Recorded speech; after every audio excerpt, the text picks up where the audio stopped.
It Lives in the Woods, written by Boris Bacic, narrated by Gary Davis.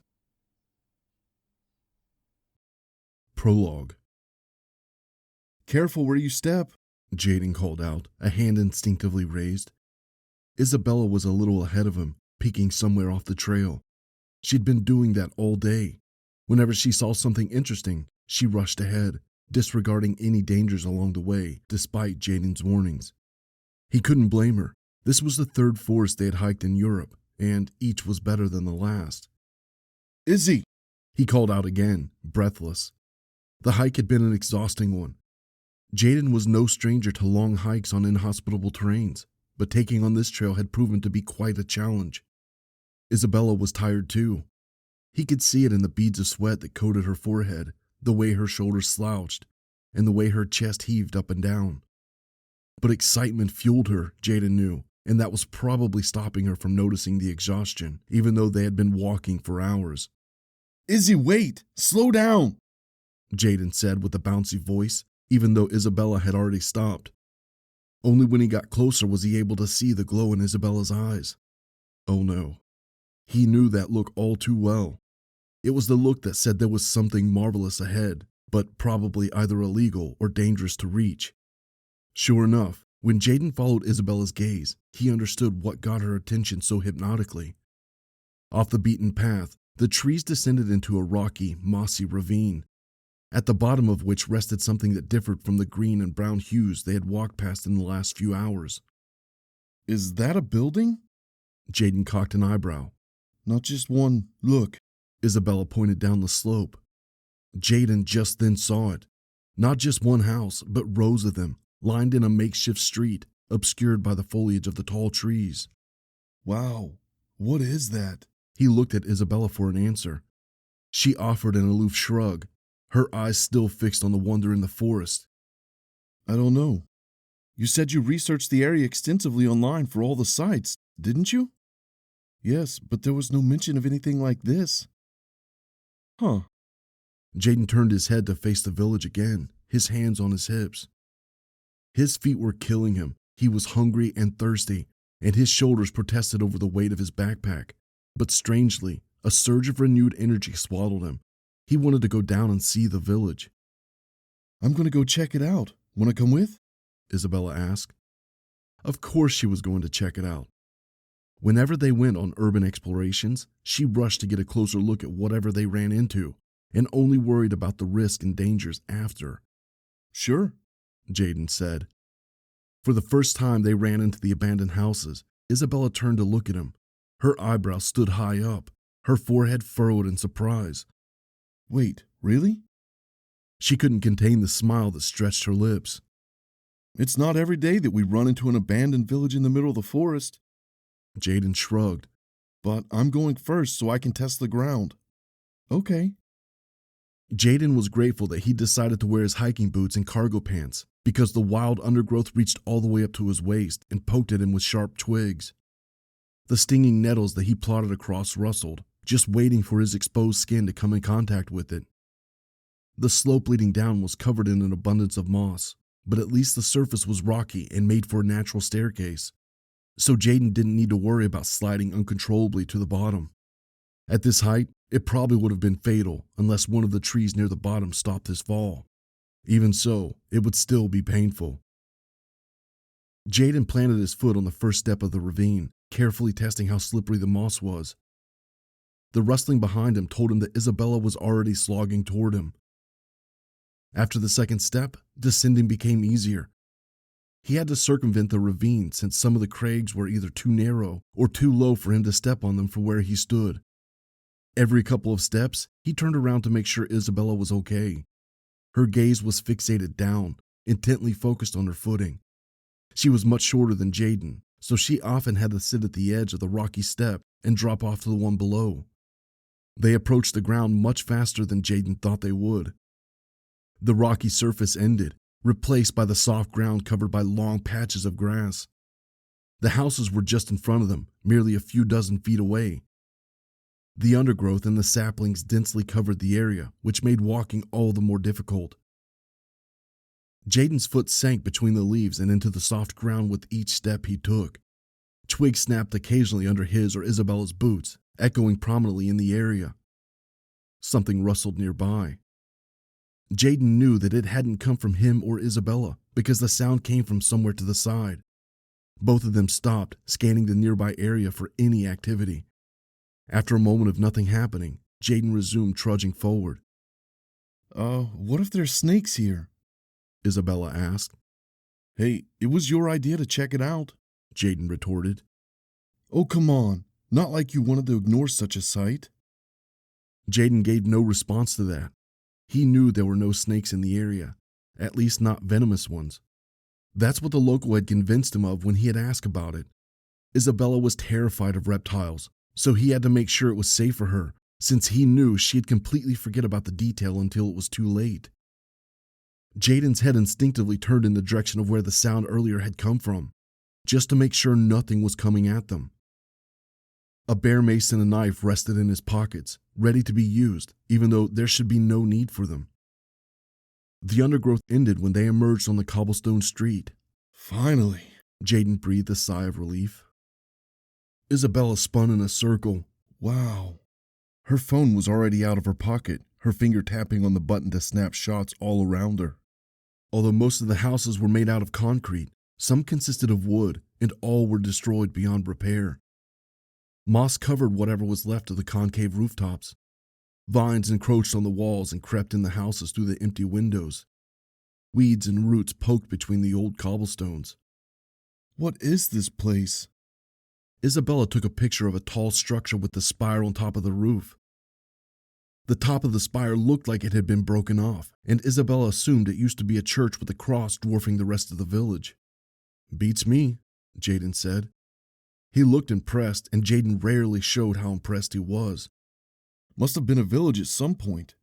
This country has a lot of those. Oh, cool. Was that a smithy? I'm going to check it out. Without waiting, he broke into a stride across the street toward a wooden building with a rusted anvil and some tools sitting in front. Even from here, Isabella could see the wooden beams that stood slanted diagonally across the shop.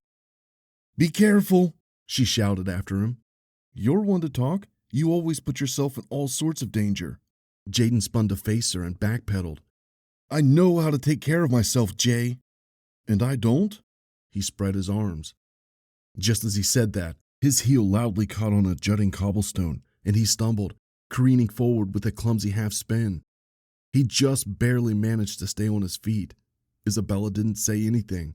She just sucked her lips into her mouth in a told-you-so manner. Jaden frowned and turned away from her. He walked normally for the rest of the way to the smithy. Isabella shook her head and continued sucking in the view. Even in its abandonment, the village was beautiful. The destruction from the elements and the moss and the vines only gave it another layer of beauty, like finely aged wine. Isabella took a few more photos and then recorded a short video of the surroundings. She was about to post it on Instagram, but then she noticed that she had no signal. Posting for her 14,000 followers would have to wait until she was back to civilization, even though the internet wasn't great at the hotel either. "Jaden, anything interesting in there?" She called out as she snapped another picture of the broken spire of the church. She wondered if going inside would be a possibility. Jaden would probably be against it, but there is no way Isabella would find a place like this only to peek from the outside. It would be like going to Starbucks just to smell the coffee. Isabella lowered her phone and craned her neck toward the house of the blacksmith. "Jaden!" she shouted. She should have heard something, either his boots crunching or some shuffling, or in the worst case scenario, him answering her call. It wasn't like he didn't hear her, especially with the lack of such noise. Isabella swallowed. For the first time that day, something unpleasant clambered from her gut to her chest. She didn't like it. She shoved the phone into her pocket and walked in the direction of the smithy. "Jaden!" she yelled once more, this time in an accusatory manner. She swore she was going to kick his ass as soon as she found him. It was okay if he ignored her in their apartment back home. The place was big after all, and two thick doors separated their offices, which effectively muffled much of the noise. But to ignore her here, it made her angry. "Jaden?" she said sternly as she stepped in front of the workshop for a clear view. But the figure belonging to her boyfriend that she expected to see prowling in the shadows, illuminating stuff here and there with his flashlight, wasn't there. Instead, what greeted her was a small, empty workspace. Scattered tools, broken and rotted workbenches, and a forge that could not be reached because of the collapsed roof. Isabella spun around. She didn't have enough time to scream when the thing jumped in front of her. Boo! Jaden raised his stiff palms in Isabella's face and then broke into a laughing fit. She didn't scream, but she did become startled. He saw it in the way her eyes and nostrils widened and the way her face and hands jerked as if electrocuted. Belatedly, she raised a hand to her chest as if to calm her beating heart. She looked up at the sky and then shot daggers at Jaden. He stopped laughing, but the smile refused to leave his face.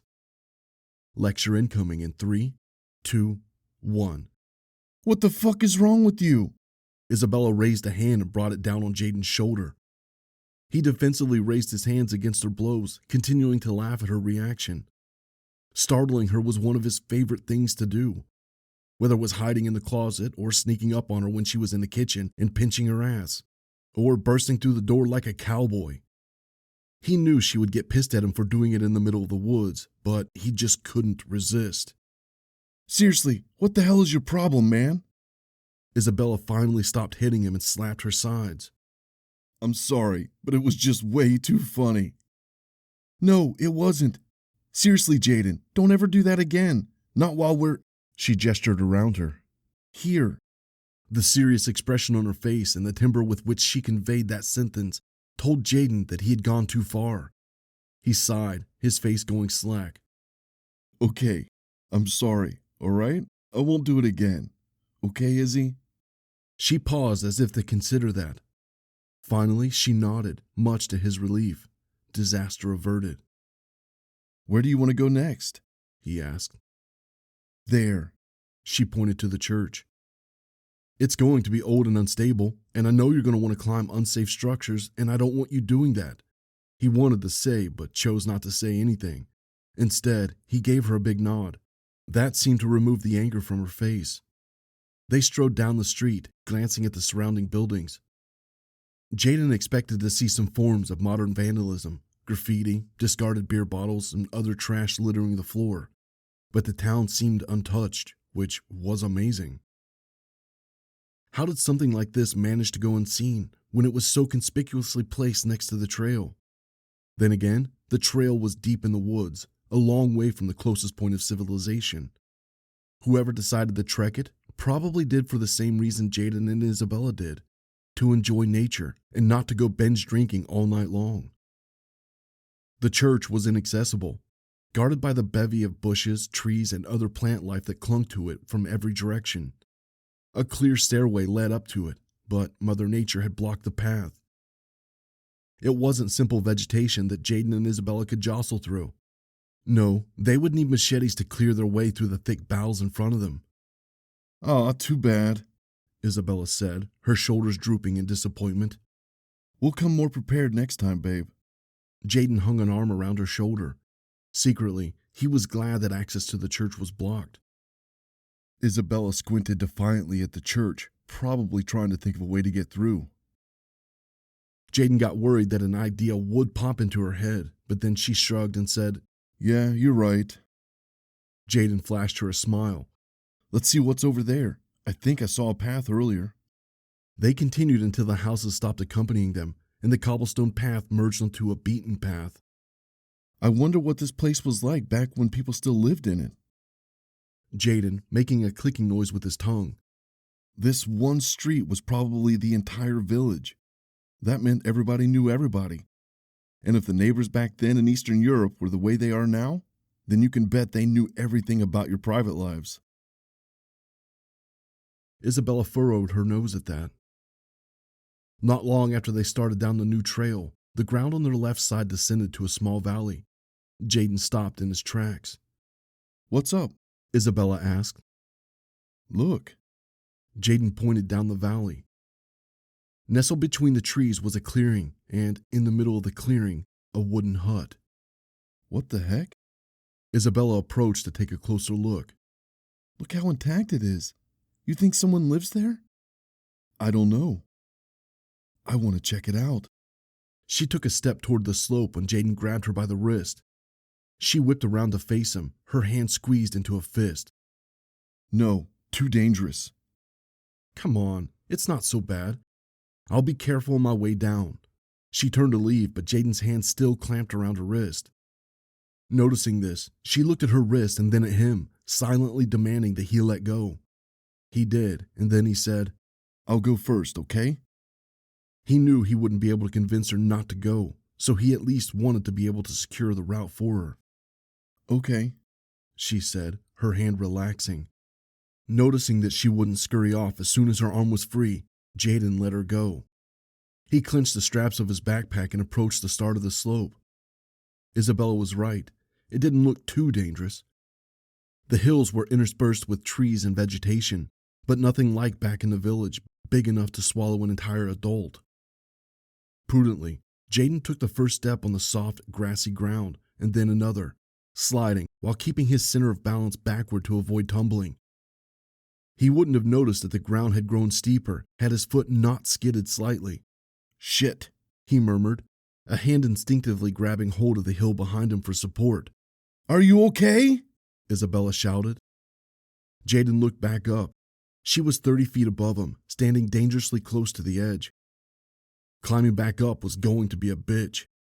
Damn Issy and her crazy ideas. Yeah, hold on a little longer. He looked back down. He could see the slope abruptly ending a few dozen feet below him. But the bottom of the valley was still not there. He got on his rear and slid down the wet grass, using the heels of his boots as brakes. He had good control, until he didn't. He got too cocky with the sliding speed until his heels no longer stopped his descent, instead helplessly sliding across the grass. Shit! His heel caught on a jutting rock. For a split second, he thought, thank God. Until he realized his entire balance had been thrown forward, and he was leaping across the abrupt ledge and toward the ground 20 feet below. Jaden's scream caused Isabella's breath to hitch in her throat. The loud thwack that came right after was sickening. The silence that ensued was unnerving. Jay? She screamed at the top of her lungs, her heart rate going faster than throughout the entire hike today. Jaden! Oh God, oh God, oh God, oh God. Jaden, answer me! Are you okay? The silence of the woods was her only answer.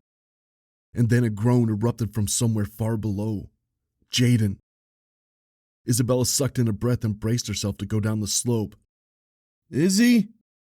Jaden's meek voice bounced from the bottom of the ravine. Isabella stopped. Jaden, thank God. Are you okay? Are you hurt? No response again. Isabella was about to scream, but Jaden's voice interrupted her. I broke my leg. I can't move. Fuckity fuck. Jaden, I'm coming down. She screamed and took a step forward. No. Jaden's voice pierced the air. Don't come down. It's too dangerous. The words came out with a hiss. It was obvious that he was in a lot of pain. I can't just leave you down there, she shouted. You have to. Find help. Are you crazy? It's miles away. I'm not leaving. She took a step forward. Her foot was on the slope, but her weight was on the foot higher on the ground. She stopped when Jaden called out again. Izzy, please. You can't help me down here. Just go. He murmured something after telling her to go. It took Isabella a moment to decipher the words as, fuck, it hurts. Tears trickled down her face. How the hell was this happening? This was all her fault. Jaden kept warning her that exploring dangerous areas could end with her being hurt, but she didn't listen. And where did that get her? They were in the middle of a vast forest, far away from any humans, and Jaden's leg was broken. If she could just rewind the time to 1 minute earlier. Just 1 goddamn minute so she could stop Jaden's fall. Fuck.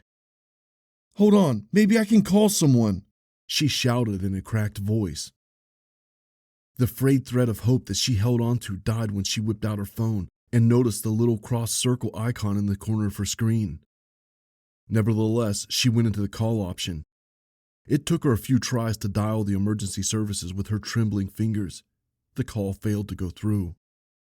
Please, come on, Isabella cried as she took the phone in her hands and tried again. Nothing. Jaden, can you move? She called. She already knew the answer, but she hoped against hope that Jaden would give her a different answer this time. Maybe the pain wasn't so bad. Maybe after the initial shock, he was able to skip up the hill on 1 foot. It wouldn't be impossible, right? Jay? Isabella called again with no response from her boyfriend. I can't, he shouted. His voice was weaker. That wasn't good. Isabella knew that by standing in one spot, she was only wasting precious time.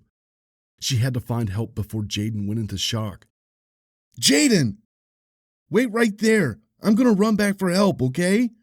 Jaden? Yeah, he shouted in a clipped tone.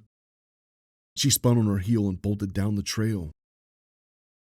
The pain enveloped Jaden's entire being until it was the only thing that existed. Upon falling, a buzzing filled his ears, along with the throbbing of his torso. That was good because it meant he was still alive. But then the pain in his torso receded, while the one in his leg remained a persistent squeeze. One look down, there was more than enough for the heat to drain from his face.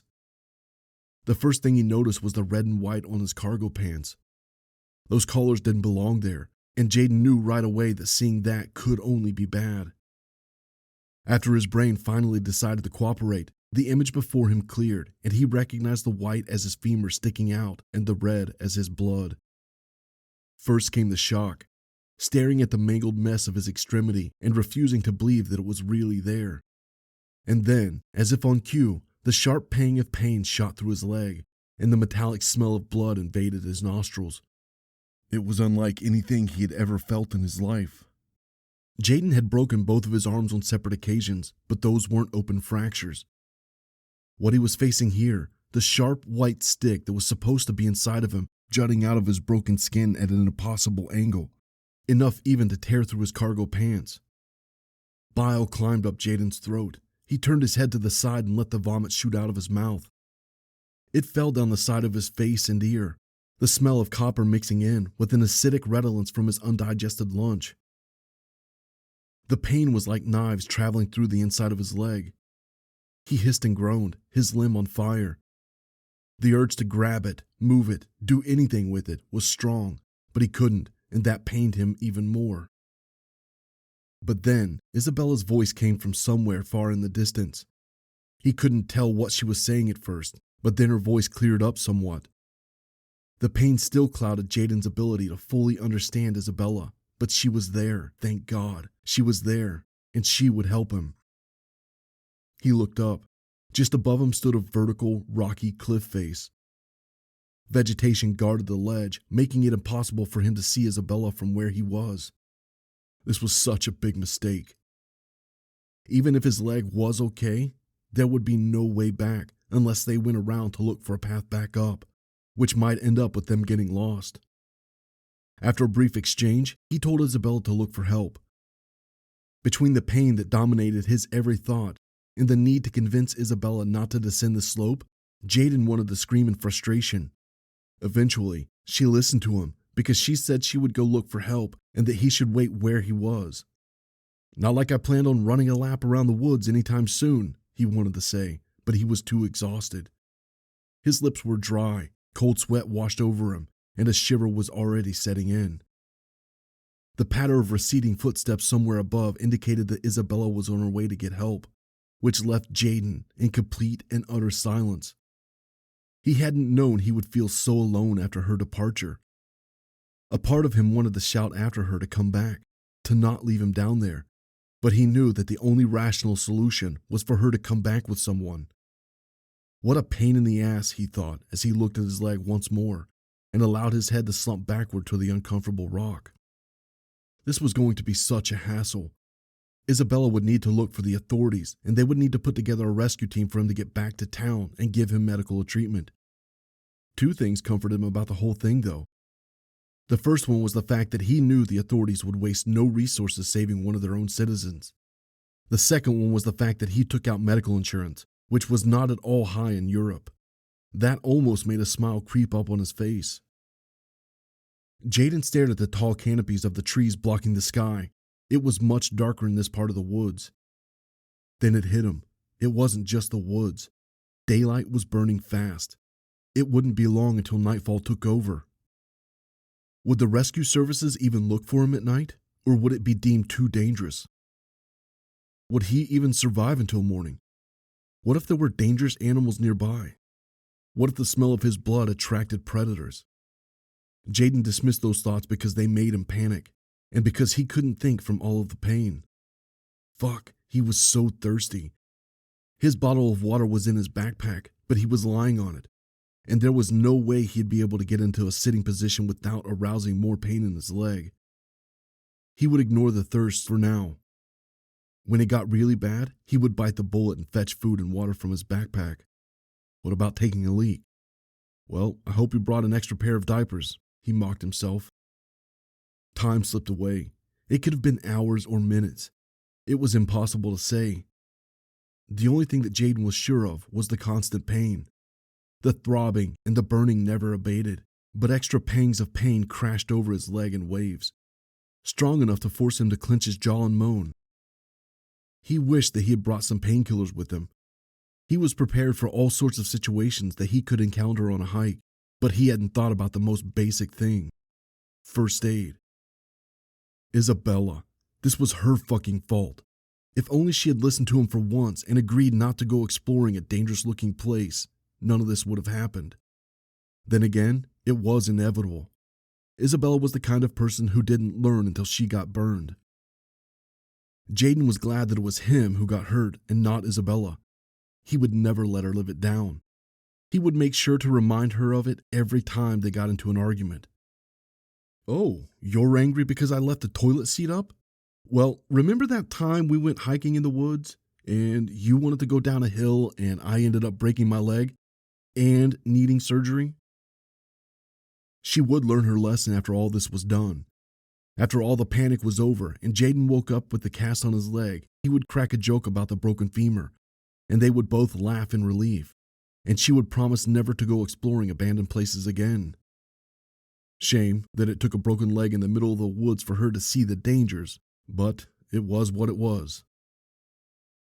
Something rustled nearby. Not something light that scuttled through the leaves before burrowing into its den. No, something heavy that caused the ground to crunch. Jaden's head instinctively went up as he scanned the area. Was it Isabella with the rescue team? No, it couldn't be. She only left a short while ago. No way would she be able to return so fast. Unless she ran into someone along the way?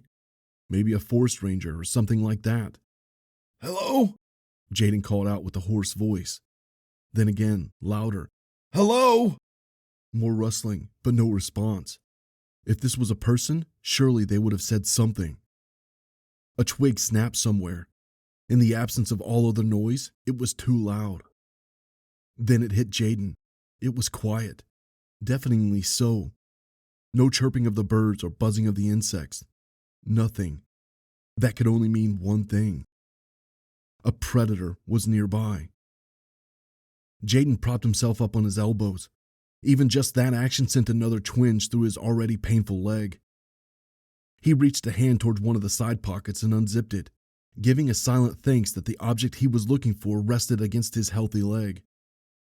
He fished out the bear mace and fumbled with it in his hands until it pointed away from him, his forefinger ready to squeeze the top of the can and spray the substance on the approaching animal. He held out the mace in front of him, his head darting in various directions, trying to pinpoint where the rustling was coming from. Hey, whoever you are, stay away! He shouted, mostly because he knew that shouting was one way to warn the bear that he was not alone in the area, and therefore stopping him from coming closer. The rustling grew closer. Moreover, it quickened. Mixed in with the sound of foliage breaking under something's weight plodding through it came the unmistakable sound of footsteps, and they were growing faster. What started as shy, probing steps turned into a full-on dashing through the forest. Jaden's head and hand holding the mace whipped around in a futile attempt to locate whoever was in the area. He realized too late that the footsteps were, in fact, coming from behind him. Something crashed into his back, sending him toppling onto his stomach, the bear mace knocked out of his hand. His leg exploded with new, unimaginable pain. Jaden barely had time to recover when something sharp stung his neck.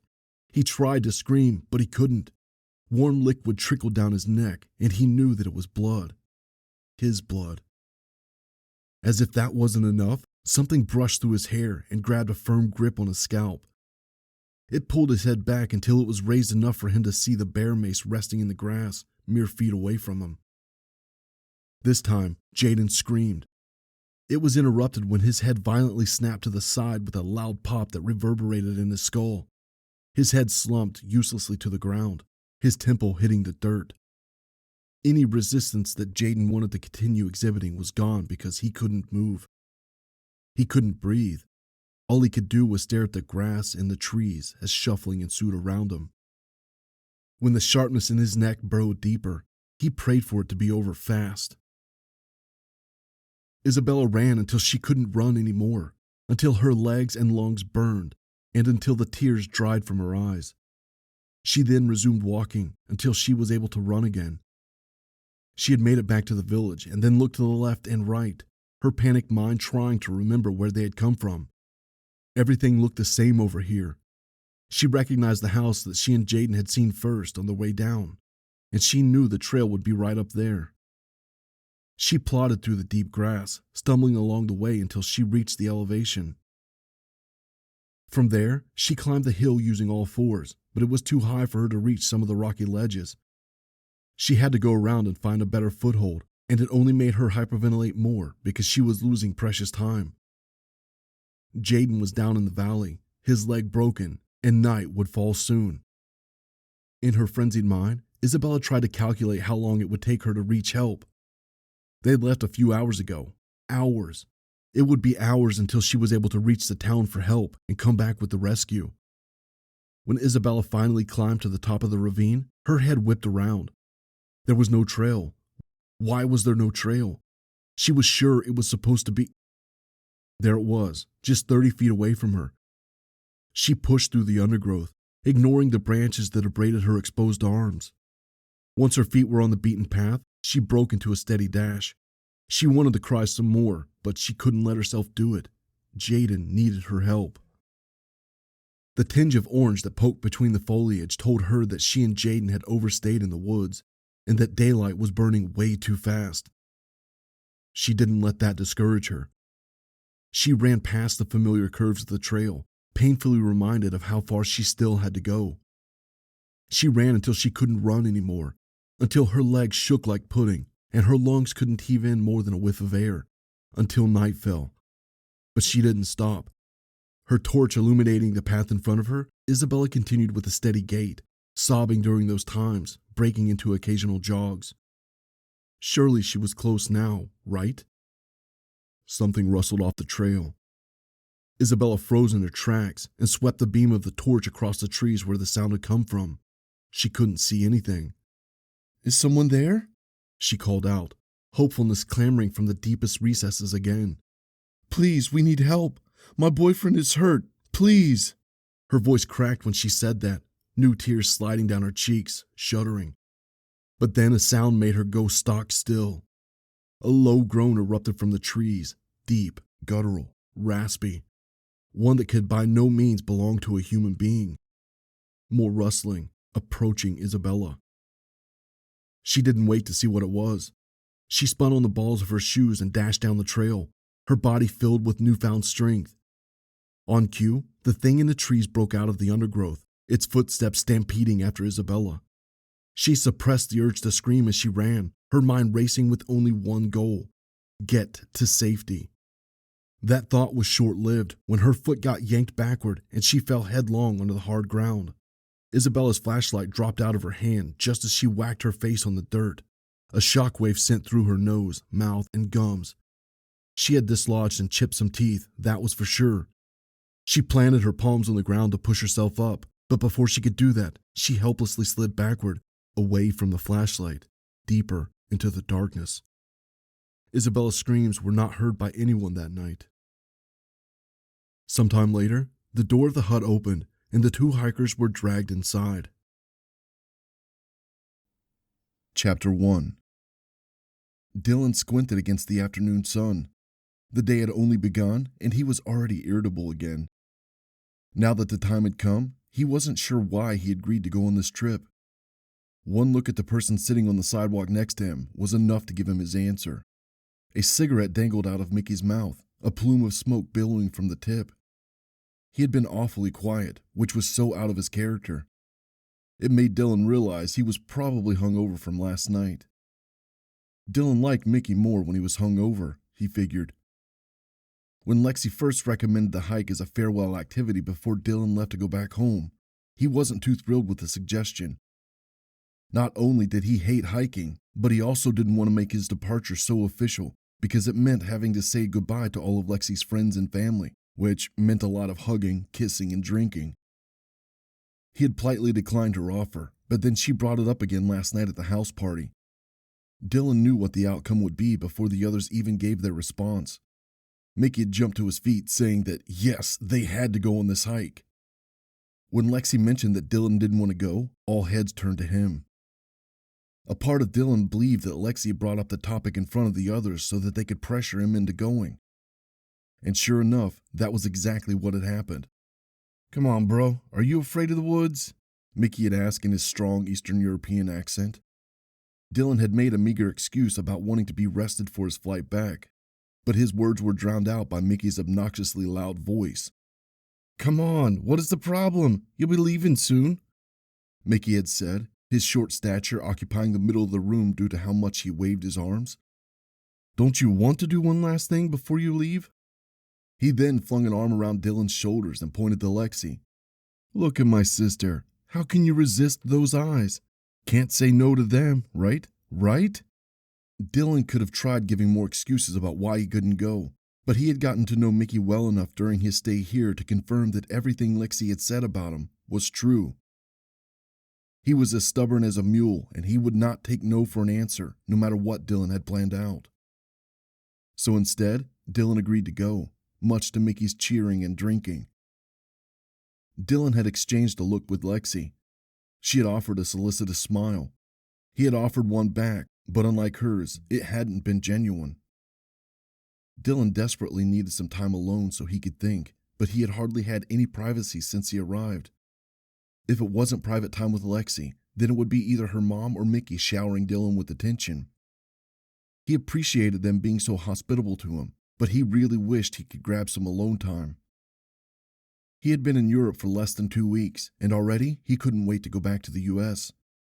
He had come here hoping to find some answers, and find them he did, only he didn't get the ones he was hoping for. He was not looking forward to this hike, especially since he was so distracted. But then again, maybe it would be good for him. Either way, after this trip, he would be flying home, and then he would finally be able to grab some time to think things through. He gazed down the street, left and right. It was empty and quiet, save for the occasional car or pedestrian passing by.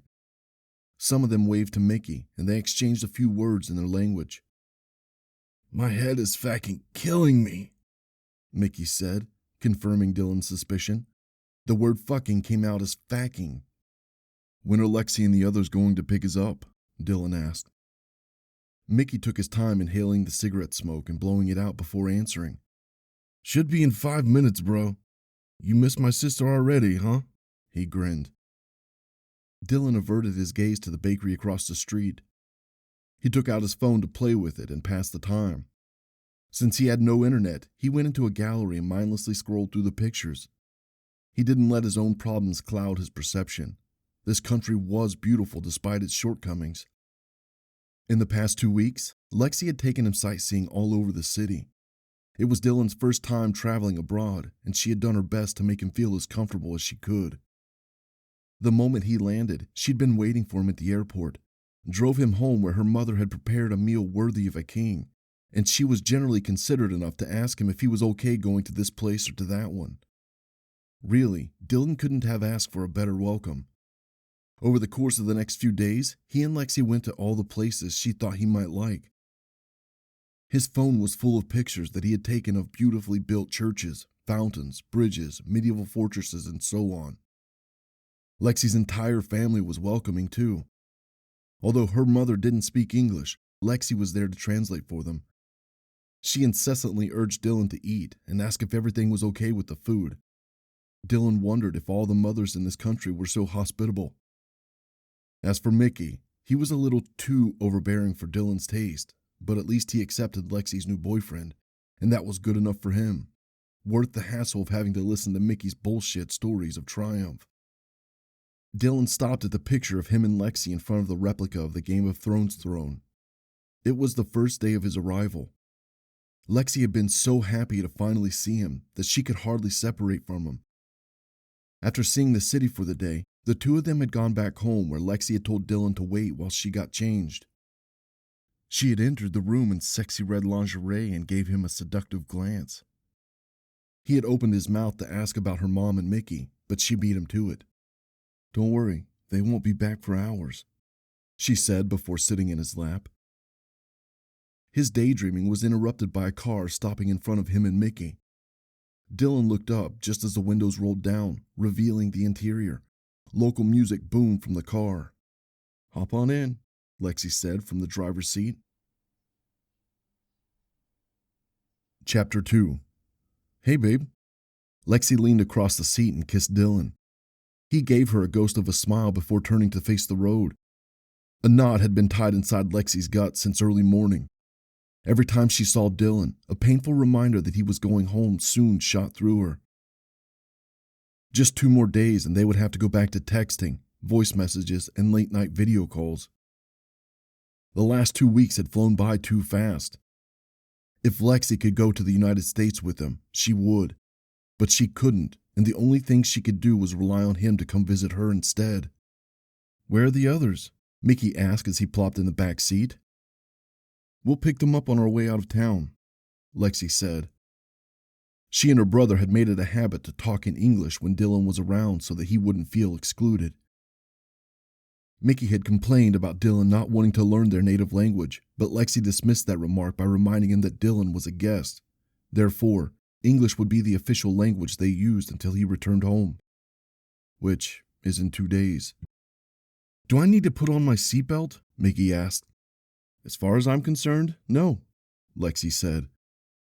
Mickey took that in for a moment, then dragged the seatbelt across his chest and clipped it. "Last time I had to pay a fine. The cop wouldn't even take a bribe. I'm not going to mess around this time." "That's why I said, as far as I'm concerned, you don't need to put on your seatbelt." "Fuck you," Mickey said. Dylan let out a chuckle. Lexi's face snapped towards him, absorbing that laugh and that smile. There was something that made her feel all warm inside whenever she managed to evoke a smile out of Dylan, even if it was a weak one. Lexi hadn't met a lot of Americans, but the ones she had spoken to were over-the-top perky and friendly, yet it was a condescending kind of friendliness that Lexi could see through right away. She was so glad that her Dylan wasn't like that, even with strangers. Lexi shifted into first gear and gently pressed the gas pedal. "By the way, did you see what kind of shifter we have here?" Mickey asked, pointing between the driver and passenger seat. Dylan's eyes turned to the shifter momentarily. "Yeah, I saw it. If we drove this car in America, we could leave it unlocked because Americans wouldn't know how to drive it." Mickey burst into a laughing fit. A smile crept up on Lexi's face. She looked at Dylan to gauge whether he would be offended or not. The chortle he let out convinced her he was okay with the joke. Ringing came from the back seat. Mickey answered his phone and spoke to the person in their native language. It was an exaggerated greeting, but then again, Mickey did that with all the people. "So who else is coming? Oscar and Hannah?" Dylan asked as Lexi turned right and sped towards the bridge. Mickey raised his voice for a moment. Lexi waited until the car quieted down before responding to Dylan. "Yeah," she nodded absentmindedly.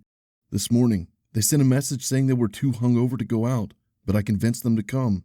She didn't really care much whether Oscar and Hannah tagged along, but she wanted Dylan to feel less alone as the only foreigner. Dylan said.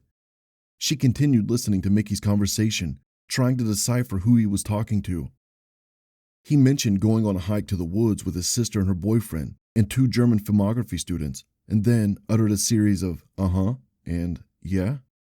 So, what's this place we're visiting? Dylan asked. Just a hiking trail in the forest. It has some kind of stories and legends to it. What kind of legends? Stuff related to Slavic folklore, like fairies gathering to dance there and witches and devils and so on. Sounds dangerous. Don't worry. My grandmother told me those stories all the time when Mickey and I were kids. I know exactly how to defend us against those creatures if we run into any.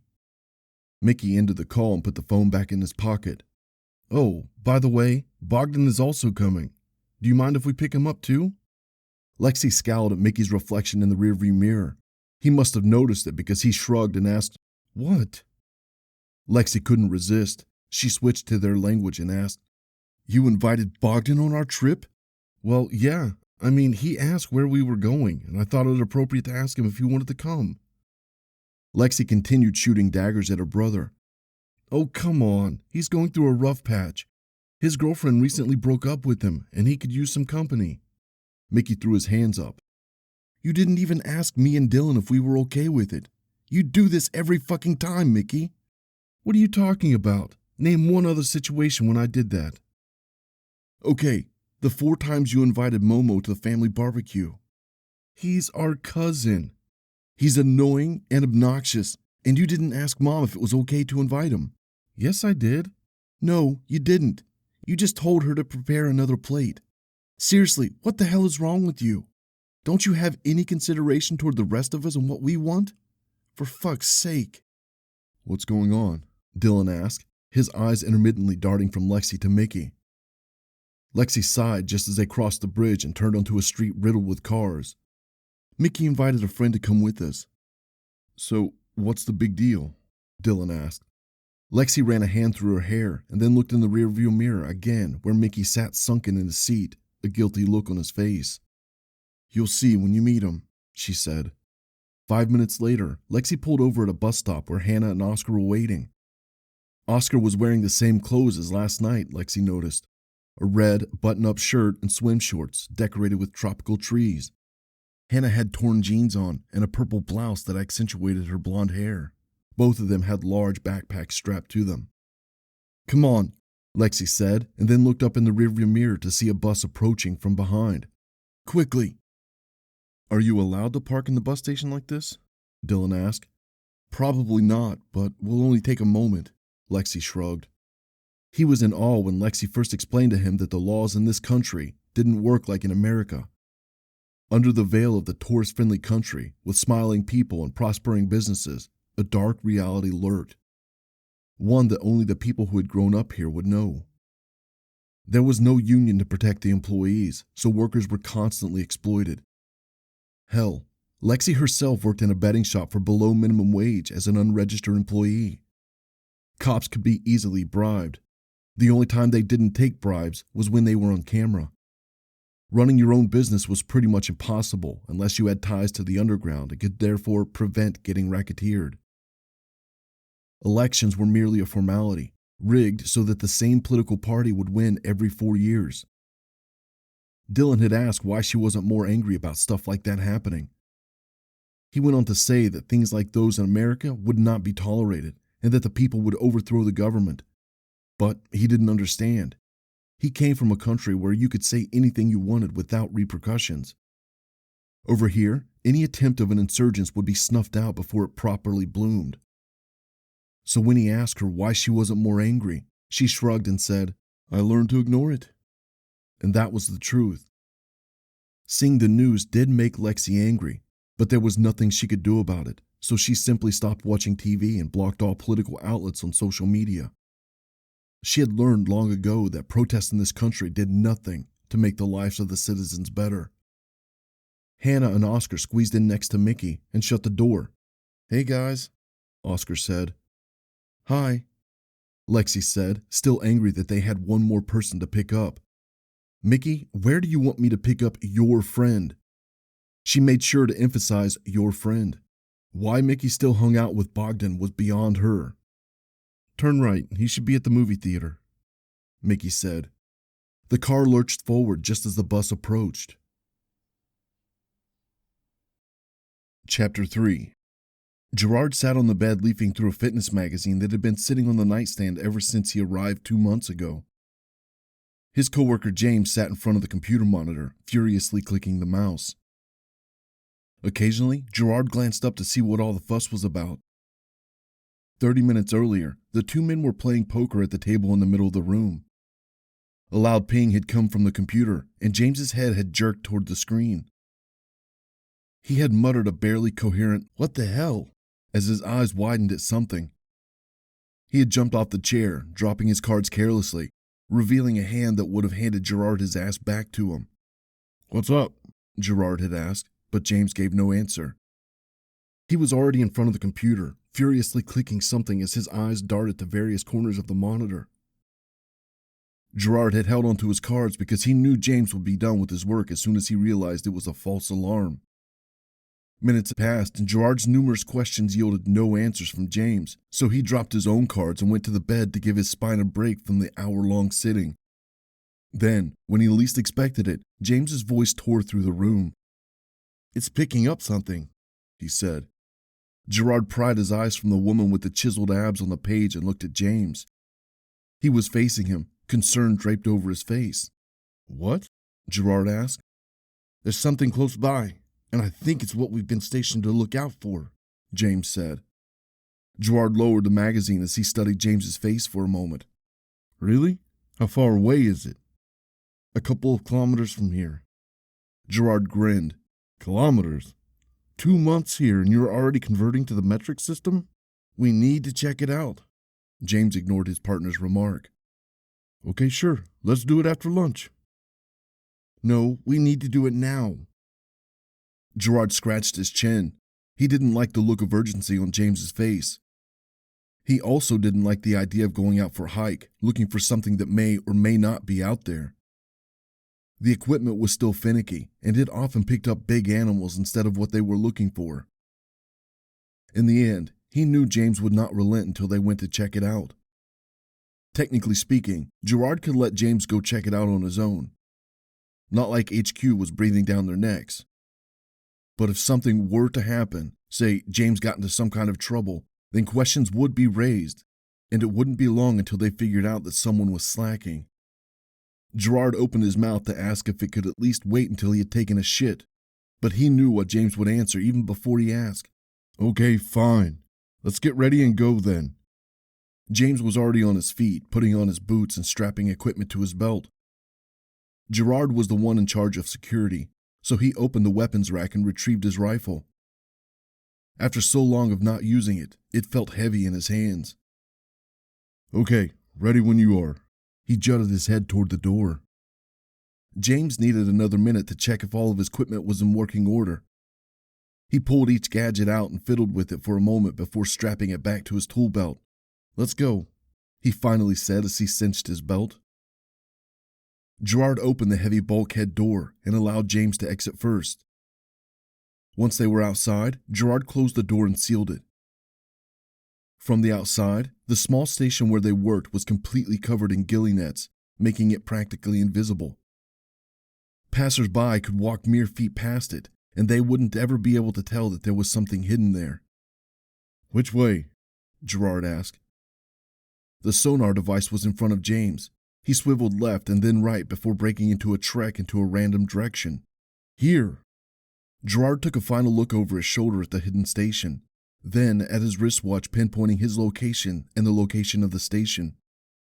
He took a firmer hold of his rifle and went after James. Gerard's attempts at small talk were met with either silence or one-worded responses on James's end.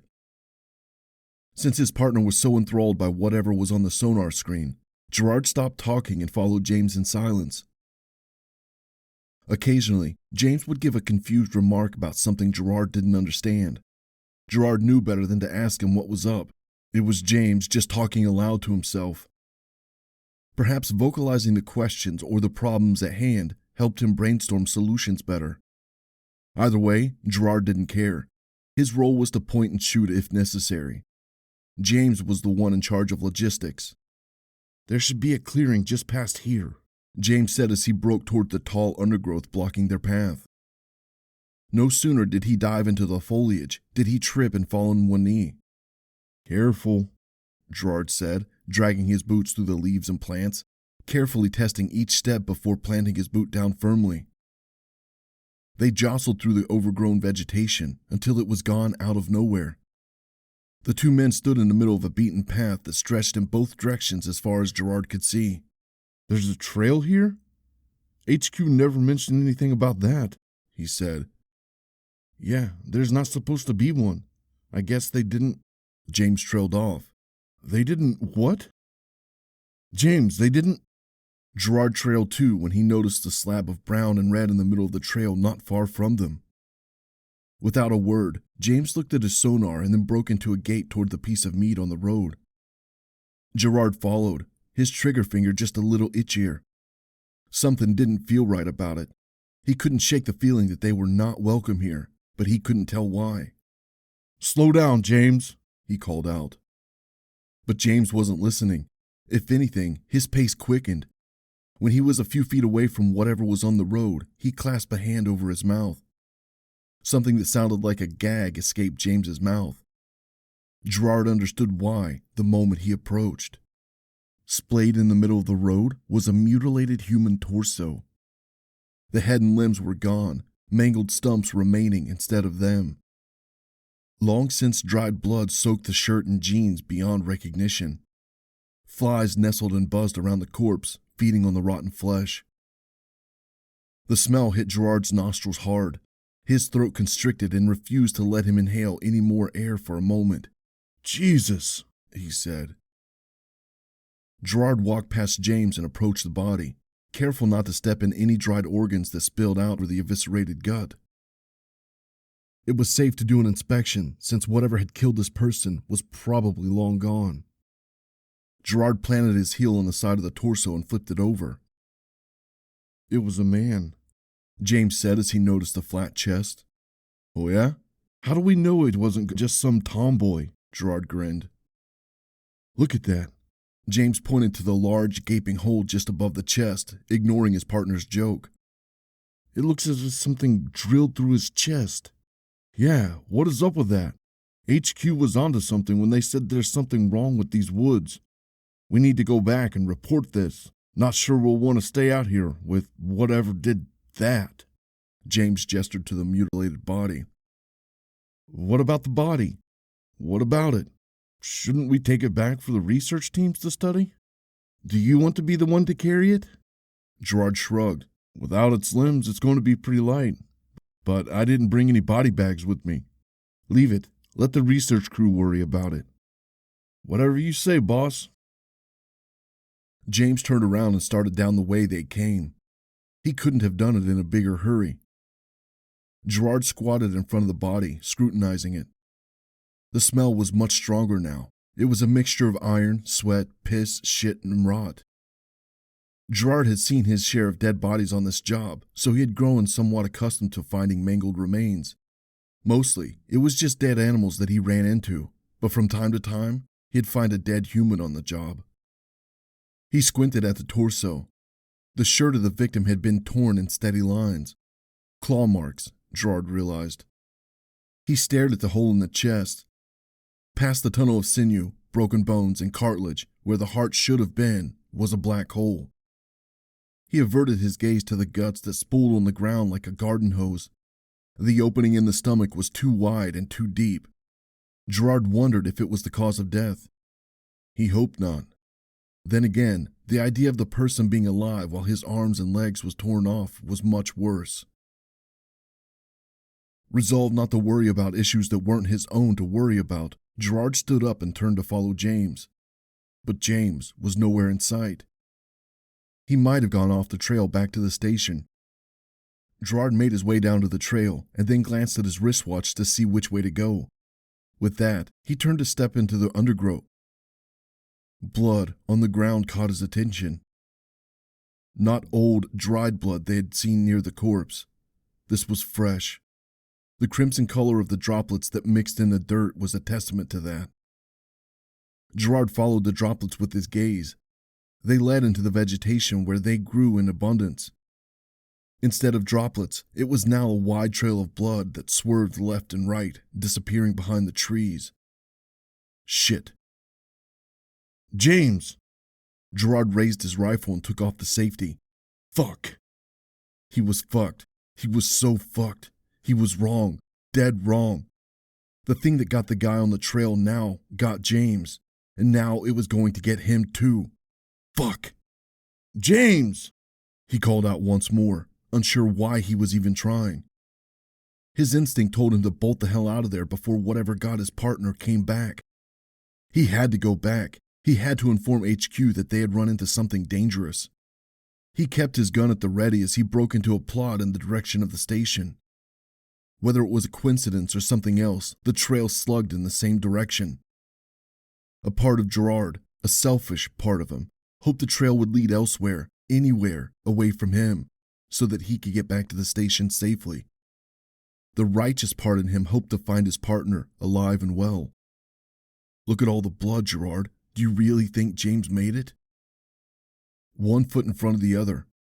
Gerard made good progress to the little dot on his wristwatch, just a few 100 feet away. As much as he wanted to break into a sprint, a little voice told him not to lower his gun. Something was close by, and it was watching him. The silence of the forest was a testament to that. A susurrus on Gerard's left caused him to snap in the direction of the sound. Something just slinked behind a big boulder. Conveniently, the blood led in that exact direction. Check it out or run to the station. After a moment of debating, he broke through the greenery towards his partner. His eyes and guns were trained on the trail of blood on the nettles disappearing behind the boulder. The entire time, something inside him screamed at him to turn around and make a beeline for the station, but he just couldn't. Not while there was a chance for James to be alive. It wasn't until he got close to the boulder that he heard something coming from behind. He couldn't tell what the sound was, but it was steady, constant, and barely above a whisper. Gerard resisted the urge to call out to his partner. He sidestepped in front of the boulder, his gun trained on whatever he would find. His partner's feet stuck out from behind the rock, kicking and spasming. James's boots and shins were slick with fresh blood. Gerard took another sideways step, further revealing James. His entire body jerked spastically. He was drenched in blood. And his face. Something hairy stood hunched over James's neck, buried in it. A cacophony of chomping and gurgling sounds filling the air. James's eyes flitted to Gerard in a silent plea for help. His lips were parted, blood gushing out of his mouth and trickling down the side of his face. "Oh my God," Gerard said in a meek voice just as a loud crunch came from the thing hunched over James's neck. It stopped chewing and slowly raised its head. It was him. Despite having his finger on the trigger, Gerard spun on his heel and broke into a sprint in the opposite direction. A loud shriek came from behind him, one that made Gerald's blood run icy. Footsteps pattered behind him, catching up way too fast for his liking. A hiss breathed at his heels, and then unimaginable pain exploded in his calf. Gerard stumbled headlong with a yelp. He rolled onto his back, pointed the gun in front of himself, and squeezed the trigger. Loud gunshots boomed in the air as he shot it. Nothing. Gerard looked around, but there was no one there. Just then, rustling and more footsteps came close by, from everywhere around him. Gerard's head swiveled, his gun pointed in various directions, but whatever was close by seemed to slink out of view just as he was about to catch it. He had to keep moving. He propped himself up on his palms and clambered to his feet, using his good leg. His calf was on fire, and he was too afraid to look down to assess the damage. Safety first, first aid later. Gerard gave the area another scan, trying to pinpoint the source of the sound. The footsteps were still there, still taunting him, out of view whenever he looked at them, but drawing closer with each passing second. No use. Gerard turned around and dashed in the direction of the station. Not far now. His knee almost buckled when he put weight on the injured leg. He lumbered on, his eyes fixed on the spot behind the densely packed trees where the station was. Whatever made those footsteps before was still behind him and still followed him, unrelenting.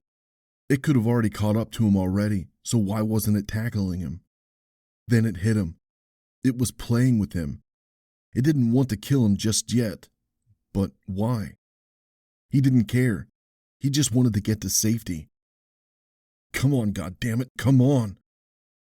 The moment he slammed into the bulkhead door, he wanted to drop the rifle, but didn't. It could determine whether he lived or died. Gerard grabbed the handle hidden behind the ghillie net and pushed it down hard. The lock opened with a metallic squeal. Yes. He rammed the door open with his shoulder and stumbled inside. He turned around and pushed the door to close it. Before the gap could disappear, something whipped through it and whacked Gerard in the face, hard enough to make him fall on his back. The side of his face throbbed with pain. Blood obscured his vision on that side. Gerard wiped the blood away and felt something was wrong under his fingers. Blood didn't obscure his eye. He was missing his eye. The only thing that stopped him from screaming in pure terror at that realization was the clawed hand that wiggled itself into the gap and grabbed him by the foot. "No!" Gerard shouted as he helplessly slid toward the door, away from safety. He dug one heel into the wall while whatever was outside tugged at his foot. Then, that same foot exploded with pain, unlike any Gerard had ever felt in his life. He threw his head back and screamed, a caterwaul that rang inside the room like a siren. It felt like a dozen knives were slicing through his foot. And then, just like that, the grip on it was gone, and Gerard scooted deeper into the station, free from whatever had held on to him. A trail of crimson coated the floor where his foot should have been, where, instead, was a mangled stump just below the shin. Gerard let out a petulant scream, or at least he thought he did, but the ringing in his ears made it impossible to hear. He felt no pain, only horror at the mess of his leg and eye. The clawed hand poked through the gap. It grabbed the edge of the heavy door. Gerard rolled onto his belly and soldier crawled forward, just as the bulkhead screeched while the creature in front of it shoved it open. Gerard was a dead man. There was no question of that. But there was one thing he needed to do before he died, one final act that would ensure this monster's death. He crawled to the communications desk and wedged his fingers on the edge, pushing himself up. His hand slipped from the blood and he smashed his chin on the desk, his teeth clamping down painfully on his tongue. He could feel the creature standing just behind him. He could see its shadow rising across the wall. With one final effort, Gerard slammed the big red button on the keyboard and allowed himself to fall down. He fell on his back, panting heavily, fear mixed with a sense of triumph. A smile stretched his lips just as the creature lunged at him. Chapter 4. Dylan didn't want to probe Lexi with questions because he could see how pissed she was. Whoever this Bogdan guy was, Lexi didn't like him one bit, and she made sure to make it known. A few minutes after picking up Hannah and Oscar, Lexi stopped in front of a movie theater and turned on the hazard lights. The traffic was pretty bad in this part of town, and the driver behind honked in frustration. Mickey shouted something in their language and flipped off the driver. An athletically built guy that had been staring around sheepishly made a step forward when his eyes fell on Lexi's car.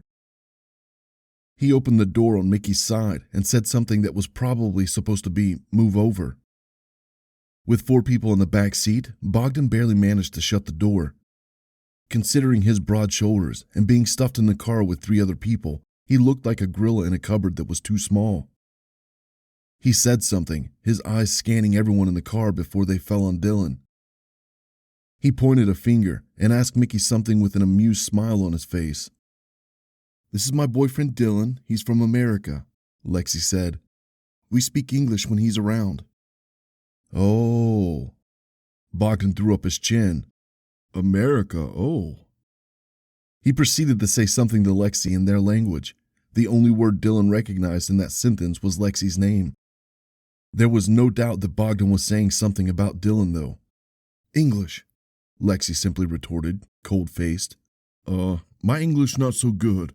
He not speak, No, English. Mickey can translate for you if you don't understand. Lexi spoke English pretty well. The only thing that made it noticeable that she was not American was her accent, and even that was negligible, save for some words where her native accent slipped. Everything else, though, even the pesky hard H and the improper R that her countrymen struggled with, were perfectly pronounced. Okay. Bogdan leaned forward and outstretched his hand. Hi, I'm Bogdan. Dylan craned and shook his hand. Dylan, nice to meet you. Bogdan's grip was unnaturally strong. The way he squeezed his hand, the way he clenched his jaw, and the way his eyes remained firmly fixed on Dylan made it clear that he was testing Dylan, trying to determine if he was man enough. Dylan didn't understand what was up with the men in this country, having such fragile egos that they constantly had to prove to others that they were as tough as they looked. Mickey was like that too, and so were the other guys that Dylan met in the country. It must have been a cultural thing. Even after Dylan loosened the grip, Bogdan kept his firm for a few seconds longer, just to clearly get the point across. Dylan didn't care about playing a petty macho game with this stranger. He averted his gaze and turned to face forward. He noticed Lexi giving him a stern stare. You okay? He put a hand on her thigh. She covered his hand with hers and squeezed back, nodded, and smiled. After some silence, Bogdan asked something in their language, to which Lexi shot him a glower. Mickey cleared his throat. Bogdan, let's speak English so that Dylan can understand us. Ah, okay. Sorry, I forget we have American with us.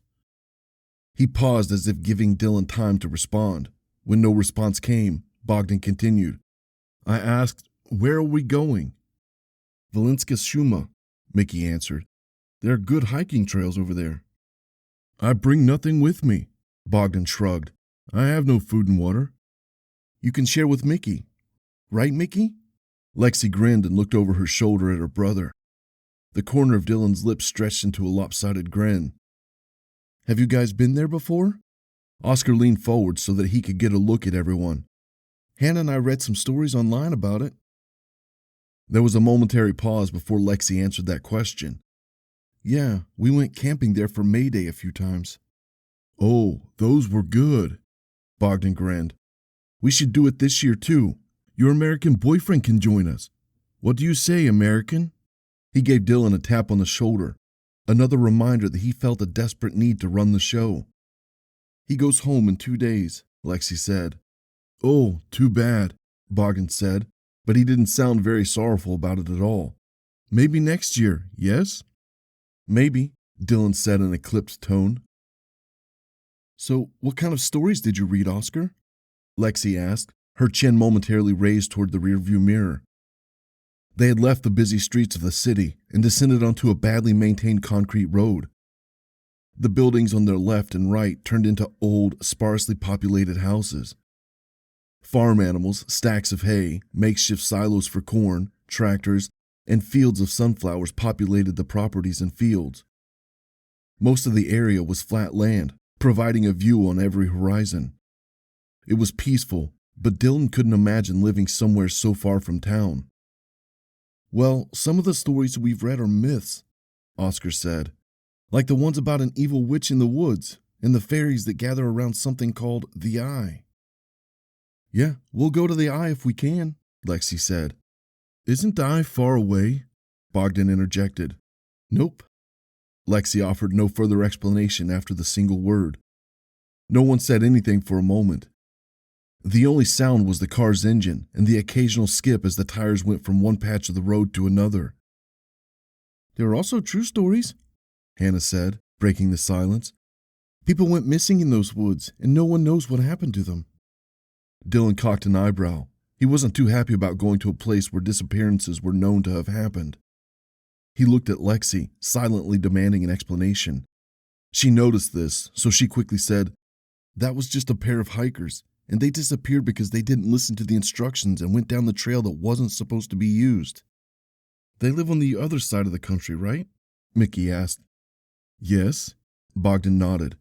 Strangers get lost in those woods often. You better watch out, American, or you might get lost there too. He and Mickey burst into a peal of laughter. Dylan didn't find the quip amusing. It was just another jab by Bogdan. Dylan was sure that if the situation were reversed and he told him he would get lost in the Rockies, Bogdan would get offended. No, actually, he wouldn't get offended. He would try to prove that he wouldn't get lost. Dylan didn't know how he knew that. He just did. Bogdan looked exactly like that type. So they never found that couple? Dylan asked. Nope. They did find a backpack, but they couldn't figure out what happened to them. Lexi stared at the road ahead. The official report said they were attacked by a bear, Oscar said. That's stupid, Mickey snorted. There are no bears in the area. No dangerous animals at all. They must have been on drugs or something. Drugs? Bogdan's eyes lit up as if it were the only word in Mickey's sentence that he understood.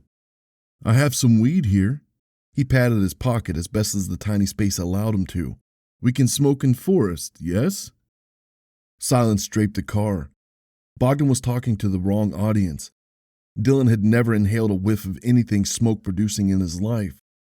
Lexi had tried it a couple times, but claimed that it was disgusting. Hannah and Oscar looked like they would cringe at something as innocent as jaywalking, let alone smoking weed. That only left one candidate to smoke with Bogdan, his pal Mickey. Are you kidding? Lexi asked. You didn't bring anything for the hike, but you brought weed. If the cops pull us over, I'm not covering your ass. Relax, Alexa, relax. Bogdan laughed. We just have fun, no? No cops. Lexi's nostrils expanded and contracted in suppressed anger. Obviously, she wanted to give Bogdan and Mickey a piece of her mind, but was resisting the urge. Mickey, you and I smoked this, yes? Bogdan asked. Mickey looked at Lexi as if seeking approval. Noticing her stare, he said, Maybe it's best if we leave it for another time. You guys not fun. Bogdan shook his head. American, you're a good man. How about you? You're a good man. Of course he would try the amicable approach when no one else backed him up. No thanks, Dylan retorted. Come on, it'll be fun. Alexandra did it with us a few times. Remember, Alexa? Dylan looked at Lexi, his expression silently asking what in the world she was thinking, smoking with a guy like Bogdan. Lexi scrunched her lips as if she had just tasted something sour. We're not smoking weed, she said with finality in her voice. Dylan expected more pushing on Bogdan's side, but he shrugged instead and without further complaints said, Okay. The rest of the ride was somewhat silent, save for Mickey and Bogdan's talking in their language in the background. Lexi didn't remind them to speak English, and Dylan didn't care either. He pulled out his phone a few times, a regular habit whenever he had nothing to do with his hands. No new notifications, so he put it back into his pocket. His thoughts were elsewhere. As he stared out onto the crops that whizzed past them, he wondered what awaited him in life next. He looked at Lexi, who was so intently focused on the road. Sometimes he looked at her and couldn't believe how beautiful she was. She was the prettiest in those moments when she didn't know he was watching her. It was the most natural, unfiltered version of her, the version that Dylan had fallen in love with. Other times, he would glance at her and feel absolutely nothing. He tried telling himself that it was completely normal to have bouts of affection and indifference, but something about the indifference toward Lexi had been bothering him lately. He could go a while without missing her like he used to, whereas she would be all emotional if they skipped just one day of video chat. He used to love everything about her. The way she mispronounced some words, the way her voice changed whenever she spoke in her language, the way she loved spending hours in the kitchen, cooking up all sorts of cuisine from her country. Nowadays, he felt nothing about it. Moreover, it bothered him sometimes. He started to tell himself that he and Lexi had no future together. She lived an ocean away, and they were kind of different. He hated himself for feeling that way, but he couldn't help it. All of that was enough for him to decide to visit Lexi before the agreed time. It was March, and he wasn't supposed to visit until June, but he had to come. He had to know how he would feel once he saw her. A part of him believed that he would fall in love with her all over again once he saw her at the airport. Everything would be okay again. And if not, then he would break up with her, as difficult as it was. But that didn't happen. What he got instead was a mix of both. He was glad to see her, but the desire wasn't as strong as he expected it to be. That left Dylan feeling even more confused than before. He felt like he couldn't give himself to her as much as she deserved, but he also couldn't bring himself to break up because what if he realized he had made a mistake? Things then would never be the same with him and Lexi. With everything else going on in his life, he hoped to clear some of the confusion away, at least in the aspect related to his private life. But instead, he had only more questions about everything. He was studying biochemistry, and it didn't even interest him. He didn't really care what college he would go to after graduating high school. He just wanted those years of studying to be over so he could move on with his life and find a job. He wished he had thought things through more thoroughly before choosing biochemistry. At the time, he looked at his grades and tried to determine what he would be good at. Chemistry was always an A, just like physics and English, and the rest were all B's and C's. So the choice was either English, physics, or chemistry. Physics was hard, so that was out of the question. English was easy, but what kind of job would he have with literature? So he opted for biochemistry. The major hadn't bothered him during the first few years, but now that he was a senior, with the prospect of becoming an adult and getting a job closer than ever before, he contemplated the direction in which his life was going. His poor choice for college and his inability to decide whether he still loved Lexi left him feeling like he was at a crossroads in his life, with all of the other trails as unclear as the one he was on right now. "Oh, I packed some of your favorite energy drinks from the store down the street," Lexi said. Dylan smiled, warmth swaddling him. "The one that tastes like raspberry?" "Uh-huh," she nodded. "Babe, you shouldn't have." This is one of those moments when he loved her, when his emotions for her were so strong that he wanted to reel her in and kiss her until his lips hurt. She was so thoughtful. He honestly didn't deserve someone like her. She deserved someone who would love her unconditionally and not look for flaws. He reached across the shifter and took her hand into his. They interlocked their fingers and exchanged a warm glance with each other. Dylan could feel eyes on them. He looked at the back seat to see Bogdan ogling them. When his eyes met Dylan's, he quickly looked back at Mickey, nodding at whatever he was saying. "I'm going to miss this country's food when we go back to Germany," Oscar said. He and Hannah were looking at something on their phones. "Me too, but it's for the best. Otherwise we would be 100 kilograms by the time we go home," Hannah said. She looked at Lexi and asked, "Seriously, how do you manage to stay so slim with such good food?" "You cry every day until you get used to it," Lexi shrugged. "Not me. I eat whenever I want to eat." Mickey patted his ample beer belly. How someone was able to be so skinny and still have a belly was beyond Dylan. "So did you guys get what you were looking for?" Dylan raised his chin. Hannah and Oscar were Mickey's friends from back when he worked with his uncle in Germany during the summer. For their filmography school project, they traveled to the country to make a documentary about the culture and how it differed from the rest of the European Union countries. "Yes," Hannah exclaimed. "Not too much, but we did get enough for our project, right, Oscar?" "Yes. Everyone is so nice in this country. I thought we would have a lot more trouble getting information. Everybody here loves Germans," Mickey said, "because everybody wants to go live in your country." "You've been to Germany, Mickey? Why didn't you stay?" Oscar asked. "I wanted to, but there were delays in the papers I was supposed to get. I'll go back there this winter, either there or Switzerland." "What's in Switzerland?" Dylan asked. "Money," Mickey grinned. "When are you guys heading back?" Dylan craned his neck toward Oscar and Hannah. "This Saturday," Oscar responded. "We would have stayed longer, but we have classes starting Monday." "This is your 3rd year, right?" "Yes." "And after that?" Hannah and Oscar exchanged quizzical glances. They smiled at each other, loving looks that only they understood. Oscar then looked at Dylan and said, "Well, the wedding is this summer. You guys are going to be there, right?" Murmurs filled the car. "Dylan, will you be able to join Lexi?" Hannah asked. Dylan hesitated. Summer seemed so far away. Even if it was just a few months, who knew where Dylan would be this summer? "I'm not sure, to be honest.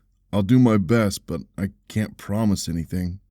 "Everything will be paid for, so you wouldn't need to worry about any costs," Oscar said. I appreciate that, guys. The offer stands, but we also understand that the United States is far away, so if you can't make it, no hard feelings. Thanks for understanding. If American can't join, it'll be +1, yes? Bogdan interjected. Would be shame for invite to go to waste. I will be happy to go with Lexi. Dylan pressed his lips into a thin line. What the fuck was this guy's problem?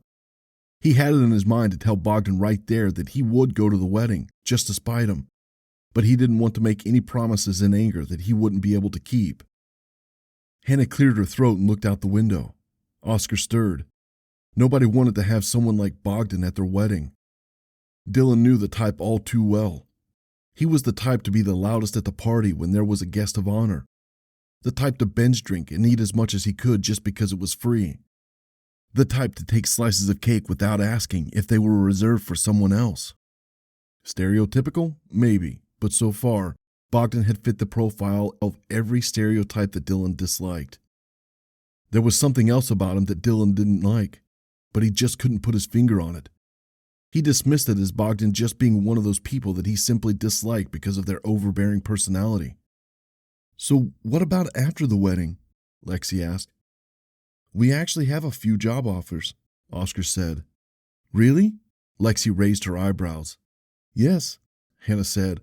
A news company offered us a job, and there are also other gigs that are interesting. Nice. How did you get those offers? We made a short horror movie and uploaded it to YouTube, and it just got noticed. That's really impressive, Dylan nodded. How much is pay? Bogdan asked. His question somehow knocked down the perky mood of the car's interior. We're not sure yet, Oscar said after a moment of hesitation. The starting pay is around 3,000 euros. Bogdan let out something that sounded like a disappointed "oh," as if to say the pay was too low for his standards. The ride for the next 15 minutes consisted of music on the local radio playing, a sheepish voice that howled imperceptible words. Mickey hummed along to some of them. The farmsteads were far behind them now, leaving them encased with rows of tall trees stretching along both sides of the road.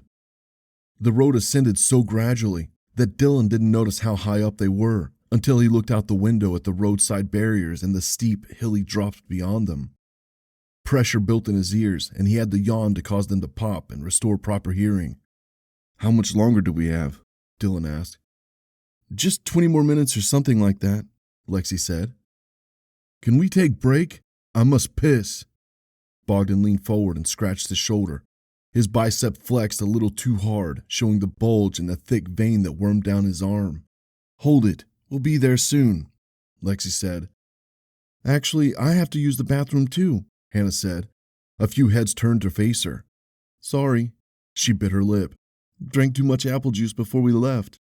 Okay, fine. Bathroom break it is, Lexi sighed. Since the road had widened, she was able to pull up to the side of it safely. Once the car came to a halt, she turned the key in the ignition, silencing the engine and the incessant howling of the singer on the radio. Take 5, everyone, she said as she opened the door. Chapter 5. Bogdan's muscles were stiff from the ride, so he took a moment to stretch his arms and legs. He straightened his shirt and looked down at the muscles on his arms and chest. Mickey stood on the side of the road, a cigarette dangling from his mouth, a lighter brought to the tip as he struggled to flick it on. The others stepped out of the car too, congregating into 2 small groups, Lexi and the American being one, the Germans being the other. Bogdan stared at the American and Lexi for a moment. They weren't aware of him watching. He didn't like the way Lexi looked at the American, the way her eyes lit up whenever she talked to him, the way her smile refused to droop. It meant that the American was important, and Bogdan didn't like not being the important one. He grimaced at the American's ridiculously perfect white teeth before sauntering across the road into the woods. He found a spot in the trees where the others wouldn't see him and took a leak. Not that he did mind if anyone saw his tool, especially Lexi and the American. He was well endowed after all. Despite his thick hair and well-packed muscles, Bogdan couldn't help but feel like he was still inadequate next to Lexi's boyfriend. Was it because he was from America? Americans did usually think they were better than the rest of the world, Or maybe it was his calm attitude that asserted confidence. Or maybe it was the fact that they insisted on speaking English, despite not being in America. Everything centered around the American, and that made Bogdan angry. Bogdan had worked hard on his body for years until it had become a machine, and he dressed really well and only wore expensive colognes. But still, there was this guy, Dylan. What a stupid name. Who looked like he hadn't done sports in his entire life, and Lexi was still falling all over him, not Bogdan. That made him angry, but no matter. Bogdan finished taking a leak and zipped up his jeans. He returned to the car where the group talked about random nonsense. Parts of the year, the eye is going to be almost completely drained, whereas at other times it'll be full enough to swim in, Lexi explained. In English, Bogdan noted. You talk about the eye? He asked just as he joined in. He pretended to scratch his bicep, making sure to flex his muscle while doing so. Years ago, it had been a habit, something he used to actively do to show off his hard work to people. Now, it was merely a reflex. He noticed Lexi glancing briefly at him. It was a start. Yeah, Mickey answered instead of Lexi. Going to eye is dangerous. Very, how you say, high hills? Steep hills? The American corrected. Yes, Bogdan confirmed, even though he wasn't sure what steep meant. And very long road. Maybe you not make it if you not used to walking. I'll be fine. I do plenty of hiking back home. The American smiled. It was one of those patronizing smiles that they offered to foreigners. Bogdan played along. He smiled back. So, you go back to America soon? Yes? Lexi, will you go with them? Lexi crossed her arms and shook her head. She won't, the American said, casting a brusque glance in Lexi's direction. The way Lexi suddenly turned slightly away from the group made Bogdan think she was uncomfortable. If there was one thing Bogdan was good at besides lifting weights, it was smelling crucial moments where something unsaid lingered between the lines, something that he could use to his advantage. Why not? He asked as he stiffened his lip to push down that smile that tickled his mouth. A moment of silence, and then the American said, she couldn't get her visa. Oh, such a shame. Bogdan looked at Lexi. In his mind, he was dancing. Why not? Lexi's eyes were glued to her feet. The American gave her a somber look before turning back to Bogdan. We don't know. They often deny people from here visas. Bogdan, of course, knew about that. Lots of people apply for tourist visas to visit first world countries like Canada and the Americas, and they got denied time after time after time. If they didn't have any proof that something bound them to their country of residence, their visa would be denied. As if reading his mind, Mickey said, they're afraid that she'll stay there illegally. He sucked on his cigarette and blew out a plume of smoke. And would you? Bogdan asked. Of course not. Lexi was offended. I would, Mickey shrugged. Bogdan expected the American to come to the defense of his country, just as all Americans do, but that never happened. Me too, Bogdan lied. He would never go to a pretentious country like America, where people still acted like it was the Wild West. He loved his country, and he would never leave it, even if it meant having to deal with corruption, low wages, and inflated prices. What? Mickey asked when he noticed his sister's glower. Lots of people I know went to live there illegally, and they're doing just fine. One guy who went to school with me was asked in his interview how long he planned on staying there. He said 20 days. They gave him a visa for 6 months. He's been there for 3 years now, and he lives the American dream. Just like all the others who stayed there. They have a job, they earn more money than they ever would here. And they live in fear. Lexi finished his sentence. What if they get pulled over by a cop? What if their neighbor rats them out? What if they want to visit family or their family wants to visit them? Mickey shrugged before inhaling some more nicotine. I have a friend. He got denied 5 times before he got visa. Bogdan raised 5 fingers. Lexi's eyes gleamed with hopefulness. Now she looked at Bogdan. Good. He liked that dependence in her eyes. How did he finally get it? Lexi asked. He made fake documents about an apartment he owns, and his friend hired him for a company, but wasn't real job, Bogdan said, but he could see Lexi losing interest the moment he said the word fake. I know you want to do things by rules, Lexi, but these visa officers don't give a shit. You have to play dirty tricks. I'm not going to forge my documents. Do you realize what kind of trouble that would cause me? I could be blacklisted and never be able to enter the United States. Yeah, it's definitely not a good idea, said the German guy, who had been quiet the entire time. It's risky, but reward is good, no? Bogdan asked Lexi, ignoring the German. Bogdan failed to mention that the risks were pretty high, though. Lexi might get lucky like Bogdan's friend and not have a thorough background check run on her. But if she gave the consular officers the forged papers and they decided to make just one phone call, it would all be over. We'll find another way, Lexi said. Like what? Lexi hesitated. If Dylan marries me someday, then I'll have an easier time getting a visa. The American looked elsewhere, another one of those moments where something slithered between the lines, and then Bogdan understood with absolute clarity. The American was questioning his relationship with Lexi. Bogdan ran a hand down his mouth to suppress another involuntary grin. We should go, yes? He asked. Everyone silently agreed. Bogdan waited until most of the group was in the car. Just as the American opened the passenger's door, Bogdan grabbed him by the shoulder to get his attention. The American looked at him with a bemused stare. Hey, I'm bigger guy than you. I sit in front, okay? The American frowned, a clear indication that he didn't like the suggestion. Too tight on back seat. Bogdan hunched and pressed his elbows against the sides to indicate how squeezed he was in the back seat. Very tight. I have problems sitting back, okay? Yeah, whatever, I guess. The American gave Bogdan a weird look as he stepped away from the door. Complacent, Bogdan slumped into the passenger seat next to Lexi, just as she inserted the key into the ignition. What are you doing? She asked, her hand frozen on the key. Americans say it okay for me to sit here with you. Bogdan gently patted her forearm. He hoped the American saw that, despite her moving her hand away. Lexi looked at the back seat. The American shrugged with a "don't ask me" kind of look. He says the back seat is too small for him. Huh, Lexi said with a nod. She let go of the keys and opened the door on her side. Mickey, you drive the rest of the way. I'm feeling a little stiff.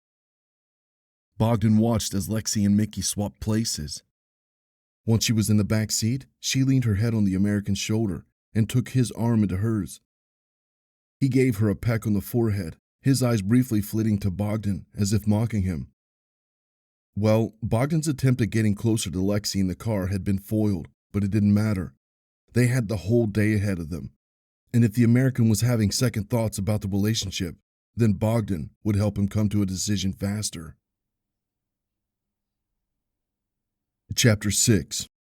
Intervention Unit Officer Jackson was woken up by the door of the barracks bursting open and the light turning on. He couldn't tell what time it was except that it was in the middle of the night. On your feet, the familiar voice of the commander boomed.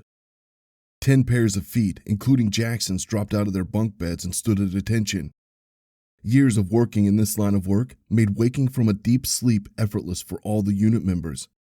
The commander, a short elderly man with droopy cheeks, strode into the middle of the barracks, his hands folded behind his back. He observed every member under his frown, his boots reverberating in the silence of the barracks. Once he was in the middle of the room, he spun elegantly on his heel and paced in the opposite direction. Get dressed and haul your asses to the briefing room. We've got a new mission on our hands.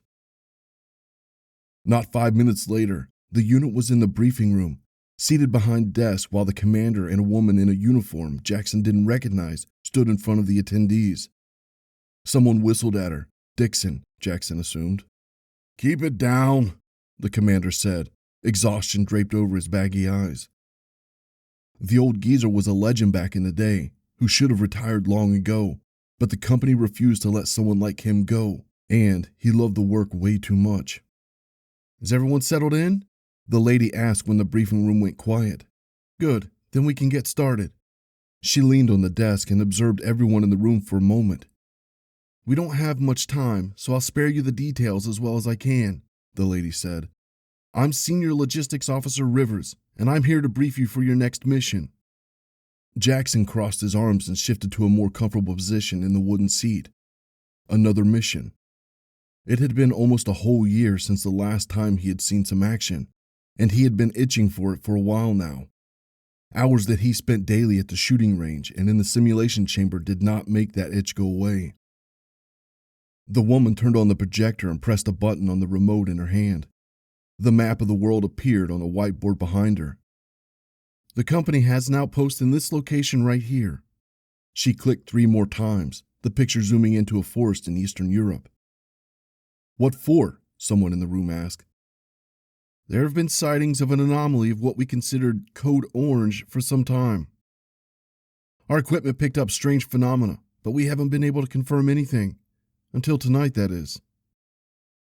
She clicked the remote once more and assumed an akimbo stance, her eyes scanning the attendees. If she expected the briefing room to explode in awe, she was speaking to the wrong audience. Everyone in the room had already seen pretty much any kind of phenomena that the company was dealing with, so the image from the projector showing a shadow moving among the trees didn't sway anyone. "Charming," Hoover said. "2 of the guards stationed there were killed earlier today. Before they died, they managed to send a distress signal to HQ." "So what the hell is it?" someone in the classroom asked. "We don't know yet. Our data is limited, so we've classified it as Code Orange. Level 6 until we're able to get more details. That's where you guys come in." Rivers bit her lip, her eyes darting around the briefing room as if expecting the unit to complain. Had this been a classroom full of college students, the room would have exploded with groans and complaints. But this wasn't a room full of students. It was a room full of hardened veterans who followed their orders without question. "You are to go to the location right now and investigate," Rivers said. "Don't they have anyone closer there?" Dixon folded his hands behind his head. "Afraid not. No one with your expertise, anyway." "And we're supposed to do what exactly?" "Locate the target and tag it from a safe distance." "That's it?" "Yes, that's it. Until we figure out what we're dealing with, you are not to engage the creature. Is that understood?" "I love a bossy woman," Dixon said, much to the roar of the briefing room. Rivers remained stone-faced at that remark. The commander didn't bother shutting everyone up. Rivers inhaled, her shoulders tensing up before drooping. "That guy's unit will be ready in case you need backup. Now, due to the secrecy of the mission, we will only be sending 5 unit members out in the field. Any volunteers?" Hands rose in the air, 8 of them. Jackson counted. He didn't raise his own hand. The commander pointed to each member who volunteered and said, "Dixon, Trope, Barry, Hoover." His eyes fell on Jackson. "And Jackson." Disappointed sighs boomed in the room, and heads turned to Jackson, giving him accusatory glances. "Jackson, you'll be the designated team leader," the commander said. Jackson raised a hand in frustration and let it fall to his side. "You'll have Survivor leading the team," Dixon grinned. "That's not good for us. Guess I'll say my prayers." The briefing room exploded in laughter, but Jackson, Survivor, found nothing funny about it. He didn't like his reputation as the only member to come out alive of multiple missions. "Everyone calm down. This is just a recon mission. Tag the entity, get back to the LZ, and you're going home," the commander said. "You'll be briefed on the rest of the details on the plane. Now get ready to leave." In unison, all the chairs pushed back and the unit members stood up. The ones that weren't chosen for the mission, a little more leisurely than the ones who were about to be deployed. Jackson followed his 4 mission companions out of the briefing room and towards the barracks. "To tell you the truth, the only reason why I volunteered was because I saw that Survivor didn't," Barry said, giving Jackson a smirk. "Well, I for one am looking forward to breaking Survivor's curse," Trope said. "When we are back from the mission and live and well, everyone will see that you're not cursed like everybody says, Jackson. It's just mindless superstition." But Jackson didn't respond. His mind was already on the mission, on the plans of how to keep his unit alive. He knew that the mission was supposed to be simple. Locate the target, tag it, and get out of there. No need to engage it. But, despite the simplicity of the task in front of them, he couldn't shake the feeling that the mission that awaited his unit would end in another bloodbath. And he was bracing himself for it. Chapter 7. The forest was mesmerizing. Dylan stared up at the trees reaching high into the sky. Despite the bevy of canopies, the foliage still provided more than enough sunlight to peer through while giving adequate shade to the group. Dylan pulled out his phone and snapped a few photos here and there. Hannah and Oscar did the same with their camcorders. Mickey and Bogdan stood at the back, chatting while Mickey smoked. No matter what setting or angle Dylan used with his phone, the photographs never did justice to what his eyes were able to see. "What do you think?" Lexi stopped next to him. "We may not have tall skyscrapers like in America, but our nature is something else." "It sure is, and it's pretty close to your home. Where I live, it's just endless desert and rocks," Dylan said. "But if you go west, you can find redwood forests in California. Have you ever seen those trees?" Lexi shook her head. "They're huge, like a giant. It would take like 20 people to wrap their arms around one." Lexi smiled, but her eyes looked sad. "What's wrong, Lex?" He brushed a bang behind her ear. "Nothing." Lexi shook her head, her eyebrows raised in a "what are you talking about" manner. "Come on, babe. I know you. What's up?" He rubbed her shoulders. She pursed her lips and looked down before raising her gaze up to Dylan. "I'm sorry." "For what?" "For not getting my visa." "What are you talking about? So what if you didn't get it?" Lexi sighed. "I really wanted to visit you in the States. I wanted to see all the places that mean so much to you. Like where you grew up and where you go for fun and what your college is like." She wiped her eyes, now glistening with tears. "I'm sorry." Dylan pulled her in, wrapped his arms around her, and caressed the back of her head. "You did everything you could, Lexi. It's not your fault." She hugged him around the waist. "I'm just afraid that you'll love me less because of it." She looked up at him. "No, of course not. Why would I love you less because of a stupid visa?" "Well, because you're over there and I'm here. I just feel like you might realize that we have no future together." Dylan slightly detached from Lexi, just so she wouldn't be able to notice his increased heart rate. "No, of course not. Listen, when the time comes, we'll find a way to get you to the United States." "What if we don't?" "We will." "But what if we don't?" "Then we'll live somewhere else." But even Dylan didn't believe his own words. He and Lexi had met on a trip to Italy, and what a coincidence it had been. Dylan had come with a group of friends. He and Lexi had stayed at the same hotel, on the same floor, so they had seen each other every morning when they went down to breakfast. Dylan had been immediately mesmerized by Lexi's beauty. He hadn't recognized the language that she spoke to her girlfriends, but it sounded like Russian or Polish. His friends egged him on to approach her, but he was too embarrassed with all the other girls around. It had been 3 days before his departure that he had run into her in the lobby in front of the vending machine. He knew that it was probably the only chance he would get to talk to her alone. Despite being nervous as hell, he approached her with a simple "hi." That was the beginning of their relationship. They had spent the next 3 days inseparable, in the hotel room, in restaurants, walking around the place, riding the gondolas, until the moment Dylan had his flight back to the States. By then, Dylan thought this would be a one-time adventure, and that there was no way anything more would come out of his time with Lexi. But they continued chatting over text when he returned to the States, then video chatting, and then he visited her where she lived.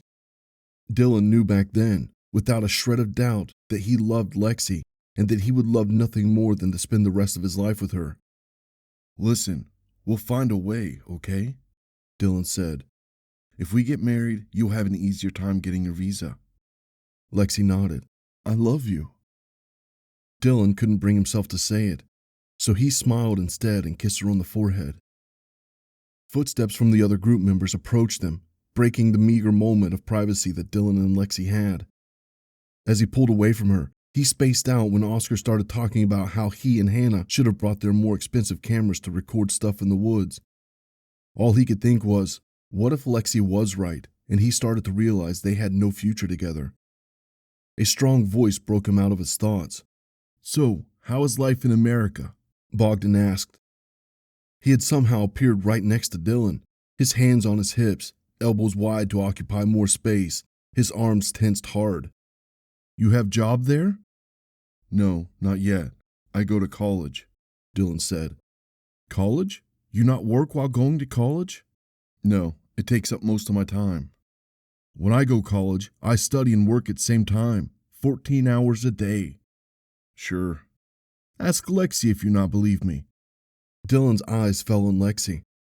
She was talking to Hannah and Oscar about something, oblivious to Dylan's gaze. You guys hung out a lot? He asked. Oh yes, we hang out very much. Bogdan flashed a shit-eating grin. We, how you say, very close friends. He gave Dylan a pat on the back, and without further explanation, sauntered to the others. That motherfucker. Dylan's blood boiled. Was that what the whole deal was? Was that why Lexi got so angry over Mickey inviting Bogdan? Of course it was. How could Dylan have been so stupid? How could he not see the obvious signs? Then his anger careened from Bogdan to Lexi. How could Lexi not tell me the truth? Lexi was done talking about whatever story she was sharing, and Bogdan had started speaking, a hand on Lexi's shoulder. He threw a not-so-subtle glance in Dylan's direction, as if to make sure he was watching.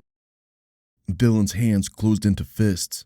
Ex or not, Dylan wanted to walk up to the son of a bitch, shove him, and tell him to get his hand off his girl. No. Calm down. Don't make an unnecessary scene. Either way, Lexi took 2 steps forward, just enough to get Bogdan's hand off of her. Bogdan continued talking in an obnoxiously loud voice without paying attention to Lexi. By the time he was done with his story, he and Mickey were laughing loudly, while Oscar and Hannah offered forced, courteous chuckles. Dylan and Lexi's facial expressions remained reticent. We should get going. The eye's pretty far away. Lexi tucked a small bottle of water into her backpack and hoisted it over her shoulders. She walked past Dylan with a curt, "Come on, babe." She spun around as if remembering something and asked, "Oh, you want that energy drink I bought for you? I picked a cold one, but it won't stay that way for long in this heat." "No, I'm good, thanks," Dylan said. "Everything okay?" she asked, caution veiling her face. "Yeah, lead the way." Lexi smiled and brushed his hand in passing, something she always did whenever she wanted them to hold hands. Dylan ignored that remark and continued walking behind her. The trail awaited them. Chapter 8. Guilt loomed above Mickey like a mosquito that refused to go away no matter how much he flailed. He wished that he had thought before speaking, but he didn't, and he once again found himself in a situation where someone suffered because of it. His sister and his exes always told him the same thing. Mickey, you need to take your time and really consider whether what you want to say is a smart thing to say. And so, Mickey did that most of the time. He refrained from cracking jokes in large groups because he knew that they might not be to everyone's liking. He took his time, nodding to questions before answering, because he wanted to be sure that the answer wouldn't be stupid. Still, words sometimes involuntarily spilled out of him in the heat of the moment, just like with Bogdan. He hadn't intended on inviting him on the trip, it just felt like it was the right thing to do. In hindsight, he really shouldn't have done it, because literally nobody in the group wanted Bogdan on this trip, Lexi least of all. Mickey was okay with him, but it was evident that Bogdan didn't sit well with the others. Dylan had a hard time hiding his annoyance with the muscle man. Hannah and Oscar avoided communication with him altogether, like he had head lice. Truth be told, Mickey had realized his mistake the moment the words left his mouth on the phone call, but it was too late to take them back. Since he had already dug a hole for himself, he told the others and hoped they would just dismiss it as, "Okay, no problem, just another member joining us, cool." Oh, was he wrong? He had seen the scowl on his older sister's face only a few times in his life. The first was when she'd caught him going through her diary. The second time was when she had a couple of friends over for a sleepover, and he kissed Stella on the mouth before running away. Mickey still cringed at that memory. The third time was when he had gotten back with an ex who he had previously trash-talked with his sister to Kingdom Come. The fourth time was today. She refused to look at him, and every time their eyes did meet, which was after an unsavory joke made by Bogdan, Lexi's look said, "You really don't pick who you're going to hang out with, do you?" But since it was Mickey's fuck-up, it would also be up to him to resolve the situation. He would keep Bogdan as busy as he could so that the others wouldn't need to. Besides, Mickey enjoyed his company despite his antics. The two of them had known each other since childhood, and after knowing someone for years, a person gets used to the other person's quirks. Bogdan was a little specific, but he was still Mickey's friend, and he was a good guy. "Is there anything else interesting on this trail?" Oscar asked. His camera pointed at the Chartreuse Hill of the trail. "They say there used to be a village somewhere around here, but I think those are just stories," Mickey said. "Or maybe not." "So, this eye, what is it exactly?" Dylan asked. "A natural rock formation. It's like this deep crater where there's always water. During summer, the water pretty much drains, leaving only a puddle during fall and spring. It fills until it's like a pool, and during winter, it freezes. It's called the eye because when you look at it, while it's somewhat drained, it looks like an eye." "Maybe we can swim," Bogdan said. "We didn't bring our swimwear," Hannah bit her lip. "So what?" Bogdan shrugged. "We swim naked." He winked at Hannah and then focused intently on Lexi's ass. His tongue stuck out like a dog awaiting his treat. Mickey really wished that Bogdan would stop with the subtle, flirtatious remarks directed toward his sister. He knew that Bogdan was only joking, but others might not know that. And if they did, they would not appreciate Bogdan's remarks. Luckily, Dylan was in front, walking beside Lexi, so he didn't catch Bogdan oogling his girlfriend like a tender steak. "Swimming is probably a bad idea," Mickey interjected. "The water is dirty." He expected Bogdan to provide a counter-argument to that sentence, but he simply shrugged and lumbered on. Lexi was not having fun on this trip. Not one bit. This was supposed to be a fun trip with her boyfriend, a final outdoors thing they would enjoy doing together. Instead, that moment of joy was encroached on by Bogdan. He was a ubiquitous presence that no one wanted here, that no one could stand. Lexi carefully monitored Dylan to make sure he wasn't too annoyed. For the past 20 minutes, ever since they left the car, he had been quiet, distant, as if he was deep in thoughts that he wasn't sharing. Maybe he had just had enough of hanging out with people. He was an introvert and couldn't stand spending too much time in large groups, especially ones that had loudmouths as obnoxious as Bogdan. If things became too unbearable for him, Lexi would grab him by the hand and the two of them would double back. There wasn't a bus station too far away, and walking some extra distance was a small price to pay to separate from Bogdan and her brother, who fucked up by inviting him. Lexi remembered that they would reach a crossroads soon. From there, they could pretty much take any trail they wanted and would still end up at the eye. Perhaps she and Dylan would take a detour. There were some nice places to see on the old road, like the abandoned wheelbarrow, a creek that followed the trail, and so on. But if they separated from the others, that would mean that Hannah and Oscar would have to be with Mickey and Bogdan, and Lexi couldn't do that to them. In that case, she would simply pull Mickey aside and tell him to take Bogdan down the other way. That way, everyone would get at least half an hour's rest from Mickey's friend. Walking on the trail was easy at first because it was flat and wide. But then it gradually tapered and snaked in various directions, leading the group between the maze of trees that surrounded them. Tiny bugs flew around, congregated at certain spots, sticking to Mickey's shirt and sweaty face. He was so annoyed that he ended up smoking more than usual. When he went to pull out another cigarette, his eyes fell onto the two that remained in the pack. They wouldn't be back for at least a few hours, so Mickey had to make them last. He returned the pack to his pocket and continued flailing his arms at the insects that buzzed persistently around him. At one point, Lexi slinked next to Mickey and gently pulled him away until they were in the back of the group. Mickey knew it could mean only one thing: trouble. "Look, I'm sorry, okay?" He justified before she even said anything. "But seriously, he's not so bad, come on." He's a fucking menace. He's ruining everybody's experience here, Mickey. What the fuck? I said I was sorry. Okay, look. We're going to reach the crossroads soon. You're going to convince your buddy to go in one direction, and the rest of us will go in another. Are you serious? Yes, dead serious.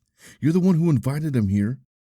Mickey wanted to argue against that, but in the end, Lexi was right. He silently nodded.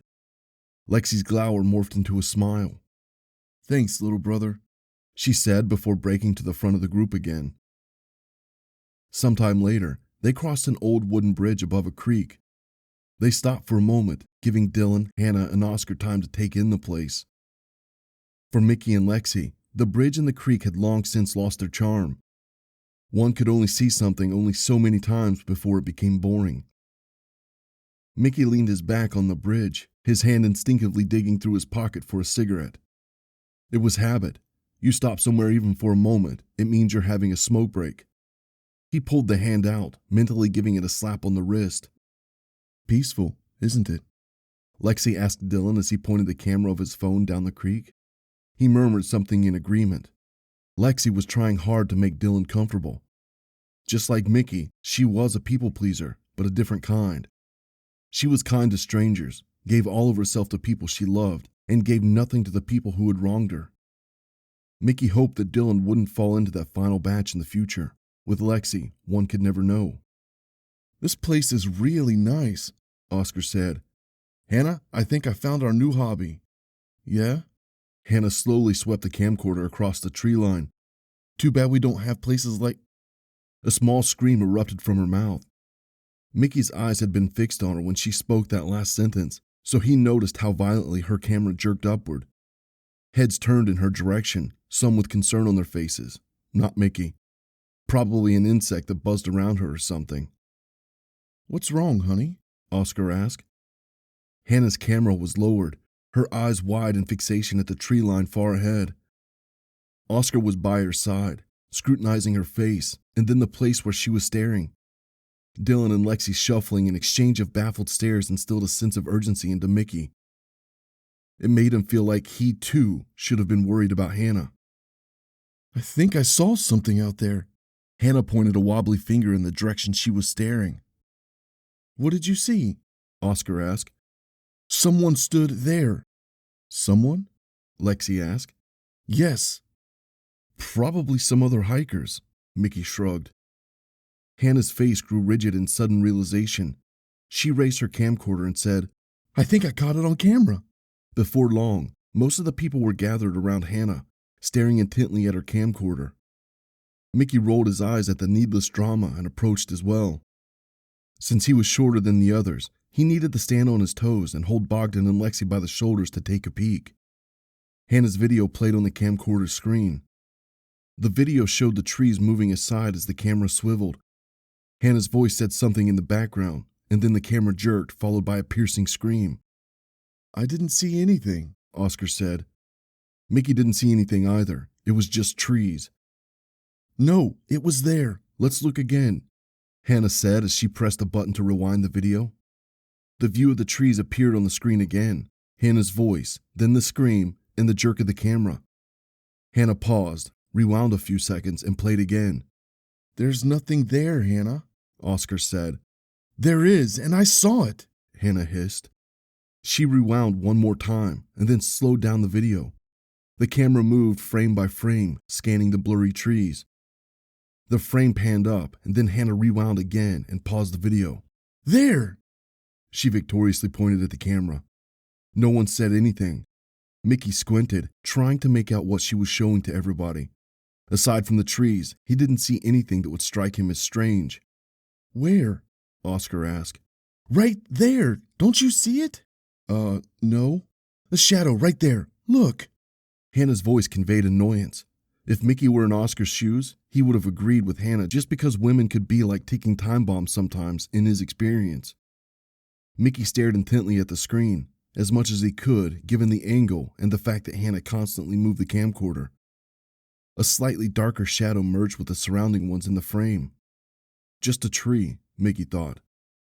There's nothing there, babe, Oscar said. Hannah pressed a button to move the frame. The shadow now stood in the center of the camera, partially behind a tree. It was too blurry. Hannah pressed the button once more. The blurry image cleared up somewhat.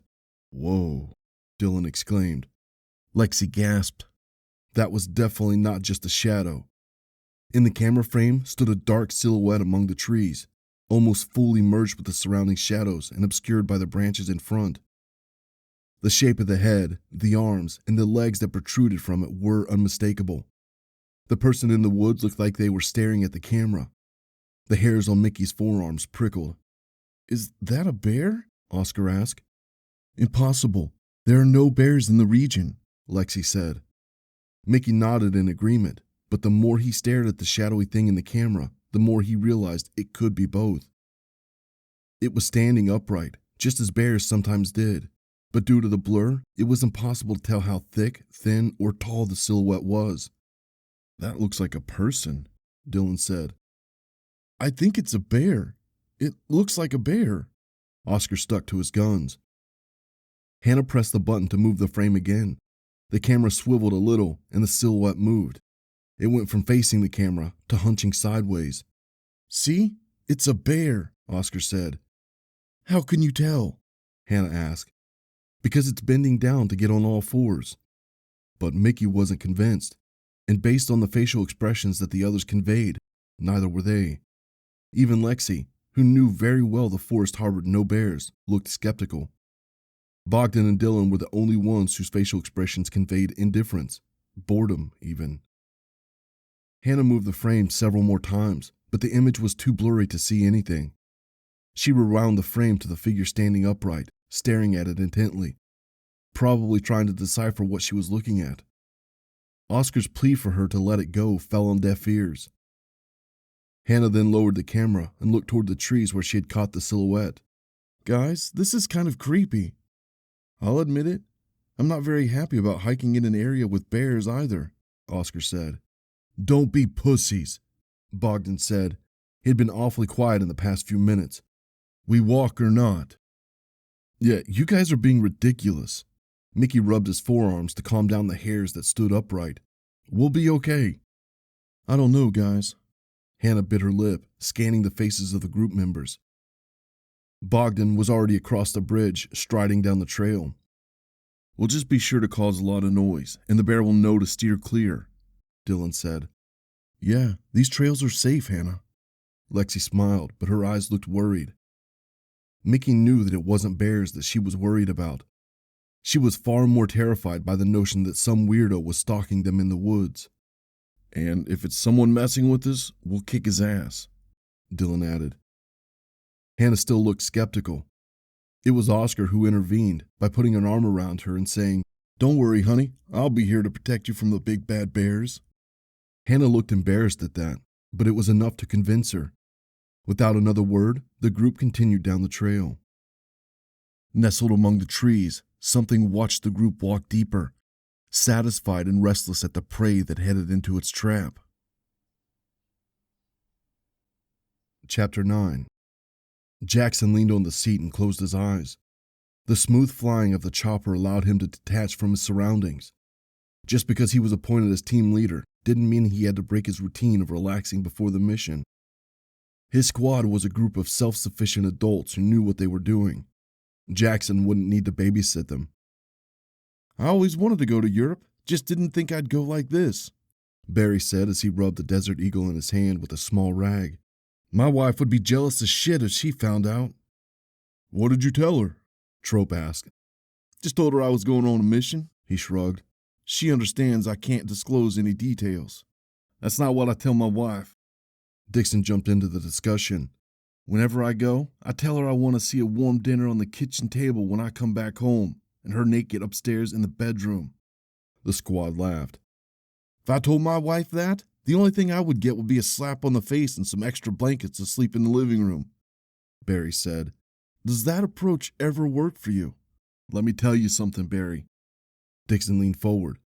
"It doesn't matter how confident you are, what you say, or how many chores you do, or how rich or pretty you are.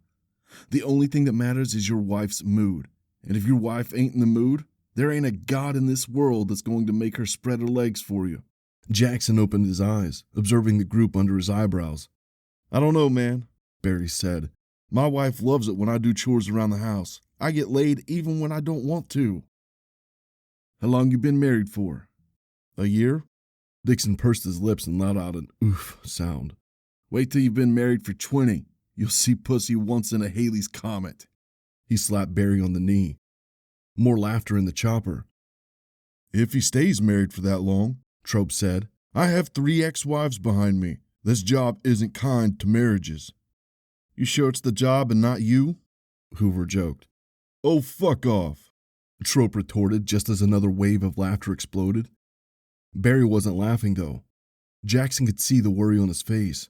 Barry was young, only in his mid-20s. All the other squad members were in their late 30s and 40s. Any kids? Jackson asked. Everyone turned their heads to face Jackson, surprised at his unexpected question. Barry looked taken aback for a moment. My wife's pregnant. 6 months in. Girl. Congratulations. Dixon patted him on the back. My advice? Use your vacation days before the kid comes along, because when you become a dad, you can kiss that peace and quiet goodbye. One thing that Jackson appreciated about being an intervention unit officer was that the unit always looked out for each other, especially the rookies. They roasted each other as a form of camaraderie, and when it came to fighting back to back, they bled for each other. A smile crept up on Jackson's face at the knowledge that the squad would do everything they could to get Barry alive and well back to his wife and unborn child. ETA 20 minutes, the pilot shouted. Gear check. Jackson shot up to his feet. The others did so without a word, too. They double-checked to make sure everything on their suits was functional and strapped in well, then retrieved their weapons from the racks. Jackson's preferred firearm of choice was the Heckler & Koch MP5. As for the sidearm, he usually went with a Glock 19 with an extended mag, but this time, he opted for a modified Colt M1911 with grips, a compensator, and a flashlight. Since the mission was more about recon than assault, Jackson attached a suppressor to the MP5. The intervention unit was free to use whatever weapons they liked as long as they were compatible with the nature of their mission.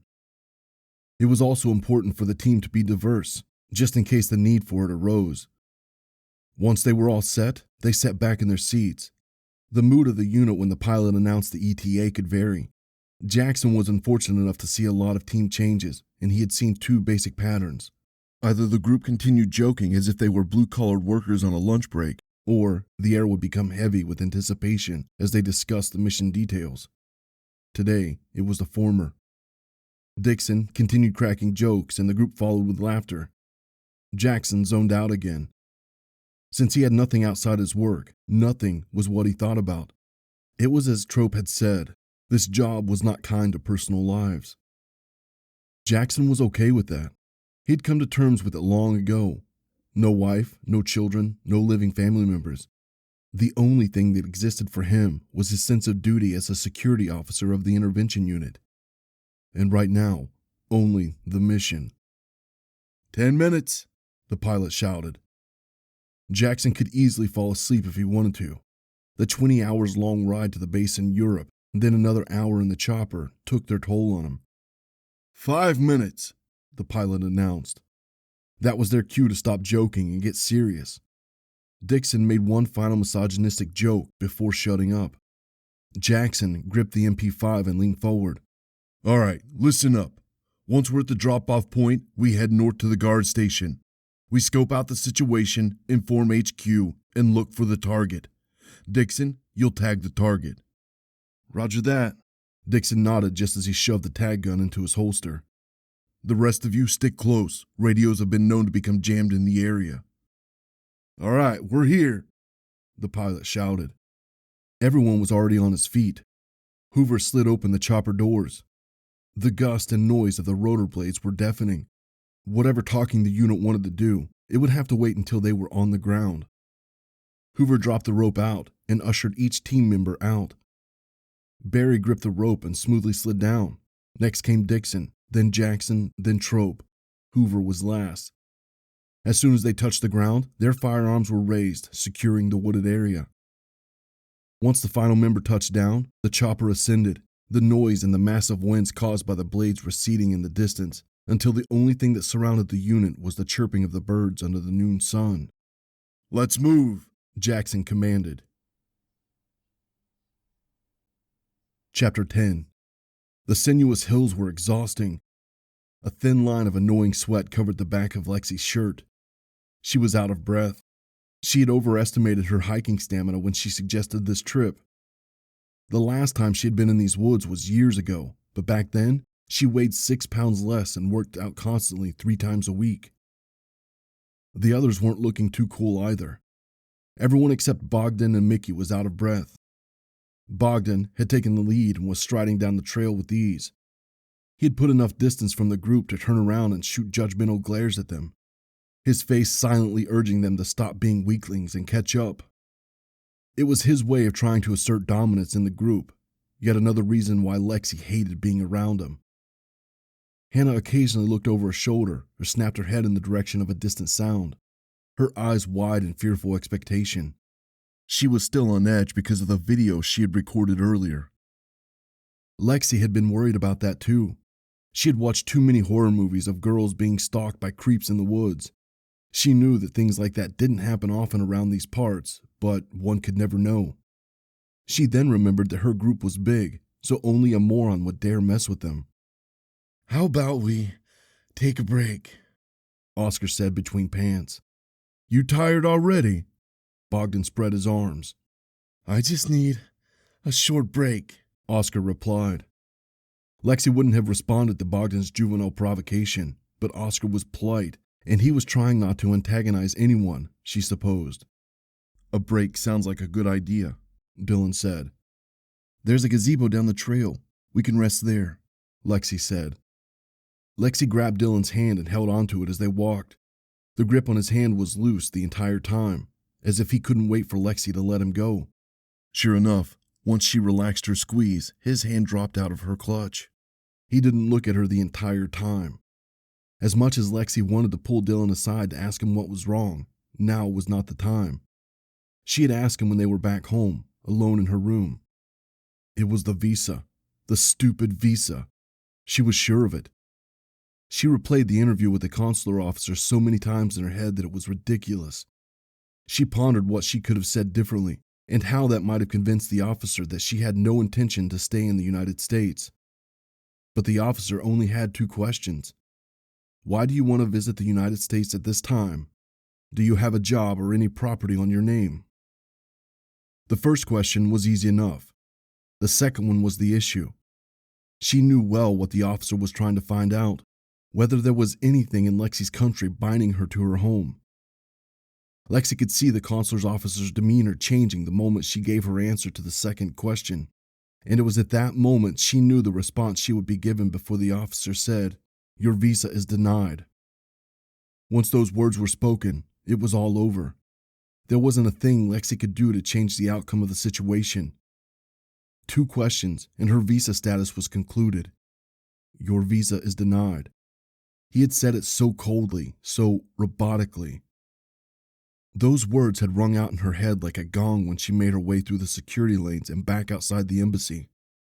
After the dust had settled, the only thing that remained was a sense of defeat.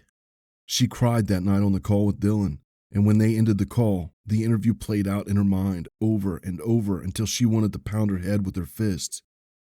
She tried telling herself that it was just bad luck. She just happened to run into a consular officer who had got the wrong impression about her.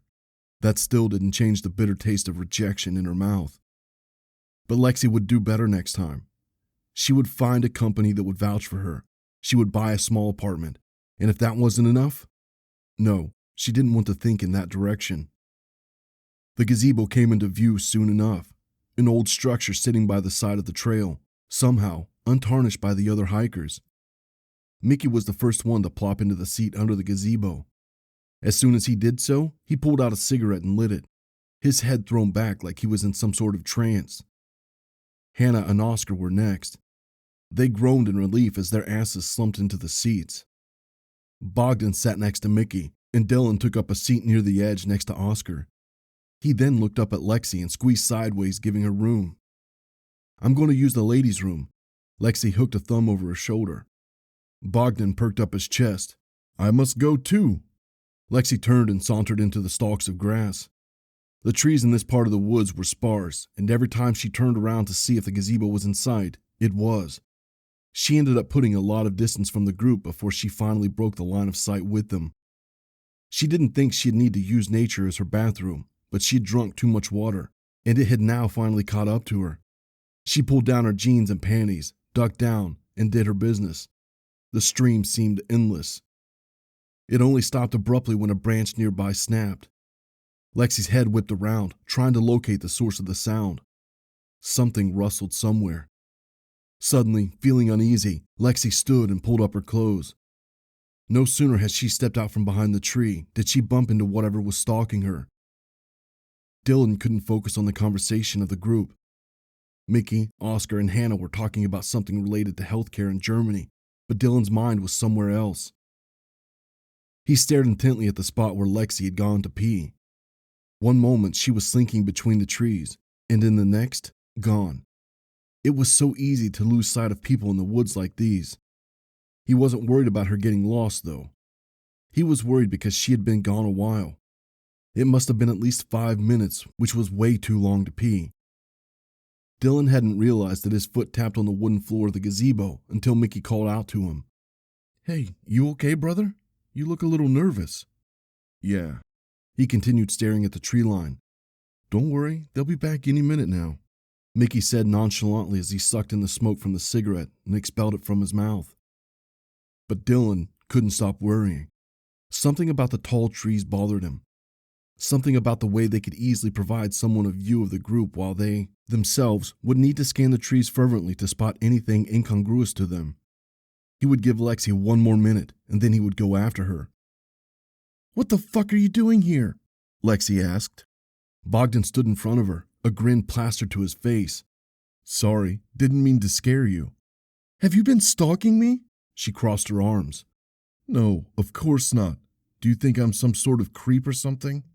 Yes, she wanted to say, but refrained from doing so. The others are waiting, she said as she stiffly started forward. Bogdan stepped in front of her, blocking her way. The look of amusement refused to leave his face. Lexi shook her head as if to ask him what the hell he was doing. Your boyfriend, the American, he's a really interesting guy, he said. His eyes gleamed with something Lexi didn't like. She didn't say anything to his remark. How would one respond to that anyway? Instead, her eyes fell behind Bogdan. The gazebo was nowhere in sight. It then hit her. The gazebo was nowhere in sight. She and Bogdan were alone in the woods, away from the group, and he was blocking her way. He was taller, stronger, and he'd be able to overpower her easily, probably before she'd even be able to scream. But Dylan and the others were right there, just barely out of sight. The thought of Bogdan doing something to her so close to safety made Lexi shiver, despite the warm rays of sun. Her eyes scanned the tree line behind Bogdan once more, desperately looking for the gazebo. Bogdan noticed this because he looked at what caught Lexi's attention. She could push him and hope she had managed to disorient him enough to run back to the others, but he would probably be faster. Bogdan turned to face her, not budging from his spot. He stood close enough for her to smell the sweat that clung to his wife-beater shirt. You want to go back? Yes? Bogdan squinted at Lexi, as if considering whether he was going to allow her to do that. Okay. He finally stepped aside, gesturing in the general direction of the gazebo. After you. Lexi hesitated. A part of her believed that Bogdan was waiting for her to turn her back to him so that he could do something to her while she didn't expect it. That smile that said Lexi was part of a prank that Bogdan knew about bothered her a lot. Well, are we going, or do you want to stare at this a little longer? He asked as he flexed his pecs. Lexi let out a groan as she walked past him. She tried not to quicken her pace, no matter how much she wanted to put some distance from Bogdan. Her walk felt stilted and unbalanced. I'm glad you found someone, Bogdan said. You deserve it, even if it's an American. Lexi ignored him. You seem really happy. I wonder how long he'll stay with you. She didn't want to stop and turn around, and yet, for some reason, she did. When she looked at Bogdan, he was no longer smiling, but the corner of his lips danced ever so slightly. "What's that supposed to mean?" she asked. "I didn't mean anything." Bogdan shook his head with an incredulous stare. "No, go ahead. Say what you wanted to say," Lexi said. "No, I really didn't." "Hey, you opened this can of worms, so why don't you say what you want to say?" Since it's what you want to do. Bogdan huffed, seemingly annoyed that he had to cave in, confirming Lexi's suspicion. "Well, I mean, he's American." Okay, so what's wrong with that? "There's nothing wrong with that. It's just that he lives in America, okay?" "Yeah? So? You live here, and they denied you your visa. This is what, the second time?" Third time, actually, but Lexi didn't want to give Bogdan the satisfaction of being right. "The more times they deny your visa, the harder it is to get, right? It's like looking at a restaurant with bad reviews." Lexi put her hands on her hips and chewed on her lip. The heat of her body rose, and she was sure it had nothing to do with the weather. "That's not going to stop us from being together. I mean, I get that, but this isn't a romantic movie, Alexa. It's real life, and things sometimes just don't work out how we want them to." He shrugged.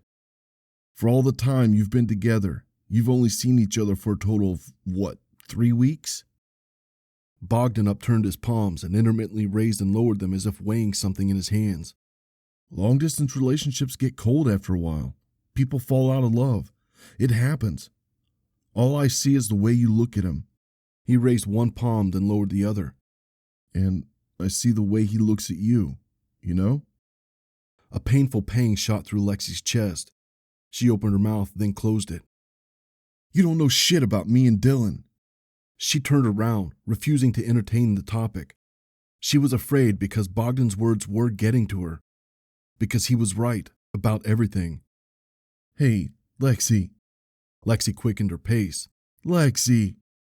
Bogdan's hand wrapped around her wrist, stopping her in her tracks. She snapped at him. He was inches from her, his lips sucked into his mouth. "Look, Sorry if what I said is hurtful." but you asked me, and I'm just trying to be honest. It's sometimes hard to see things right when you're directly involved in the problem, but the rest of us see it, okay? And sometimes it's hard for us to see the truth even when it's right in front of us.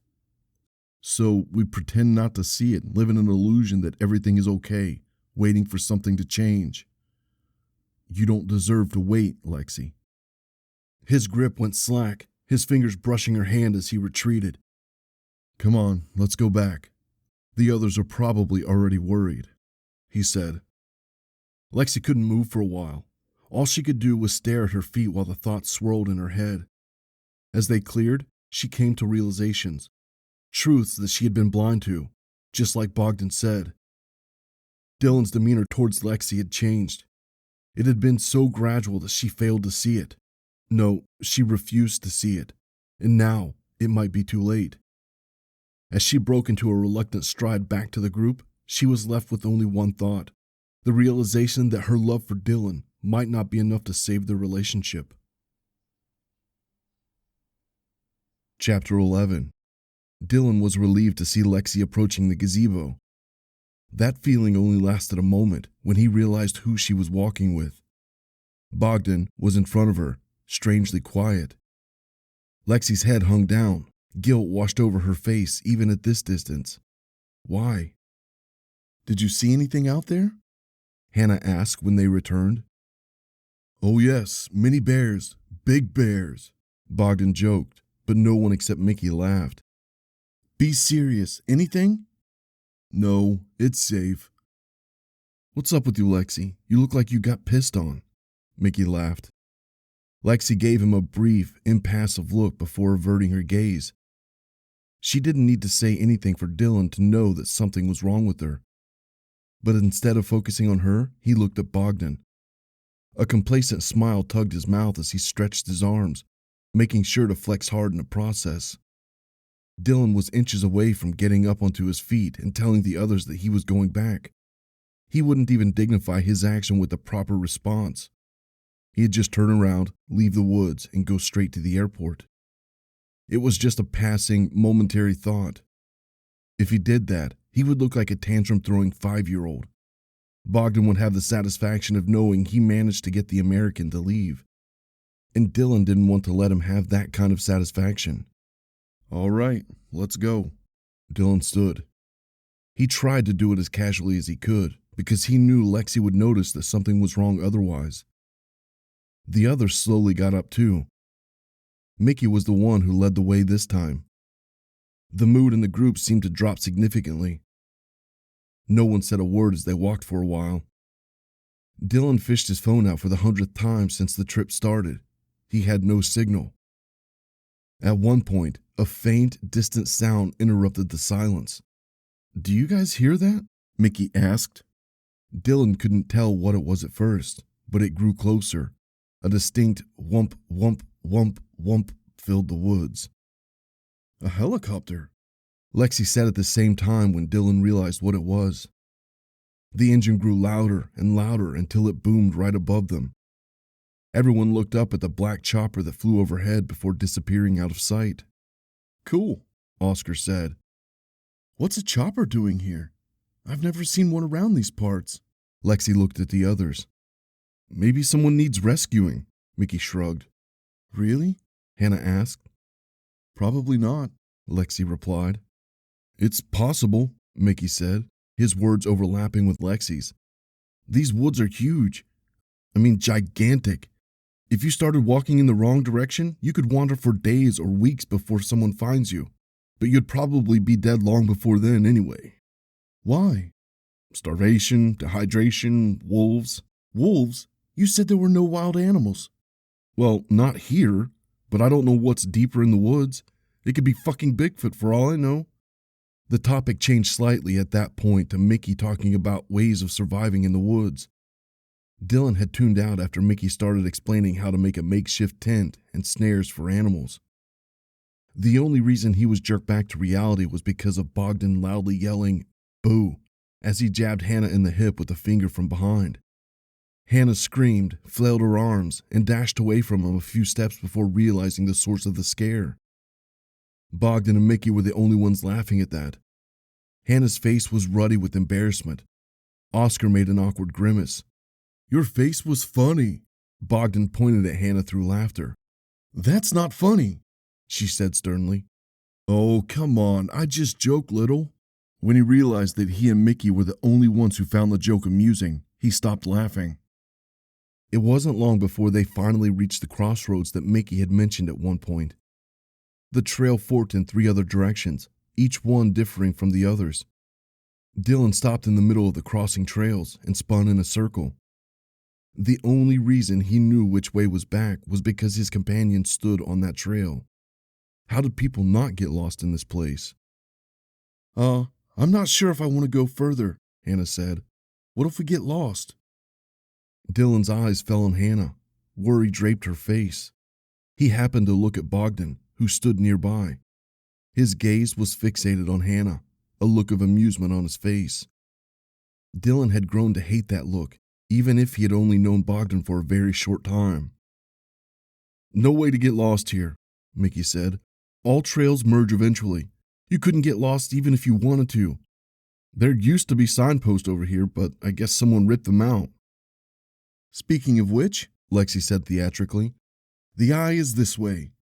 We can also reach it using this trail, but it's longer. But there are plenty of nice things to see there. Mickey, you said you always wanted to go that way and see what it's like, right?" She enunciated the last word. "Nope. What are you talking about?" Mickey frowned.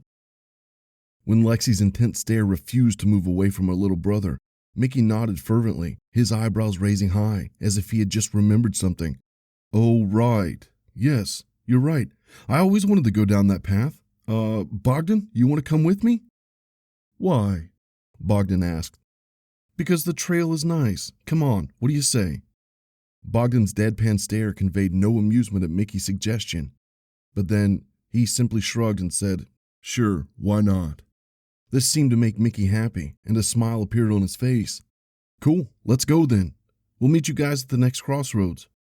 Mickey started down the middle trail, while the others went after Lexi towards the left path. "Wait, no one else coming?" Bogdan asked. "Hannah, You not want come?" "I think I'll stick with the shorter path." Hannah flashed him an awkward smile. "So, only Mickey and me?" Bogdan turned to the others, and when he seemingly realized that no one else wanted to join him, he shrugged. "Okay." Without another word, he and Mickey strode down the path, taking with him an invisible weight that loomed in the air ever since Bogdan first entered the car. "Finally!" Lexi let out an exasperated sigh of relief once Mickey and Bogdan were some distance away. "Now we can rest our brains a little." She turned to Dylan.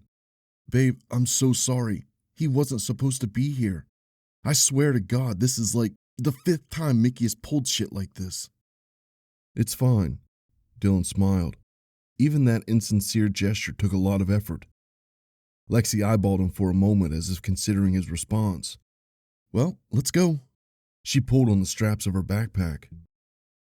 She spun on the balls of her shoes and started down the designated path. Hannah and Oscar followed. Oscar recorded stuff with his camcorder. Hannah did not. Not since the incident at the bridge. Dylan followed them, tempted to take the third path where he would walk alone. Chapter 12. "You said the trail was nice. I don't see anything nice here," Bogdan said. On the left was a sheer rock wall. On the right, the ground descended into a barren valley. There were no trees here to provide them with shade. Lately, Bogdan couldn't stand the sun. Ever since he started going to the gym and packing the insane amount of muscle mass, he'd become less resistant to heat. During summer, he could go outside just to take out the trash, and the back of his shirt would already be drenched in a patina of sweat. "It is nice. We'll get to see the nice part soon," Mickey said.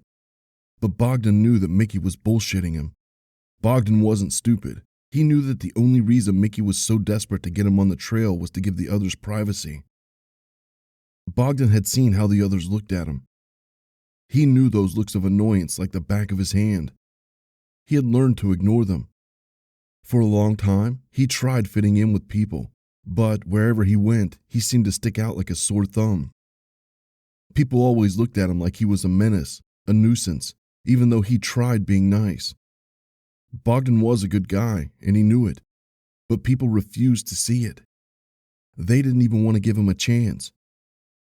It took him a while to realize that the reason why they didn't actually like him was because they were jealous of him. And why wouldn't they be? He was smart, funny, handsome, and had a chiseled body that would get every woman's waterworks running. So he stopped trying to fit in because, in the end, it should be they who should want to fit in with him, and not the other way around. "So, how do you like the American?" Bogdan asked. "He's everything I'd hope he'd be," Mickey said. "I was skeptical at first before meeting him because, you know, how Americans can be loud and annoying. But Dylan is okay, really polite and considerate too." "Okay," Bogdan grimaced. "It's a shame the American won't stick around for long in your sister's life," he wanted to say, but refrained from doing so.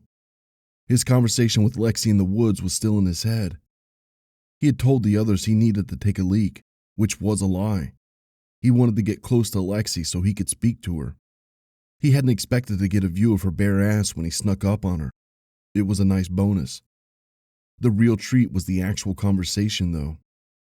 The way she looked at him with fear in her eyes, like she was about to start screaming, crying, pleading with him. It made Bogdan's crotch ache pleasantly. And then, the way her face vacillated between dread, confusion, and anger when Bogdan instilled the little worm of doubt in her mind. It was beautiful, and he would now just need to let it simmer in her own thoughts for a while, let Lexi reach her own conclusion, figure out that the American was not a good fit for her. Bogdan was doing her a favor. Lexi could spend years in an unhappy relationship with the American, who frankly wouldn't care what his European girlfriend was going through. Bogdan had seen what years of toxic relationships could do. The couples would go back and forth, break up and make up, always vow to be better, only for the cycle to repeat. Then, when they finally did end the relationship, they were so broken and carried so much baggage that they were incapable of starting their life with someone new without comparing them to the old partner. It was either that, or they stayed long enough for the woman to get pregnant. Then, the kid that would come along would work as a temporary band-aid for the already fucked up marriage. The couple would be too busy with their new baby to worry about anything else. And by the time their child grew up, the marriage would go back to the way it was before the pregnancy. And it would be too late to separate without hurting their kid. That's why Bogdan was helping Lexi fast forward to the inevitable conclusion. He was a good guy, and Lexi deserved better. Yeah, the American is okay, but something bothers me about him, Bogdan said. Yeah, what? Mickey asked. I don't know. You haven't noticed anything? No, what was I supposed to notice? I don't know. It's hard to put my finger on it, but something about the way he looks at Lexi. Mickey's pace slowed down a little bit. What do you mean? Nothing. I'm probably just imagining things. Forget it. Bogdan dismissively waved his hand and continued sauntering. No, I want to know. What did you see? Bogdan grinned from the front where Mickey couldn't see him. He made a serious expression before craning his neck to face Mickey. Okay, it's just, he's kind of cold, you know? Mickey frowned. It's like I can see how he means the world to Lexi. She's glowing with the love she has for him, and that's visible. But when you look at him? Well, speak up. What is it? Bogdan got his attention good. I think he's hiding something, he said. What could Dylan possibly be hiding? Like I said, maybe I'm just imagining things. It's stupid. It's just the way he looks at Lexi, and it bothers me. It's the same way Peter looked at Mira toward the end of the relationship before they broke up. Remember that? Yeah, I guess. These things are visible, especially if it's disparate like it is with Lexi and the American. Mickey stared at the ground for a while before finally shaking his head. No, don't be ridiculous. Dylan is probably just sad that he's leaving soon. Yeah, you're probably right. There's just one other thing that bothers me. Mickey's eyes locked with Bogdan's for a moment. He kicked a pebble in the trail, which rolled off of it and tumbled down the slope on the right. I've seen him checking his phone a lot, and I mean a lot. And I know you're going to say that it's no big deal, but I've seen him smiling at his phone, and I know that look, man. Mickey stopped. Bogdan mimicked him. They were facing each other. Bogdan's face went rigid with how hard he was trying not to smile. He couldn't help but be proud of his clever manipulation. You think Dylan is cheating on my sister? Mickey asked. You're the one who said it. Think hard. Has he always been like this? Maybe it's just the way he is. Mickey looked down at his feet. No, I don't think he's like that. Not that I remember. Bogdan had to play his cards right. If he pushed too much, the plan could backfire. If he was too mellow, his words would be forgotten. He sensed that now was the right time to back down since he had made his point clear. You know what? I don't want to cause relationship problems for Lexi. It's stupid. Let's just forget the whole thing, okay? He turned around to continue down the trail when Mickey called out to him. Hold on a second. Bogdan stopped and faced his friend. If Dylan really is hiding something, then we have to find out what it is. It's my sister we're talking about, Mickey said. Bingo. Well, what do you plan to do? I'm going to ask Dylan. No, don't do that. Why not? Because he'll never tell you. He'll just become defensive. What do you propose then? Talk to Lexi. Mickey blinked in a comically furious way. To Lexi? Just hear me out. Don't tell her you think Dylan is cheating on her. That'll cause all sorts of problems. Just tell her to keep an eye on him because he seems distant. Say it in a way that it sounds like you care about the American's well-being, like he might be going through something he's not talking about. Yeah, that's a good idea. Thanks, bro. Just one thing. Please don't tell her I said anything. She might think I'm trying to sabotage her relationship. And I don't want to be involved in this in any way. I'm just telling you as a friend what I see. I know, and I really appreciate it. Don't worry, I won't tell Lexi that we had this conversation. As soon as he said that, a scream erupted in the valley. Both Mickey and Bogdan jerked their heads in the direction of the sound. Bogdan's heart thumped in his chest. The scream sounded like a woman being flayed alive. What was that? Mickey asked, his voice shaky. It sounded like a woman. Bogdan said, scanning the valley. For once, he was grateful that there were no trees in the valley because they had a clear view of the land below. It sounded like a cougar, Mickey said. A cougar? Yeah, have you ever heard them screaming? No. Well, they sound exactly like that. They sound like a screaming woman? Yes, I'm not even joking.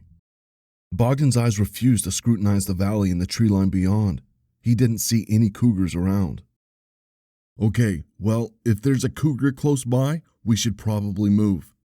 Good idea. They broke into a hurried gait, their heads diligently scanning the valley for any wild animals. A few minutes later, the excitement dissipated and Bogdan could relax once more. Standing behind Mickey, he allowed his mouth to stretch into a wide Cheshire cat grin, happy with the way the operation was going. Now, Mickey would need to talk to Lexi, confirming the suspicions that Bogdan had already planted in her head. Then, the waiting game would start.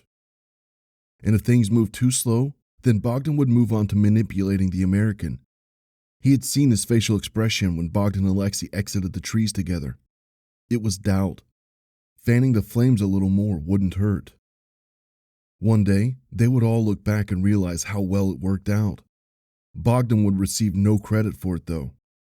He was like a ninja who struck from the shadows. But Bogdan needed no credit because he was a good guy. Chapter 13. The squad progressed well through the forest. No signs of hostiles yet. Intel they received from HQ said the entity was more active at night, but that didn't mean they could let their guards down. They needed to steer clear of any potential trails too, because the last thing they wanted was to run into civilians. Warning them to leave the woods was a no-go. That would only raise a lot of questions. With today's technologies, it would only take a few photos for the mysterious unit of armed soldiers to go viral, which would raise a lot of questions from the public. The company did a pretty good job cleaning up any evidence left behind, but it was still a hassle.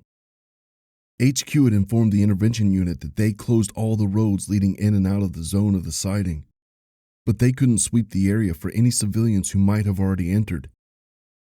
Hopefully, they would stay on the trail without encountering anything strange, and on their way out, the personnel posing as the local cops would let them leave, informing them that there was a wildfire in the forest, hence the need for a roadblock. That always worked like a charm, and no questions were raised. Station should be just around here, said Hoover, who was the point man. Eyes open, Jackson commanded. The building was well hidden. The ghillie nets that draped it blended in really well with the woods, and since it was so out of the way of any nearby trails, the chances of someone running into it were close to non-existent.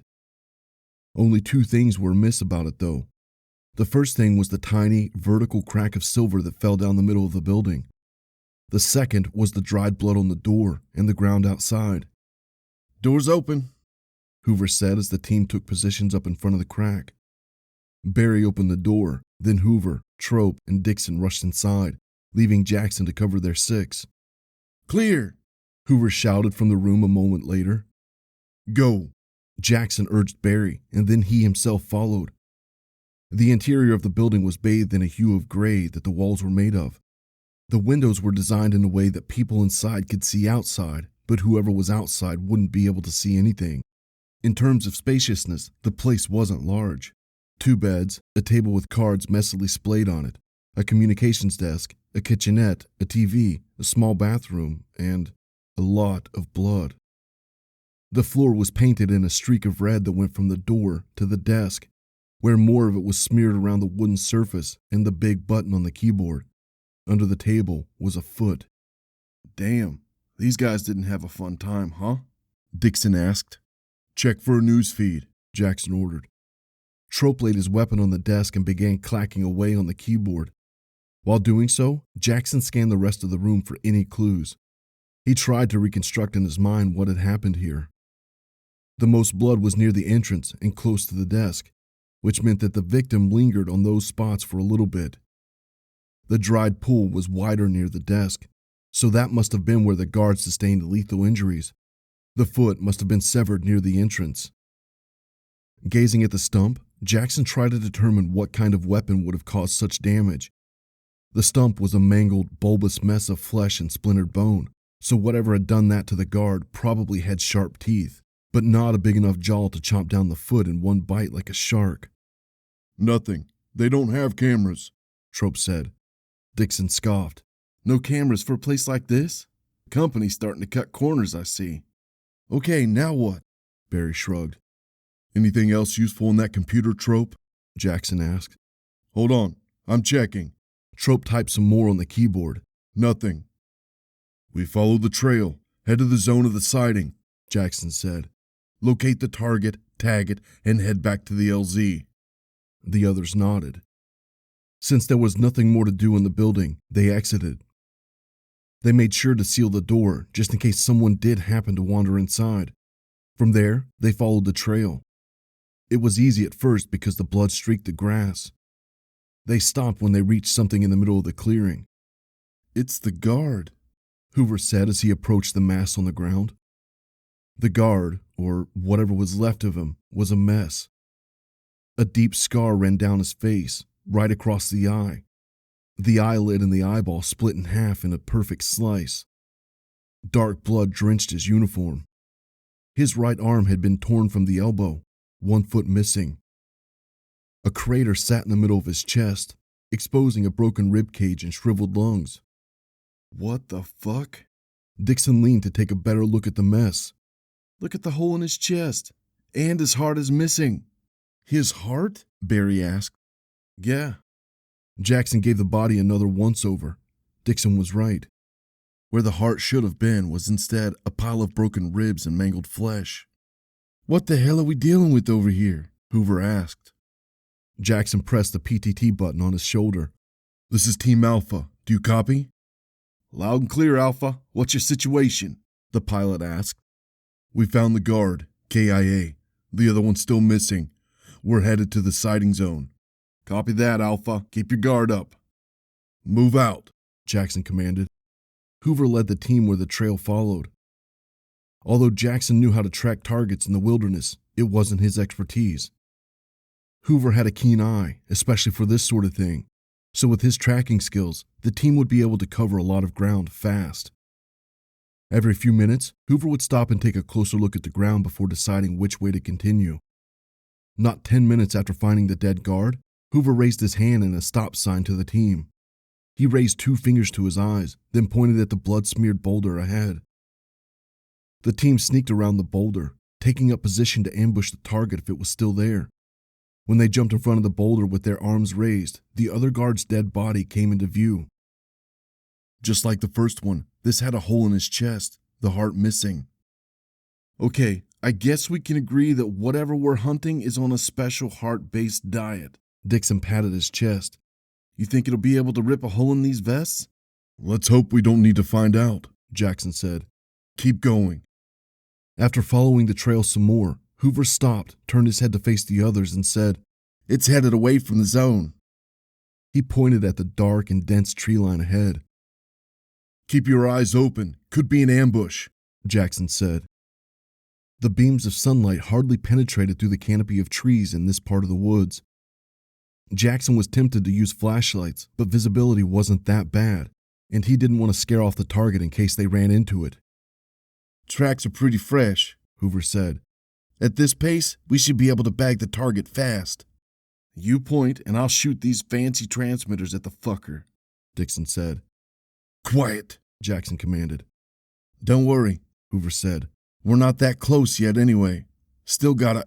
But Hoover never managed to finish his sentence. Jackson had seen it too late. A wash of dark flesh emerged from behind a tree and flanked Hoover.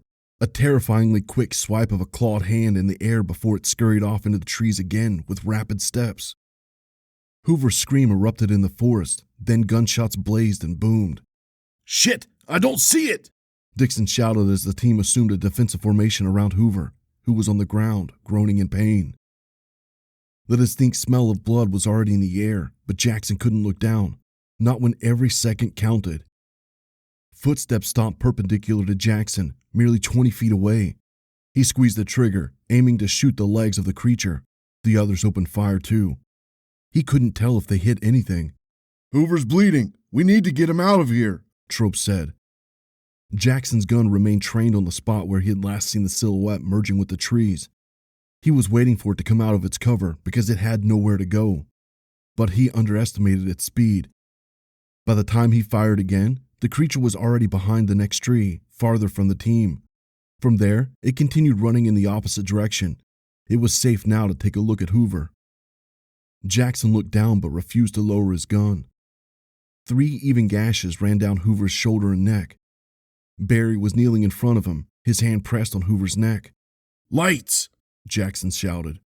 The team turned on the torches installed on their weapons, bright cones of light cutting through the darkness of the forest. The creature was nowhere in sight. "Survivor, we need to patch him up!" Dixon shouted. He could hear the anger in his teammates' voices. They were accusing Jackson for not letting them take care of Hoover. But it was still too dangerous. The creature might still be nearby, and it might be waiting for them to turn their backs so it could strike. "All right, pull him out! Pull him!" Jackson shouted. Barry grabbed Hoover by the locker loop and dragged him backward while keeping his gun pointed in the general direction of the threat. Hoover howled in pain. The rest of the team followed, their guns still trained at the woods in front. A rapid patter of footsteps tore through the woods, followed by the same silhouette dashing right at Jackson. But it wasn't coming from the front, it was coming from his left. By the time Jackson turned his gun on the creature, the claws were already too close. Chapter 14. "Do you guys hear that?" Dylan asked. It sounded like distant popping sounds. "Woodpeckers, maybe?" Lexi shrugged. "Maybe," Dylan hesitantly agreed. The murmuring of the creek followed them. It was on their left, following the rocky ditch, winding under hills and continuing on the other side. It was serene, but Dylan still couldn't stop thinking about Bogdan being Lexi's ex, and the way they exited the woods together. "How long do you think we have until we reach the eye?" Hannah asked. "We need to be ready for a trip back, too." "Maybe 15 minutes or something like that," Lexi responded. "How long until those two catch up?" Oscar joined them after recording the creek. "At least 25 minutes or something like that, so we have some breathing space until then. Guys, I'm really sorry about Bogdan. If I had known that Mickey was going to invite him, we would have gone without him." "It's fine," Oscar waved. "He's not a pain to deal with." Hannah and Lexi shot Oscar incredulous stares, so he quickly corrected that sentence into, "Okay, he's a pain, maybe a little. He's just not my type to hang out with," Hannah said. "I'm sure he's a nice guy, I just don't see myself spending time with him." "Mickey doesn't choose his friends, huh?" Oscar asked. Lexi laughed. It was a well-known fact among everyone that Mickey hung out with everyone, everywhere, at all times. Lexi had told Dylan many times about Mickey's busy social schedule. At 5, it was a drink with the guy he had met at a game of soccer. At 6, a house party at his former classmate's place. At 8, a meetup with a guy who was his co-worker for 1 month at a mechanic's shop. Being an introvert, Dylan not only avoided hanging out with people as much as he could, but the ones he did hang out with, he chose very carefully. He only had so many hours to dedicate to socializing, and he didn't want to dedicate them to the wrong people. "Yeah, that's Mickey," Lexi said. "I can't even keep track of all of his so-called friends." "He was like that in Germany too," Hannah chirped. "Oscar and I agreed to invite him over more because we thought he was lonely as a foreigner and all. But he was so busy with the people he had met, we ended up needing to schedule appointments with him." Lexi rolled her eyes, a groan escaping her mouth. It wasn't long before the trees became sparse and the greenery was replaced by jagged, rocky surfaces. The trail tapered, which effectively forced the group to walk in a row. Lexi confidently led the way, knowing where each turn was before they even saw it. An arduous steep climb later, the eye came into view below them. For a while, Mickey didn't let Bogdan's words bother him. But then, like a boomerang that came back at full force, thoughts started to run rampant in his head. He refused to believe that Dylan was cheating on Lexi. No way. Dylan and Lexi were the perfect couple, and everybody knew that. No way would he do something like that to Lexi, right? But Mickey knew all too well that people revealed their true colors after years sometimes. Bogdan looked behind him every now and again, probably to make sure the cougar they had heard earlier wasn't following them, if it was a cougar. But he didn't tell Bogdan that cougars didn't let you see them, They saw you long before you had enough time to react, and by then, defending yourself would be pretty much impossible. But there were no cougars in this area, right? How long does this trail go for? Bogdan asked. Not much longer. We should catch up with the others soon. That German girl, Hannah, she gets scared easily, huh? I don't know, I guess, Mickey shrugged. Did you see how scared she looked when she recorded that bear in the woods? It was kind of creepy. It was just a bear. No reason to get so frightened over it. But did you see how she reacted when I startled her? Yeah, that was kind of funny. Yeah? Bogdan was smiling to himself. Mickey knew that facial expression well. It usually meant he was plotting something. What's on your mind? Mickey asked. Nothing. Bogdan shrugged, but the smile refused to abate. It's not nothing. Come on, spit it out. Wouldn't it be funny if we pranked the others? Prank them how? I don't know. Do something when we catch up to them. Okay. But before they could finish that conversation, something rustled in the bushes right next to them. The eye was pretty much how Dylan had envisioned it in his mind's eye. A wide crater sat in the middle of the rocky surface, as if a meteor had fallen into it. Ledges and jagged rocks protruded inward, creating natural stairs that led down to the seemingly small puddle of emerald water in the shape of a human eye. Here it is, Lexi said, turning to the others, waiting for their reaction. Hannah and Oscar's camcorders were already pointed at the bottom of the hole, words of awe coming from them. Dylan wanted to spend a moment taking it all in with his own eyes before he took out the camera. It was an impressive sight. The bottom of the crater was about 50 feet below them. Dylan wanted to take a closer look at the actual eye. Can we get down there? He asked. Sure, Lexi nodded. She turned around and made her way down the path that seemed the safest, wide and with lots of ledges just under. You're going down? Hannah asked, concern in her voice. Lexi stopped just as she took a step down. She turned around and looked up at Hannah. Well, yeah, that's the whole point of coming here. You gotta take a closer look at the eye. Come on, guys. It really doesn't look that safe, Hannah said. Dylan was already making his way after Lexi. It's fine, Lexi shouted back just as she stepped farther down. Look, it's like a staircase. I've been down here a dozen times. With Bogdan? Dylan wanted to ask. He clenched his jaw at that thought as he hopped down the ledge. Come on, Hannah. We can take pictures over there. Oscar took Hannah's hand. Reluctantly, she went after him. The descent was not all that difficult, but climbing back up would take some effort. Some of the steps were way too high, which meant that the group would need to use their hands as well as their feet to climb out. Dylan was too mesmerized by the eye to worry about it. He could see movement in the water, shades of orange and silver that slinked here and there. Only when they got closer did he realize those were fish. The fish are able to survive in that small puddle? He asked, out of breath from the descent. They had reached the lowest point they could and stopped in front of the eye. From that point of view, it looked just like a puddle of water, but it was clear enough for Dylan to see that it went very deep. Yeah, Lexi nodded. It's not always like this for them since the eye constantly shrinks and grows because of the rain and so on. And what's the story with this place? Not really much of a story, just a legend. They say the fairies gather here on certain nights to dance. People have been coming here for years trying to catch a glimpse of the fairies. Has anyone managed to catch them on camera?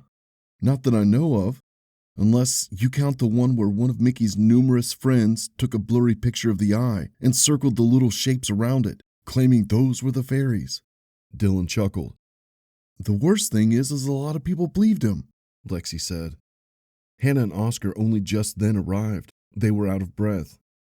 Okay, I have no idea how we're going to climb back out, Hannah said. But either way, I can't worry about that now. She raised her camcorder and slowly swiveled it around the place. Dylan spun around, glancing up at the surrounding formation that looked like a giant rock coral. His eyes fell on the figure at the top that disappeared out of view the moment he looked at it. It was subtle, fast. It all happened in the blink of an eye, enough for Dylan to question whether he'd really seen it. But the tiny pebble that tumbled down the ledge with a loud clacking noise was evidence enough that someone was up there. Bogdan and Mickey, maybe? What's up? Lexi asked. Dylan must have been staring for a while, he realized. He raised a finger and then brought it down. Nothing. I think I saw someone up there is all. Lexi looked toward the top of the crater. Mickey and Bogdan? I don't know. I couldn't see clearly. I think it'll be a while before they catch up to us. It was probably nothing. Yeah, probably, Dylan agreed, unconvinced. Noticing the serious expression on his face, Lexi cleared her throat, turned to the German couple, and said, All right, how about we get climbing? It's a long way up. Oscar and Hannah were taking a selfie on the rim of the eye, oblivious to Lexi and Dylan's conversation. Oscar lowered his phone and nodded. Okay, let's go. Dylan took one final look at the eye. He imagined a group of small, beautiful women with translucent wings and pointy ears holding hands and dancing around the eye under the full moon, singing songs in a language long forgotten. He was suddenly more interested in Slavic folklore. This time, it was Hannah and Oscar who went first. Oscar and Lexi assisted Hannah with the particularly high ledges. None of them were high enough that one would need to do a pull-up to get on top, but Hannah just seemed to become clumsy whenever she needed to climb. Overthinking caused fear to control her, but luckily, her friends were there to assist her.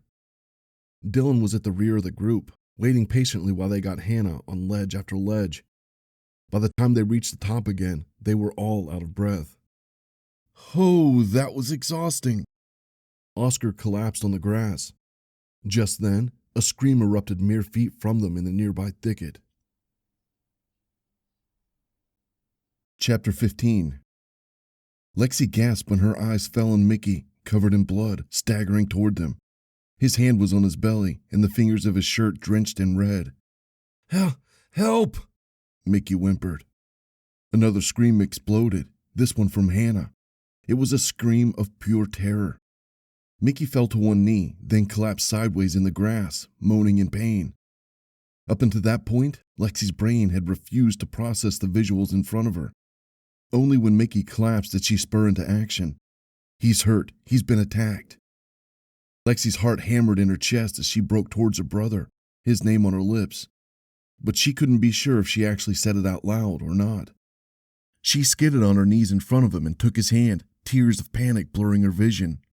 Within seconds, Mickey was surrounded by the group, everyone except Hannah, who kept her distance. It attacked us.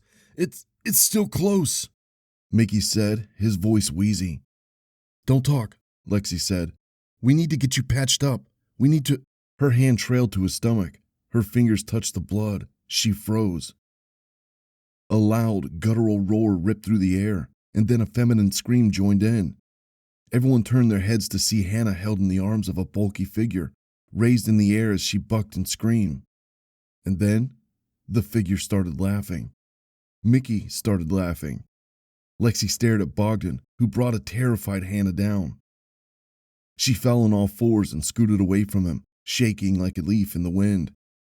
Lexi looked at Mickey, whose face of pain had morphed into a grimace of laughter. All the eyes were fixed on Mickey in confusion. Got you, bitches! Bogdan shouted, then continued cackling, a hyena-like sound that echoed around them. It's just berries, Mickey said, showing the pink on his fingers. The laughter continued. Lexi was convinced that the only reason why nobody else had said anything was because they were too frazzled by the stupid stunt Mickey and Bogdan had pulled off. Lexi's hand flew toward Mickey's face on a whim. The slap cracked in the air, instantly silencing not just his laughter, but also Bogdan's. Oh shit. Lexi heard Bogdan murmuring in the background. Are you out of your fucking minds? Lexi clambered up to her feet, her eyes glued to Mickey. Her brother's hand was pressed on his red cheek, a look of hurt on his face. Seriously, what the fuck is wrong with you two? Are you out of your minds? Pulling a stunt like this one? What the hell is wrong with you? Dylan stood in front of Bogdan, arms spread confrontationally. We just joke. Relax, American. No need to take joke like dick. Bogdan waved a hand and put it on his hip, tensing his muscles. You think this is funny, asshole? Bogdan's face went rigid at that. His hands dropped and his shoulders tensed up. That was when Lexi realized that this prank gone wrong could turn into a fistfight between Bogdan and Dylan. "All right, enough!" Lexi strode to Dylan and tugged his hand. He didn't budge. "Listen to your woman, American," Bogdan said, a sly grin appearing on his face. For a second, Lexi was sure that Dylan was going to lunge at Bogdan. Instead, he pulled his hand free of hers, turned around, and paced in the opposite direction. Bogdan's smile stretched wider at the seemingly hollow victory he had just attained over Dylan. "Ow!" Mickey yowled as he stood up, his hand still on his cheek. "I can't believe you slapped me!" "Think, Mickey. Think before you do something stupid like this." Lexi jabbed her temple with a finger. "Whose idea was this? Was it your idea?" She turned to Bogdan. "It was mine," Mickey said. Lexi looked at him, considering for a moment whether to believe him or not. No, this wasn't Mickey's idea. She was sure of it. Bogdan had probably suggested it, and Mickey played along because he was like that. He went along with whatever the flow in the group was. And now he was covering for his friend because he knew what Lexi's reaction would be, and he wanted to stop the situation from exacerbating. Oscar was on one knee by Hannah's side, holding her hand and stroking her hair. Hannah was still distraught, her eyes wide in terror, her chest violently heaving up and down. "Why everyone so stiff?" Bogdan asked. "It's just joke. It's funny." "It's not funny," Dylan retorted. "Pranks are never funny." Oscar helped Hannah up onto her feet. "Okay, sorry, all right?" Mickey said. His face, hands, knees, and shirt were smeared in pink. Lexi couldn't believe her idiot brother went through such trouble, even going as far as to ruin one perfectly good t-shirt, to pull a prank on them, and not even a good one at that. But they scared them out of their wits, and that was the whole point of the prank, which meant it was good.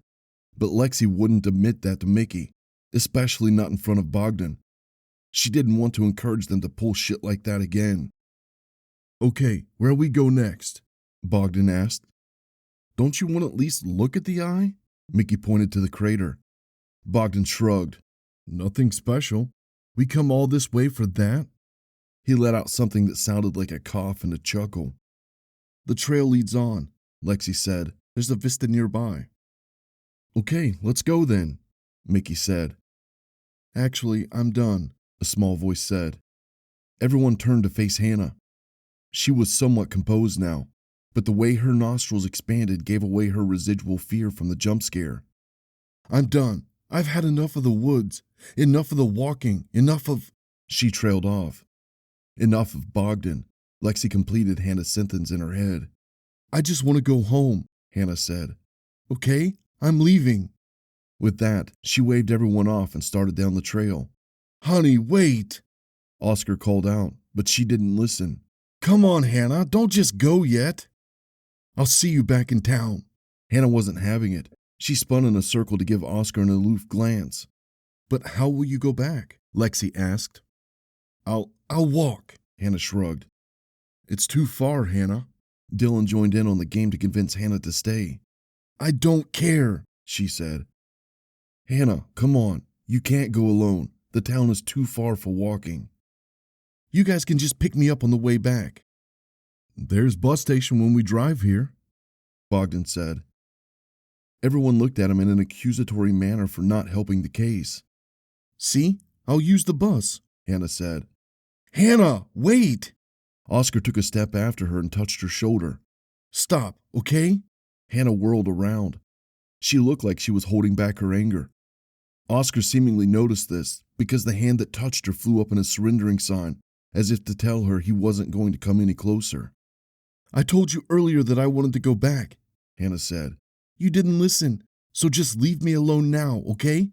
I'll see you back at the apartment." And with that, she spun right around and hurriedly walked away, ignoring the pleas of her friends. For a while, silence veiled the air. Everyone stared at the path where Hannah had left. Dylan felt like something more should be said. Not about Hannah, but about Bogdan and Mickey. They were the reason Hannah had left. "Well, nice work, Mickey," Lexi finally spoke up. Her words were directed at Mickey, but she equally blamed Bogdan. "Come on, guys, we were just joking." Mickey upturned his palms, guilt written all over his face. He was, at least, apologetic enough. Bogdan's reticent stare conveyed indifference, amusement even. For him, the prank was fun. The drama was the cherry on top of the sundae. No matter what the others told him, he wouldn't accept their blame. To him, there was no harm done, and at the end of the day, he would laugh it off even if it was the cause of Oscar and Hannah sleeping in separate beds that night. More silence followed before Dylan said, "We should probably go after her." "No," Oscar disagreed. "Not right now. She needs to cool off. She might come back." "But what if she doesn't?" Lexi asked. "Then I'll go after her," Oscar shrugged. "Oh, come on. Don't give me those looks, guys. You heard her. She wants to be left alone. So let's leave her the fuck alone." His jittery movements revealed how upset he was, but no one wanted to address that because they were afraid of Oscar's reaction. "She will be okay," Bogdan said. Dylan shot daggers at him. That motherfucker had no say in any of the matter. Okay." Lexi scratched her arm. "The trail leads on this way. I guess we can follow it a little more, and then we should really turn back." "Okay, let's go." Bogdan clapped his hands together and spun to lead the way. Oscar was the first one who moved after him. Lexi, Mickey, and Dylan cast futile glances at Oscar, afraid to meet his eyes because he might understand why they were eyeballing him that way. He was acting like an unstable runaway patient from an insane asylum. Silently, the group broke into a harmonious stride. Hannah wiped the tears that wouldn't stop pouring out of her eyes. She was angry at everyone in the group, at Bogdan and Mickey for pulling such a stupid prank, at Dylan for not hitting Bogdan right in his smug face, at Lexi for not having Hannah's side more, at Oscar for not coming after her. Hannah had looked behind her a few times in hopes that her fiancé was coming after her. Maybe he was on his way right now. She would hear his voice. He would catch up and tell her how sorry he was and how the others could go fuck themselves. And then the two of them would go home together. Hannah would still be angry at him, but she would be slightly less angry than she was now. But Oscar wasn't there. No matter how much she slowed her pace and how many times she turned around, he was not coming. That only made her more indignant. She wiped the remaining tears from her face and hurried along. If Oscar changed his mind and decided to come after her, then let him worry about Hannah. It was a long walk back, though. Hannah's feet were killing her, and it took a while until she reached the crossroads. She froze in front of the intersection, staring down each path, trying to remember which one they had taken when they had came here. All of them looked the same, but Hannah was fairly certain that it was the one that curved to the right a little. "Impossible to get lost here," Mickey had told her. Getting lost didn't worry her so much. What worried her was running in circles. Annoyed at the heat, the insects, and the pain in the soles of her feet, Hannah collapsed into a sitting position in the middle of the trail. She shuddered, but no more tears came out. Her eyelids stung from the excess rubbing. She hung her head down and closed her eyes, suddenly feeling extremely tired. She inhaled. It came out as a sobbing hiccup and blew the air out of her lungs. She opened her eyes and looked up at the canopy of trees where the chirping was coming from. A distant sound on the trail behind her droned in her ears, the distinct sound of dirt crunching under shoes. Finally, Oscar was coming for her, she realized. As much as she didn't want him to find her sitting in the middle of the trail like an abandoned puppy, she was relieved beyond words that she would not be alone in the woods anymore. The footsteps seemed to approach forever, the sound growing nearer and nearer. When they were a few feet behind her, they stopped. "What, changed your mind?" Hannah asked, her gaze fixed on her hands in her lap. Oscar didn't say anything. "Why are you even here?" When Hannah turned around, there was no one there. Hannah's eyes darted around the trail. "Oscar?" Something off the trail rustled the undergrowth, close enough for her to see. A twig snapped nearby. Hannah's gaze was fixed on the general direction of the sound. The heat drained from her hands and feet. The hairs on the nape of her neck stood straight. Suddenly, she couldn't help but remember the one thing that she tried hard to suppress in the past hour or so. The recording of the silhouette among the trees. And with that came a terrible, terrible realization. She shouldn't have left the group. They're just pranking you. That's all they're doing. It's Bogdan, and he's back to play another prank. But she didn't believe her own words. She opened her mouth in an attempt to call out to whoever was out there, tell them this wasn't funny anymore and had long since stopped being so. The bushes stopped rustling, and the footsteps migrated, circling, slinking to the side, behind Hannah. They were trying to get the drop on her. And still, even as they inched closer to the trail, the rustling and crunching louder with each passing second, Hannah couldn't move. She didn't truly believe that she was in danger, not until the moment she heard the groan emanating from the foliage. Not until she saw a pair of eyes staring back at her from the darkness. Hannah didn't let out a scream. She wanted to, but her vocal cords refused to cooperate. Her legs did work, though. She spun on her heel and bolted into the trees. She thought she heard the thing behind her, stampeding after her. But if that was the case, the sound was too drowned out by her own heavy panting and whimpering. Branches abraded her cheeks and hands as she jostled through them, her sprint reduced to a shuffle as her shoes sank into the soft ground. She made the mistake of looking back. That split second of inattention was enough for Mother Nature to trip her, causing her to fall headlong. Hannah put her hands out in front of herself, the grass cushioning her blow. She rolled onto her rear and scanned the tree line. A big, black silhouette stood far behind her, the same one from the video, dwarfing the surrounding trees. No, there was no one there. Her panicked mind just conjured shapes where they didn't exist. Hannah should have breathed a sigh of relief as she managed to run away from the thing that stalked her, but she couldn't. Something wouldn't let her. Her gasping sounded too loud, so she forced herself to calm down. A plethora of thoughts ran rampant in her mind. What was that thing, and why was it chasing her? What did it want with her? Where was she? How would she go back to the trail? Hannah's eyes burned with oncoming tears, but before they could fill her eyes, a snap nearby gave her pause. It was close. Hannah crawled to the closest tree and pressed her back against it, knees brought to her chin. Her hands clamped over her mouth in a desperate attempt to stop her breathing from giving away her location. Silence. Dead silence. An unnatural muteness that shouldn't have been possible in the woods, and yet it was. Hannah listened as the soft steps sank into the dirt somewhere behind the tree she used for cover. They grew closer, then receded, then grew closer again, until they were mere feet away from her. Tears streamed down Hannah's face. She squeezed her eyes shut, praying for the footsteps to go away. Insects tickled her lower back and ankles. She resisted the urge to shrug them off. Her prayers were answered because, in moments, the stalker's crunching steps receded in the distance, step by step, a slow and agonizing departure. When Hannah could no longer hear anything, she lowered the hands from her mouth and sighed in relief and exasperation. Timidly, she peeked around the tree, scanning the forest for any movement. Only the trunks of the trees greeted her back. Hannah took her time scrutinizing the horizon once more, just to make sure she wasn't missing anything. She breathed another sigh of relief and slowly stood up, her hands never letting go of the tree. It was her safety, a pillar that provided cover for whatever was in here with her. The persistent tickle on her lower back reminded her that she still had insects crawling all over her.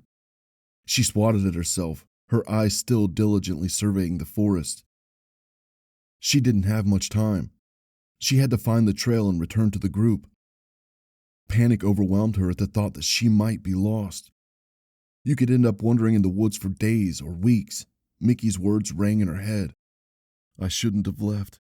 I shouldn't have left. I really shouldn't have. Something in the corner of her vision caught her attention. Even before she turned her head, she knew it was something that didn't belong in the woods. Or rather, did belong there, and belonged so perfectly. The shape was too bulbous, too incongruous to the surroundings to be a tree. Hannah was stuck in a frozen moment that seemed to last an eternity. As long as she didn't look at it, she would be fine, a ridiculous thought told her. But she couldn't not look. It was like telling someone not to think about oranges after mentioning oranges. She barely had enough time to turn her head when the shape lunged at her. As Hannah clawed at the ground, breaking her fingernails in a desperate attempt to get away, shrill screams ceasing only when she needed to draw breath, in new pain like never before. As her strength waned and her body and throat gave out, reduced to a mere sluggish resistance, the pain replaced by a lingering numbness, and the sound of gnashing teeth and slurping, Hannah came to terms with the fact that she wasn't going to leave these woods alive. "I hope Oscar doesn't come for me," was her final thought before her vision went dark. Chapter 16. The group was quiet along the trail. Even Bogdan, ever the loudmouth, stopped talking after a while when the group failed to respond to his remarks. The tension in the air was palpable. Dylan could almost feel what everyone in the group thought in that moment. He and Oscar were pissed at Bogdan. Lexi was worried about Hannah. Mickey was cautious about a fight breaking out. And Bogdan? Dylan swore he could feel pride emanating from the guy. It was either that or indifference. If he was sorry in any way about the prank, then he didn't show it. A few times, Dylan opened his mouth to suggest to Oscar to go back for Hannah, but he still looked pissed over the prank. So Dylan refrained from saying anything that might aggravate the situation further. Maybe when he calmed down a little. "It just trail, just trees. Boring." Bogdan broke the silence. "Well, we were at the eye and you didn't even peek at it," Mickey said. "Boring. There's nothing else in forest?" No one gave him an answer. They continued plodding in silence, heads hung down. Then at one point, Bogdan pointed at the ground and said, "Look, something die here." He was pointing at a dark liquid on the dirt. "Damn, must have been a wild animal," Mickey said. "I thought there weren't any wild animals here," Oscar said. "I thought so too, but I think we were wrong," Mickey said. "Maybe they're just migrating?" "Bogdan and I heard something back on the trail too." "What?" Lexi asked. "I don't know," Mickey shrugged. "Mickey say it sounded like cougar," Bogdan added. "A cougar?" Lexi asked. "And you didn't think to share this information with the rest of us?" "I'm sure it was nothing," Mickey said, another wave of panic swaddling his face. Luckily, his sister didn't have another outburst. Mickey's cheek was still red from when she slapped him. Dylan's mouth contorted into a smile at the sight of that. He had it coming. Bogdan should have gotten slapped too. Dylan had seriously considered punching him in the face. He didn't know what stopped him from doing so. If one thing was for certain, though, it was that Bogdan's big muscles didn't scare Dylan. Oscar checked his phone once in a while, a momentary glance at the screen before shoving it back into his pocket. Expecting a message or a missed call from Hannah, undoubtedly. The distinct popping sounds came from somewhere in the woods again, just like the ones they'd heard earlier, only they were a little closer, Dylan thought. Woodpeckers. The word entered his mind. But it didn't sound like woodpeckers. Woodpeckers made a different sound. Not a pop, pop, pop, pop, pop, but rather a fluid trrrt. And these sounds were too uneven, too overlapping. Each clack too slow for a woodpecker, but fast enough for a gun, Dylan thought. He had only once heard the sound of guns going off in the distance like that, and they usually sounded like fireworks, depending on the gun, the distance, the spaciousness in which the bullets were fired, and so on. "I think we should turn back," Dylan said. Lexi looked at him, agreement on her face. Oscar's face communicated uncertainty. Mickey's expression was draped with concern, directed to the others. Bogdan didn't even turn around. "How about we go a little longer and then go home?" Mickey suggested. "A few more minutes. There's nothing else ahead," Lexi said. "Yes, there is," Bogdan said. He had stopped walking and was staring at something off the trail. Dylan couldn't see anything past the sun-bathed foliage in front of Bogdan until he got closer. Whoa. The word formed in his mind at the houses that stretched below. "I think we found our mystical village," Lexi said. A part of her believing that either the village would disappear if she did so, or that she would lose sight of it, since everything about the houses was so congruously brown and green, just like the surroundings. "There's a village! There's an actual village!" Mickey perkily exclaimed. "I knew it! Grandma's stories were true all along. I knew it. What stories are those? She never told me stories, Lexi ogled Mickey. Mickey mumbled something about a village from the Middle Ages. The sentence blended into a long, incoherent word. He was already breaking toward the slope leading down. His exuberance seemed to spur the others into action as well, and soon everyone was trekking down the gradient.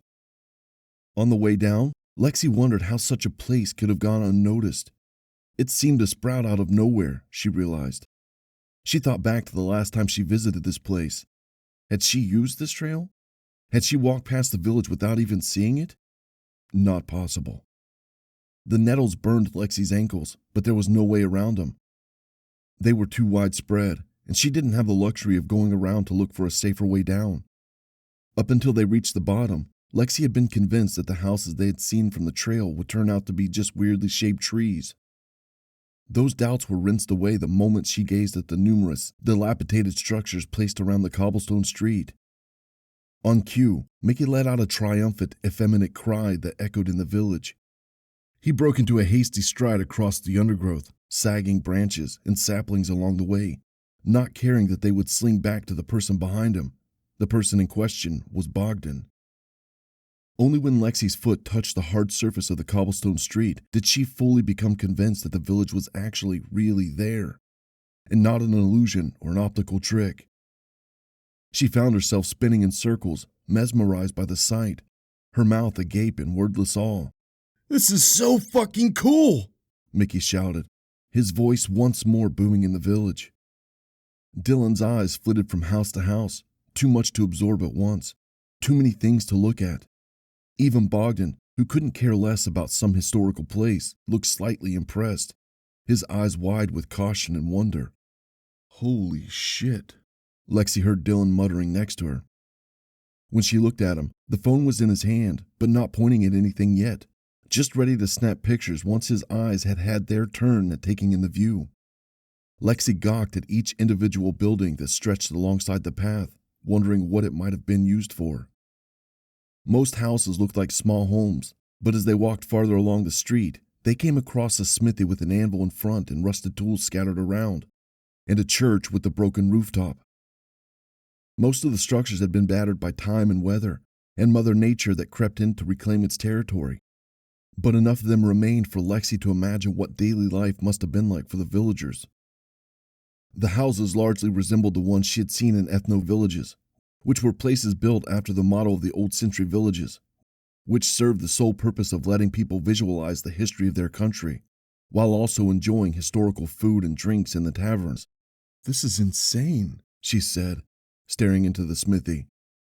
Everyone went their own way, exploring the place. Lexi entered a 2-story house that she assumed might have belonged to the richest person in the village. When she turned around to see where Dylan was, her eyes fell on him disappearing through the collapsed door of the rundown house down the street. Dylan had never been one for urban exploration, but this was something else. Unlike those famous YouTubers who went in search of haunted mental institutions and abandoned prisons, Dylan enjoyed the sight of places that were more serene, like this ancient village. Its ramshackle houses, scattered tools, and minimalistic furniture told a story of their own, of how the villagers used to live back in the day, of how they didn't have much, but it was something they could call theirs, of how every villager had their own function that would help in keeping the place alive and running. The house Dylan was in was mostly empty, save the collapsed wooden roof that pinned down the old table and the rocking chair. The entire house consisted of a single room. Dylan imagined a family living there centuries ago, a husband and a wife and their 2 children, perhaps a daughter and son. The father would be out all day, tending to the animals, if they had any, or foraging something at the smithy. The wife would prepare meals and take care of the children, just as tradition dictated back in those days. The children might go to school if a school existed in the village. If not, they might either be homeschooled or would need to help their parents, trained from an early age to take over one day. It was a tough life. People back then had no luxury of worrying about trivial matters like wondering if they would be accepted into college or land a position in a company or eat gluten-free food. They had only one concern: surviving day to day. Ugly house. Very ugly. Bogdan's gruff voice broke the silence. Dylan turned to see the buff man standing in the doorway, ogling the house with a wrinkled nose. They didn't really get to choose back in the day. I bet they had to build all their homes with their own hands, Dylan said. Bogdan didn't seem impressed by this in the slightest.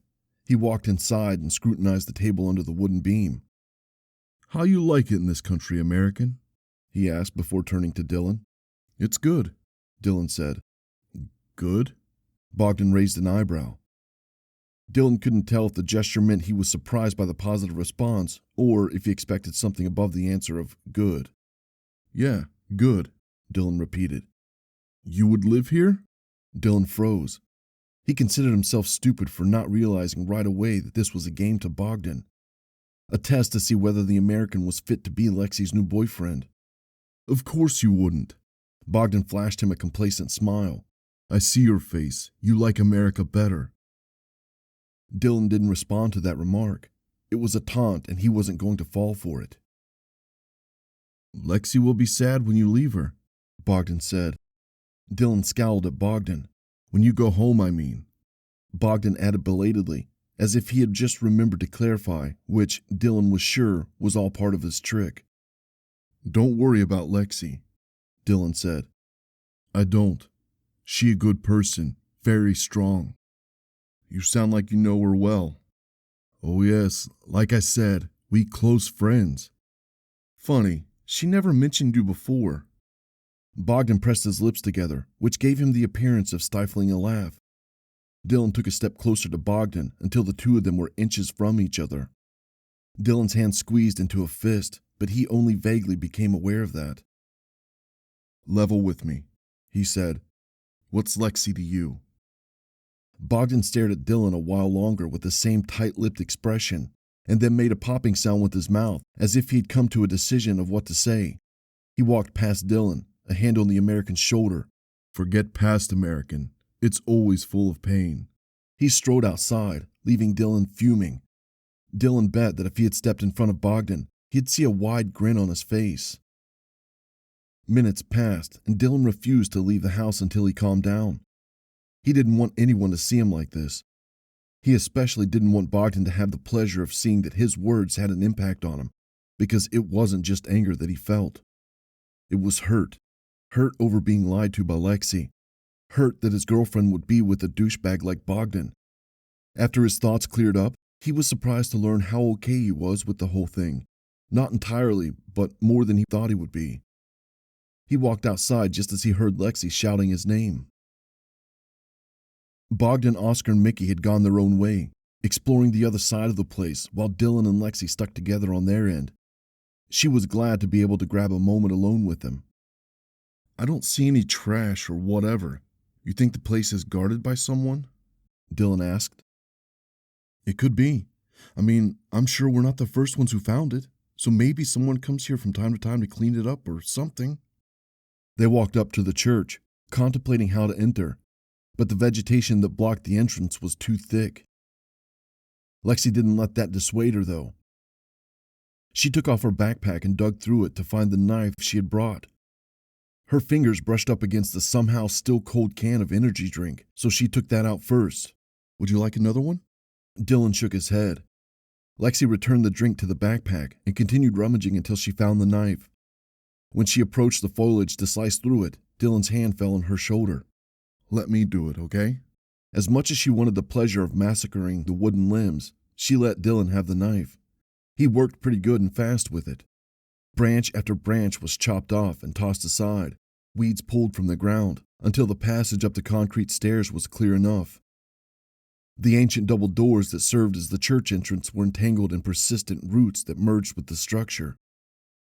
One side of the massive door was slightly ajar, revealing a dark interior with a musty smell. Cutting through the thick branches here would prove to be impossible, so Dylan shoved the ajar door with his shoulder instead. Even with that effort, the door barely budged. The bottom stuck firmly to the swollen ground. It took a few rams, but the crack was finally wide enough for both him and Lexi to step through. He poked his head through the crack for a moment, then leaned back and returned Lexi's knife to her. He gestured with his head for Lexi to follow him and disappeared through the door. Lexi held onto the knife, just in case they still needed it, and sidled into the church after Dylan. Momentarily, a sour smell that came with old buildings and dampness invaded her nostrils. It was a lot colder inside. Lexi's eyes adjusted to the darkened interior, and then she gasped. Most of the pews were broken and rotted. The floor was littered with leaves, dirt, and murky puddles of water. Far above, a ray of gray light peered through the tiny hole in the roof. It cast barely any light into the interior compared to the stained glass window depicting saints riding and fighting beasts that glowed from the light outside. Lexi watched in astonishment at the flaking walls, where remnants of painted artwork still remained, the faded and battered altar, the cross that still stood firmly above. The need to be quiet overcame Lexi. She was in a church, and there were rules that needed to be followed in such a place. She had already broken one by not crossing herself before entering. Even in its abandonment and decay, the place filled Lexi with a profound sense of protection and tranquility. "Wow," she finally said, her voice hollow in the spaciousness of the vast interior. "I've never seen anything like this." Dylan's head slowly scanned the tall ceiling. Lexi was glad to be here alone with Dylan. There was no one she'd rather share this moment with. Her fingers looked for his, and she squeezed his hand. Their eyes met. A smile formed on Dylan's lips as she studied him. No uncertainty lingered on his face. He looked at Lexi with the same affectionate stare that he had given her the first time they had kissed. And she knew without an ounce of doubt that he loved her and would never let her go.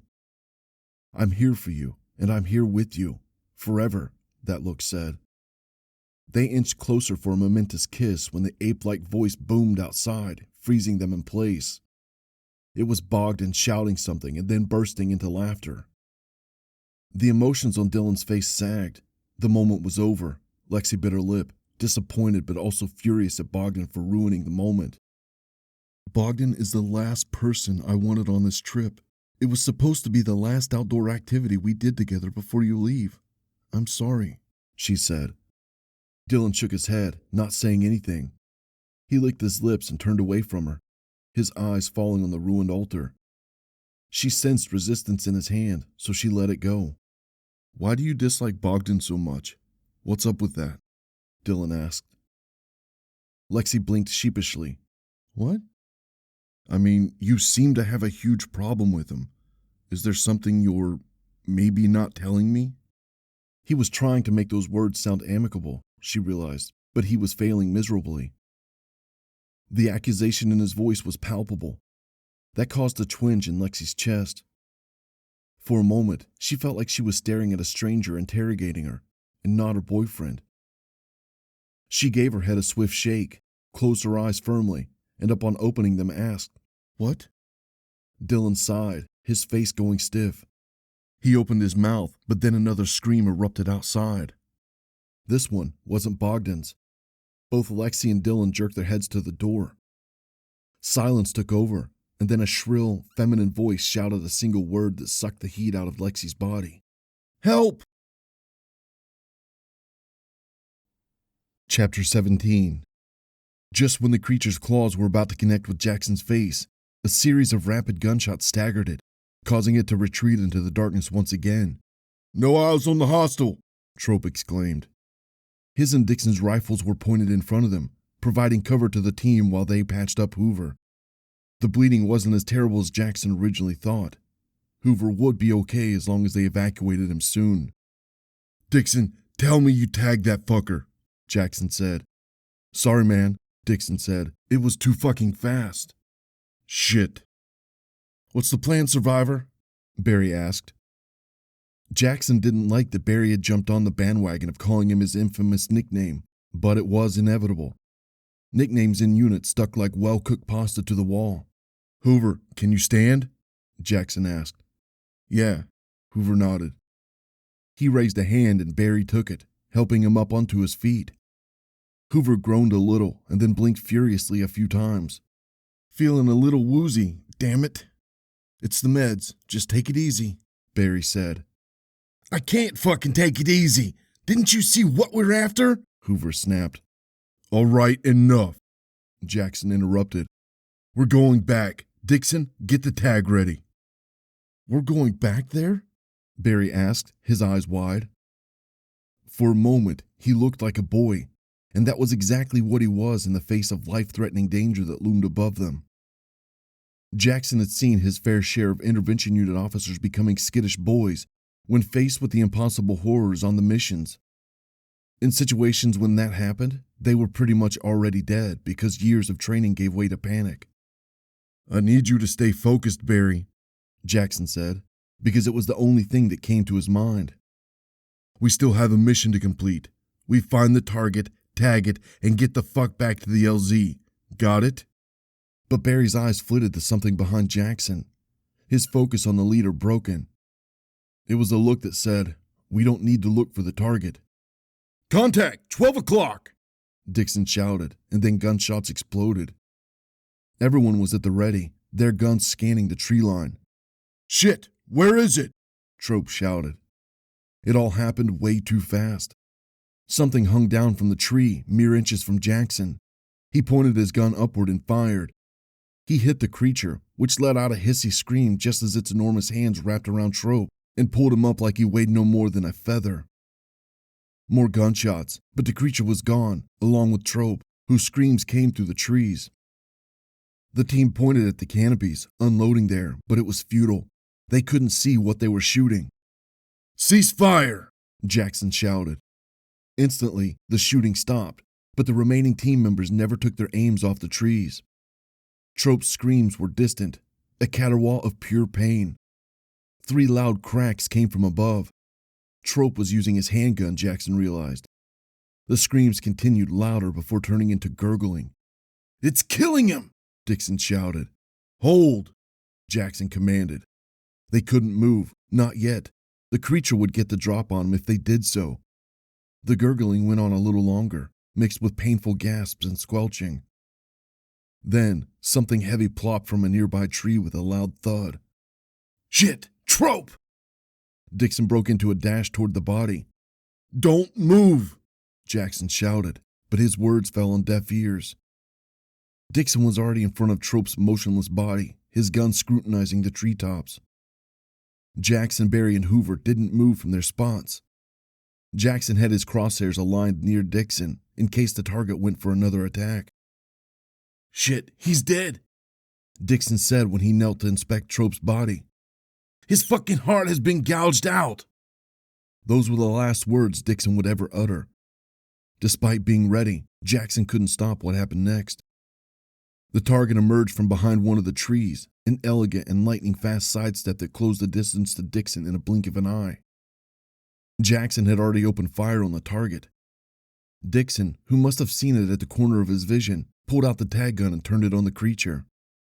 But before he could fire, the target thrust a hand with elongated claws at Dixon's face. The shots that illuminated the area briefly allowed Jackson to see the unnatural fingers piercing Dixon's eyes and knocking him on his back, the tag weapon flying upward. The gunshots were mixed with Dixon's blood-curdling screams as his hands closed around the fingers stuck in his eyes, trying to get them out. Blood abundantly gushed out of his sockets and down his face. Jackson knew right then and there that even if they saved Dixon, he was still a dead man. The creature raised the other clawed hand high up in the air and then brought it down on Dixon's throat, turning his screaming into hollow gasps and burbles. Even as the bullets tore at the monster's body, it continued clawing at Dixon's head and chest while letting out high-pitched screams. Dixon's face was a cavernous mess of holes, gashes, and mangled flesh. His eyes were holes filled with blood. Blood came out in spurts from the wounds, drenching his face in red entirely. The corner of his lip had been torn all the way to his ear, revealing the rows of bloody teeth, his jaw hanging loose and disjointed. His neck had been sliced halfway through, almost completely to the neck bone. And even then, he was still alive, twitching violently, gurgling as if blowing through a straw. Jackson aimed at the creature's head and fired. The bullet grazed the top of the hairy skull, and that finally made it fall back to the ground. The barrage of bullets did not stop. The creature was riddled with red holes, and still, it refused to die. Its clawed hand raked the ground, snatching Dixon by the limp hand, and then, just like that, It was gone among the trees, along with Dixon's body. The whole thing, the moment between the creature emerging and running off with Dixon's corpse, couldn't have lasted more than a few seconds. In those few seconds, Jackson had finally caught a clear look at the creature, but he had no time to consider its features. He was more focused on the practical side, and now that he knew what they were up against, he realized how utterly fucked they were. Fuck! Hoover shouted. Where the fuck is it? Survivor, what do we do? Barry asked. Jackson's MP5 was still trained on the woods where they had last seen the creature. They could take it down. They had managed to hurt it. All it would take was one well-placed shot to the head. Survivor! Hoover echoed. Survivor's eyes fell on Dixon's tag gun nestled on top of the pine needle-riddled ground. They could stay here and try to take the target down, but with their numbers reduced 5-3, the odds were highly stacked against them. The creature knew what it was doing. The intervention unit was on its territory, where they stood no chance against it. They had to retreat to a place where they could recover and prep adequately. Survivor bent down and picked up the tag gun, his eyes never flitting to the ground because he knew what 1 second of distraction could do. Once Dixon's weapon was strapped to his holster, he backpedaled. Fall back! Fall back now! Chapter 18. Help! The single word that cracked in the village street startled Bogdan. For a moment, he was absolutely sure that the voice belonged to Hannah, because who else could it possibly belong to? But when he turned his head to face the source of the sound, he saw not Hannah, but an unfamiliar woman stumbling down the street. He couldn't see her well at this distance. She looked and sounded young, was slim, and her clothes were torn and covered in layers of dirt. "What the fuck?" Mickey said aloud. The woman fell onto her hands and knees, her disheveled hair hanging down her head like wet spaghetti noodles. Bogdan remained frozen in one spot. Instinctively, he thought that it might be a junkie, and he didn't want to get close to those kinds of people. But Mickey and Oscar were already jogging toward the woman. Lexi and the American had exited the church and were striding toward her as well. Not wanting to be the odd one out, Bogdan broke into a casual walk toward the mysterious person. She threw her head up when the others approached her and scanned each face above her with dreary, fear-stricken eyes. Bogdan took a better look at her now that he was closer. Although she couldn't have been older than him, the crags on her skull-shaped simian face and the dirt that covered her from head to toe made her look 10 years older. The strands of her long hair were either frayed or stuck together. Her front teeth were chipped. Her clothes looked like they hadn't been taken off in weeks. Cuts and bruises were visible in the missing patches where her clothes had been torn. Bogdan detected a faint whiff of old sweat mixed with dirt. "Are you okay?" Lexi asked in their native language as she knelt in front of the girl. She winced and recoiled at Lexi's touch like a scared animal. "It's okay. We're not going to hurt you," Lexi said. "What happened to you?" The girl slumped on her rear and planted a palm on the ground. Her bony elbow quivered violently as if unable to hold the weight of her own body. Her head slumped down and her eyes fluttered, her lower lip drooping. She suddenly looked like she was dead tired. "What happened to you?" the American asked in English. The girl looked up at Lexi and then the American. Her lips moved, forming wordless shapes with her mouth. Bogdan recognized only 2 words before the girl fell sideways, unconscious. "Baba? Dangerous." "Oh shit, shit, shit, shit! What the fuck is going on?" Mickey asked. "We need to get her to a hospital." "We need to get out of here is what we need to do," Bogdan interjected. The American's eyes darted from person to person in confusion of the language he didn't understand. He was not the focus of attention anymore. "Guys, what's going on?" he asked. "We have to leave," Lexi said, switching to English. "Why? What did she say?" the American asked. "I didn't understand a word." Lexi shook her head. "She said something about danger and Baba, which translates to grandmother in English," Mickey said.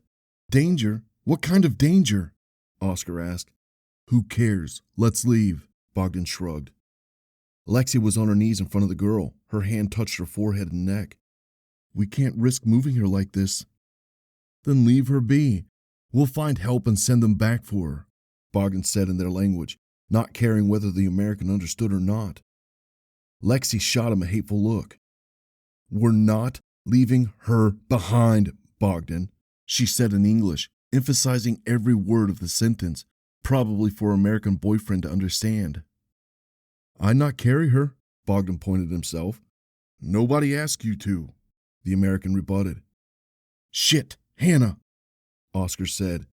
It sounded like he was thinking aloud. He pulled out his phone and fiddled with it for a moment before swearing something in German.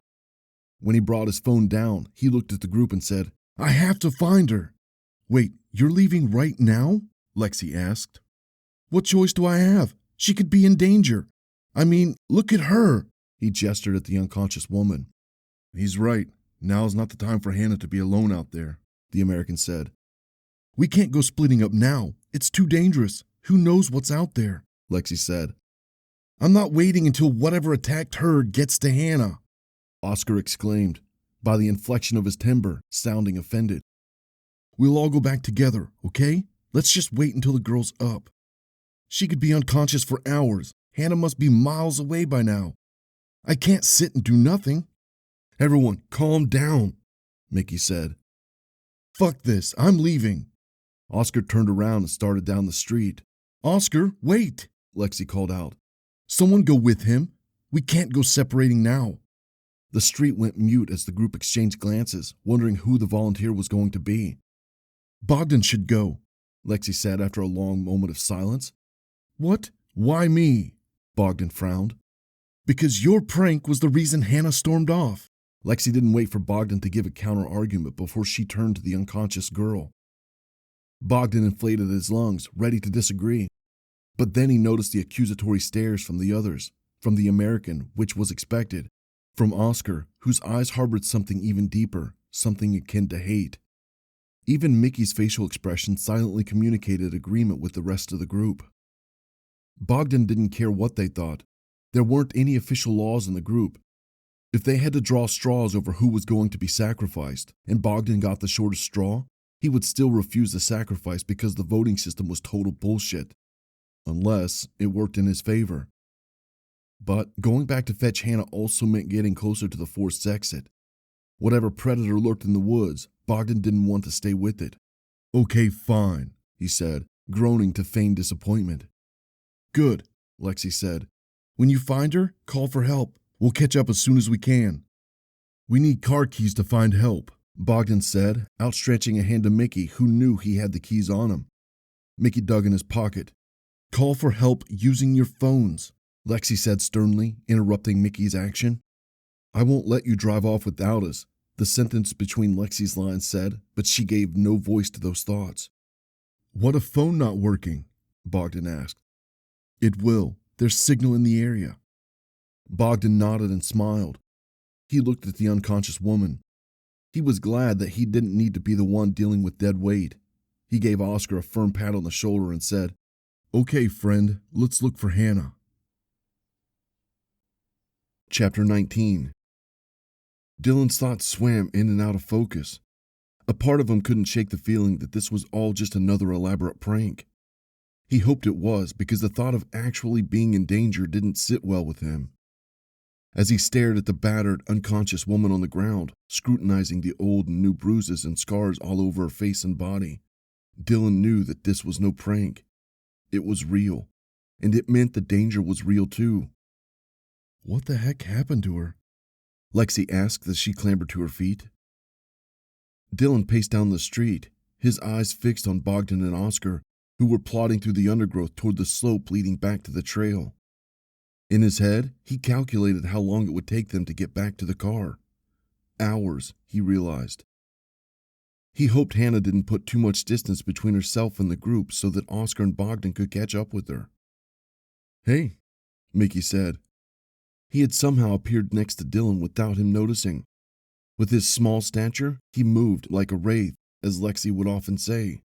"Hi," Dylan said back. "You okay, brother?" Mickey asked. "Yeah, you?" "I guess." Mickey pulled out the cigarette pack from his pocket and opened it. One sad-looking cigarette sat in there. Mickey brought the pack to his mouth and pulled the cigarette out with his lips. He crumpled the pack and stuffed it back into his pocket. Dylan respected that Mickey had enough respect for this ancient place not to litter. "What a fucked up day, huh?" Mickey asked as he lit up the cigarette. "Yeah, I just hope Hannah's okay." "Me too." "She's sleeping," Lexi said. She, too, had somehow snuck up on Dylan. Dylan craned his neck toward the girl on the cobblestone. She seemed peaceful from here. He couldn't bear to stare at her because he was afraid of what would happen if he saw her waking up. He already dreaded it. Would she scream, thrash, attack the group because she would think she's in danger?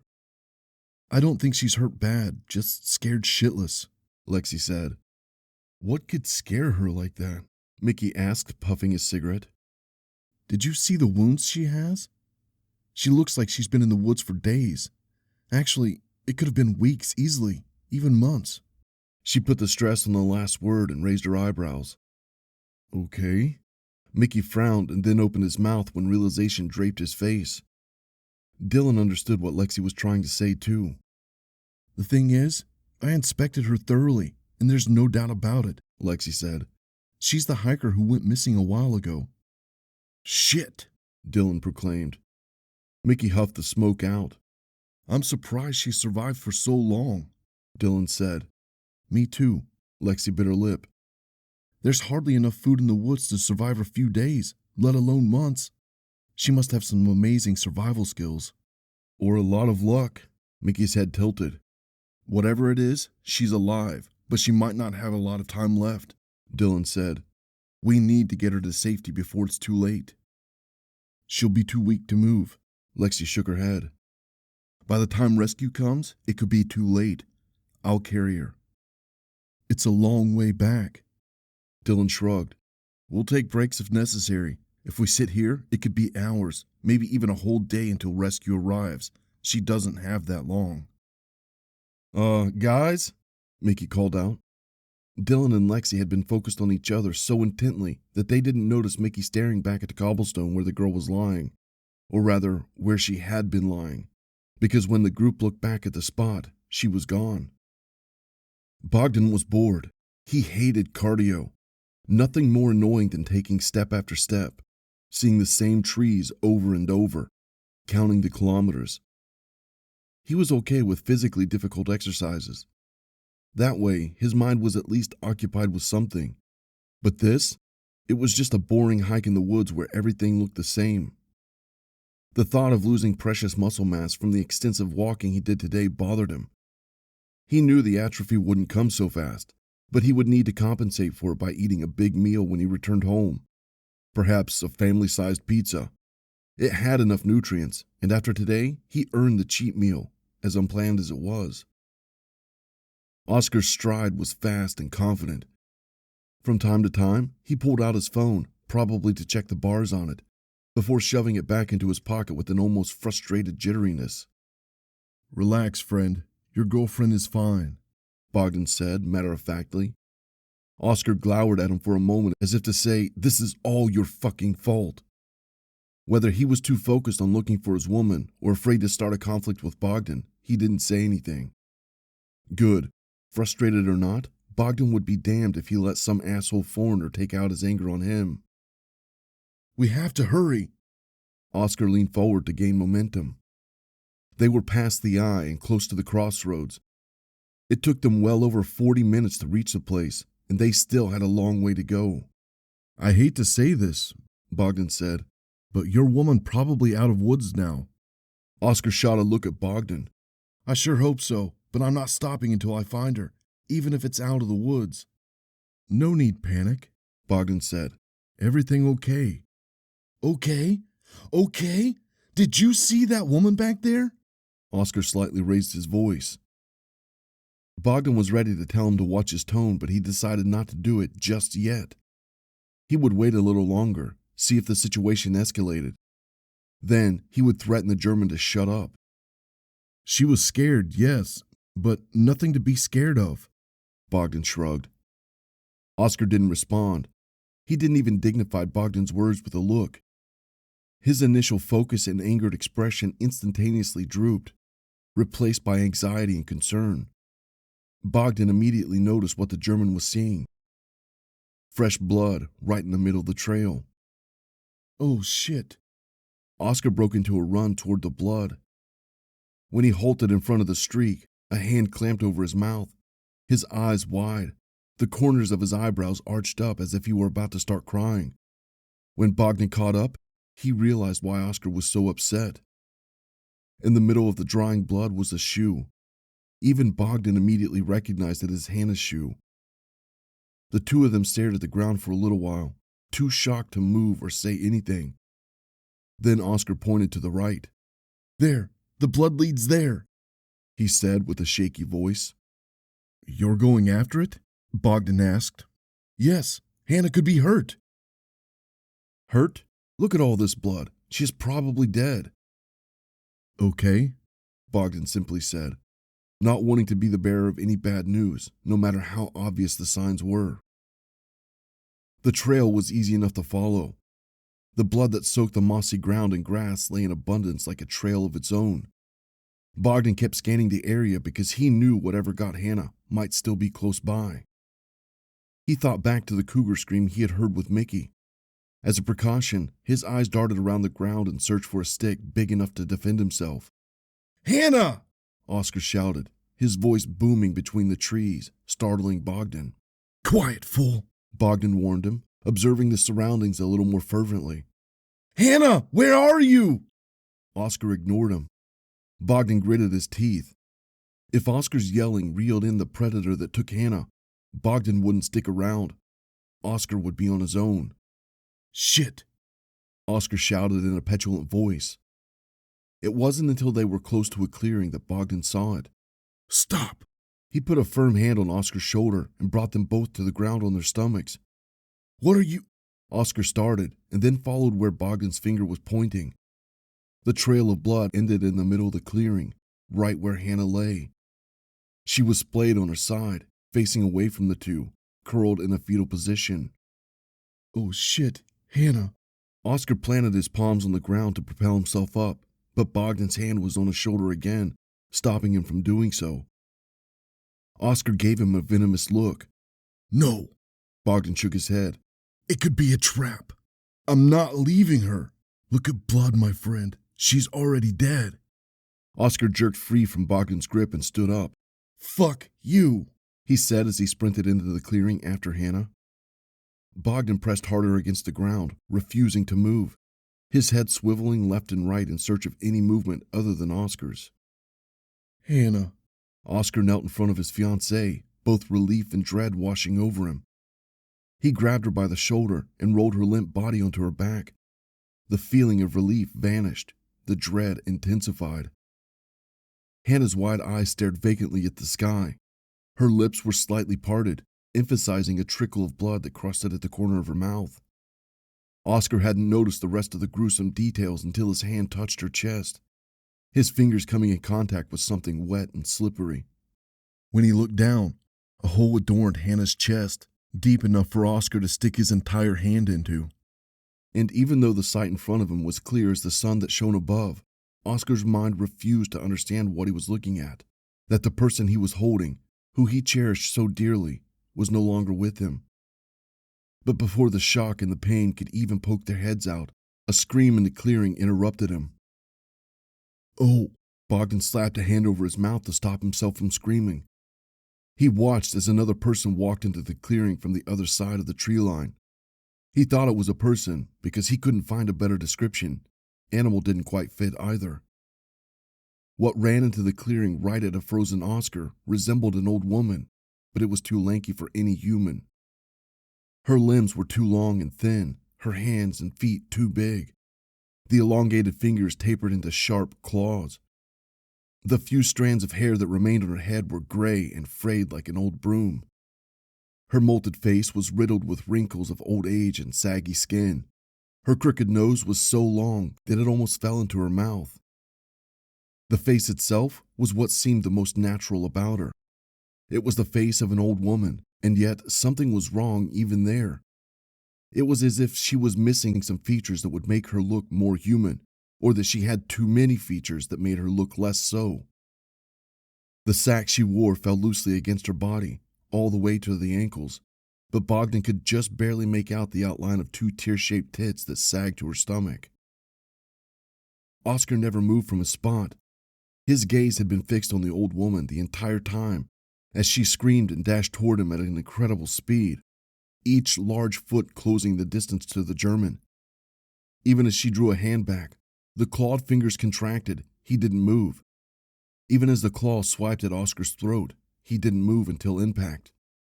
And then, Oscar was on the ground next to Hannah, fresh blood coming from him, but Bogdan couldn't see the source of the injury. Oscar got onto his back, placing a hand on his throat as he scooted backward with his heels, the other hand raised in front of him in a stop sign. Another swipe had Oscar finally letting out a scream. It took Bogdan a moment to understand that what remained of Oscar's hand was a fingerless stump. He stared at his mutilated hand and shrieked in terror, while the old woman stood above him, her impossibly long fingers dancing with anticipation. Oscar rolled onto his stomach and began crawling directly toward Bogdan. "No, you fool, you'll get us both killed."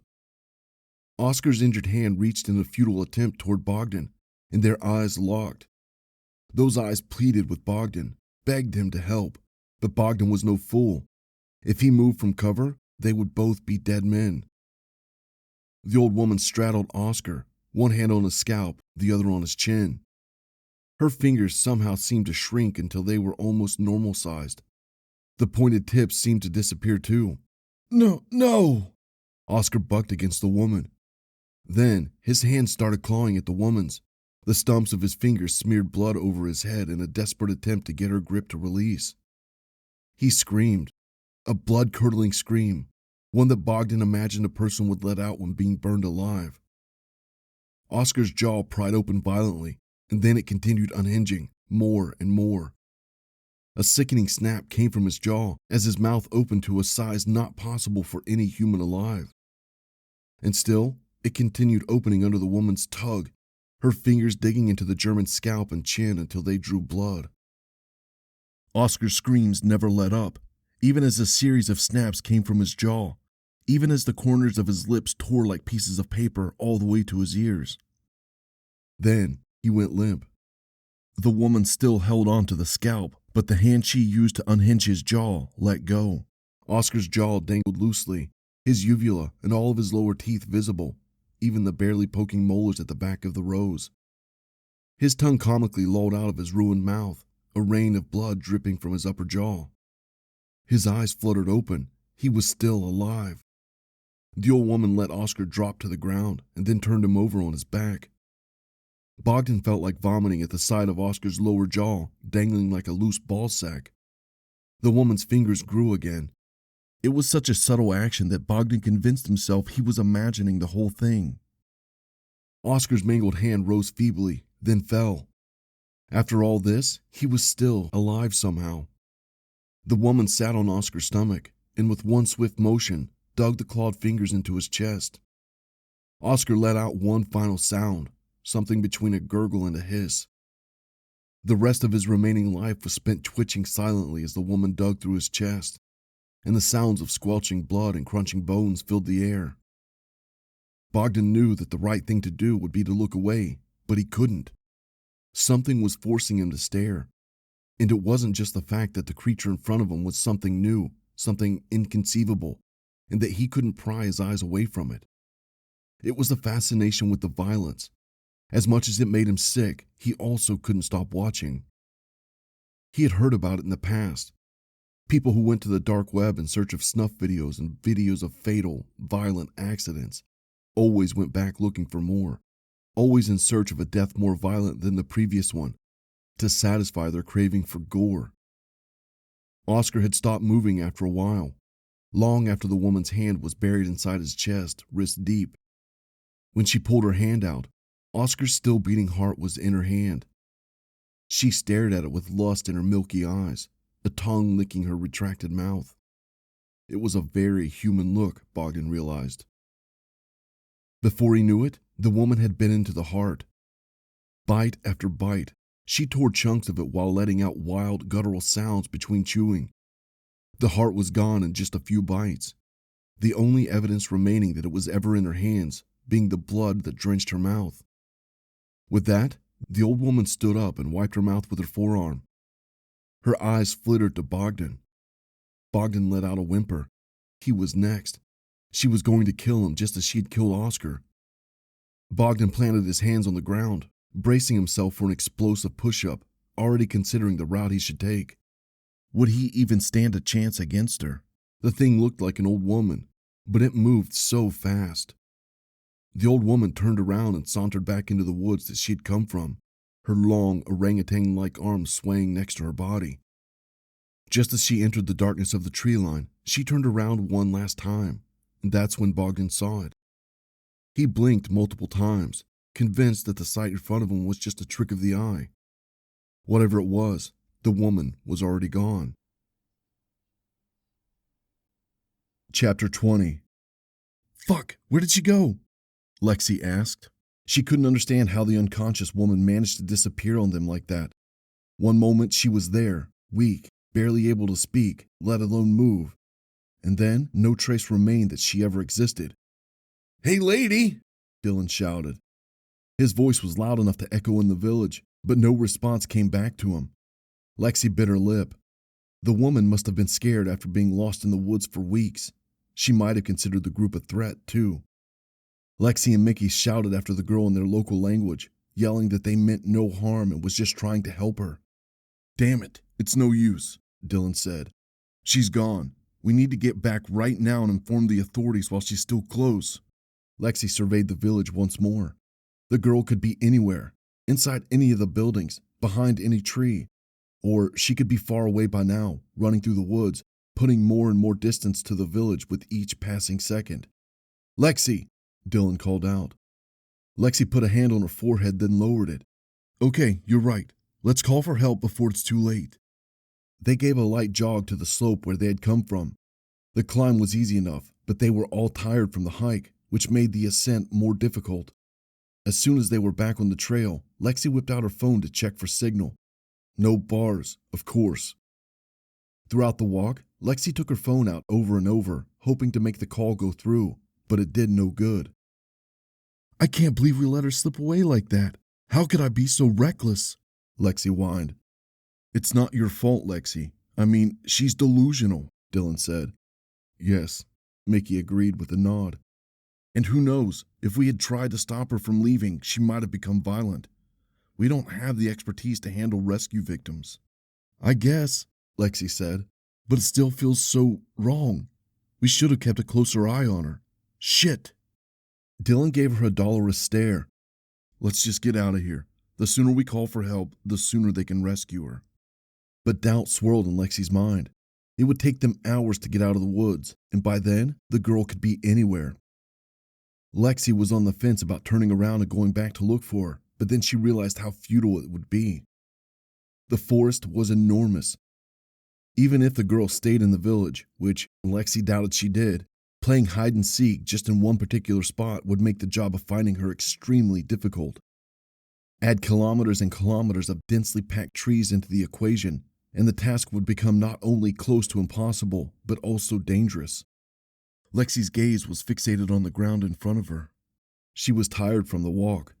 Her feet were killing her. Whenever she became aware of the ache in her neck, she'd pull her shoulders back and realize how much she had been slouching. Then, as if her prayers had been answered, when she raised her head to stretch her neck, she saw the woman. "Look." Lexi's eyes widened as she pointed forward. The girl from before was seated in the middle of the trail, facing sideways.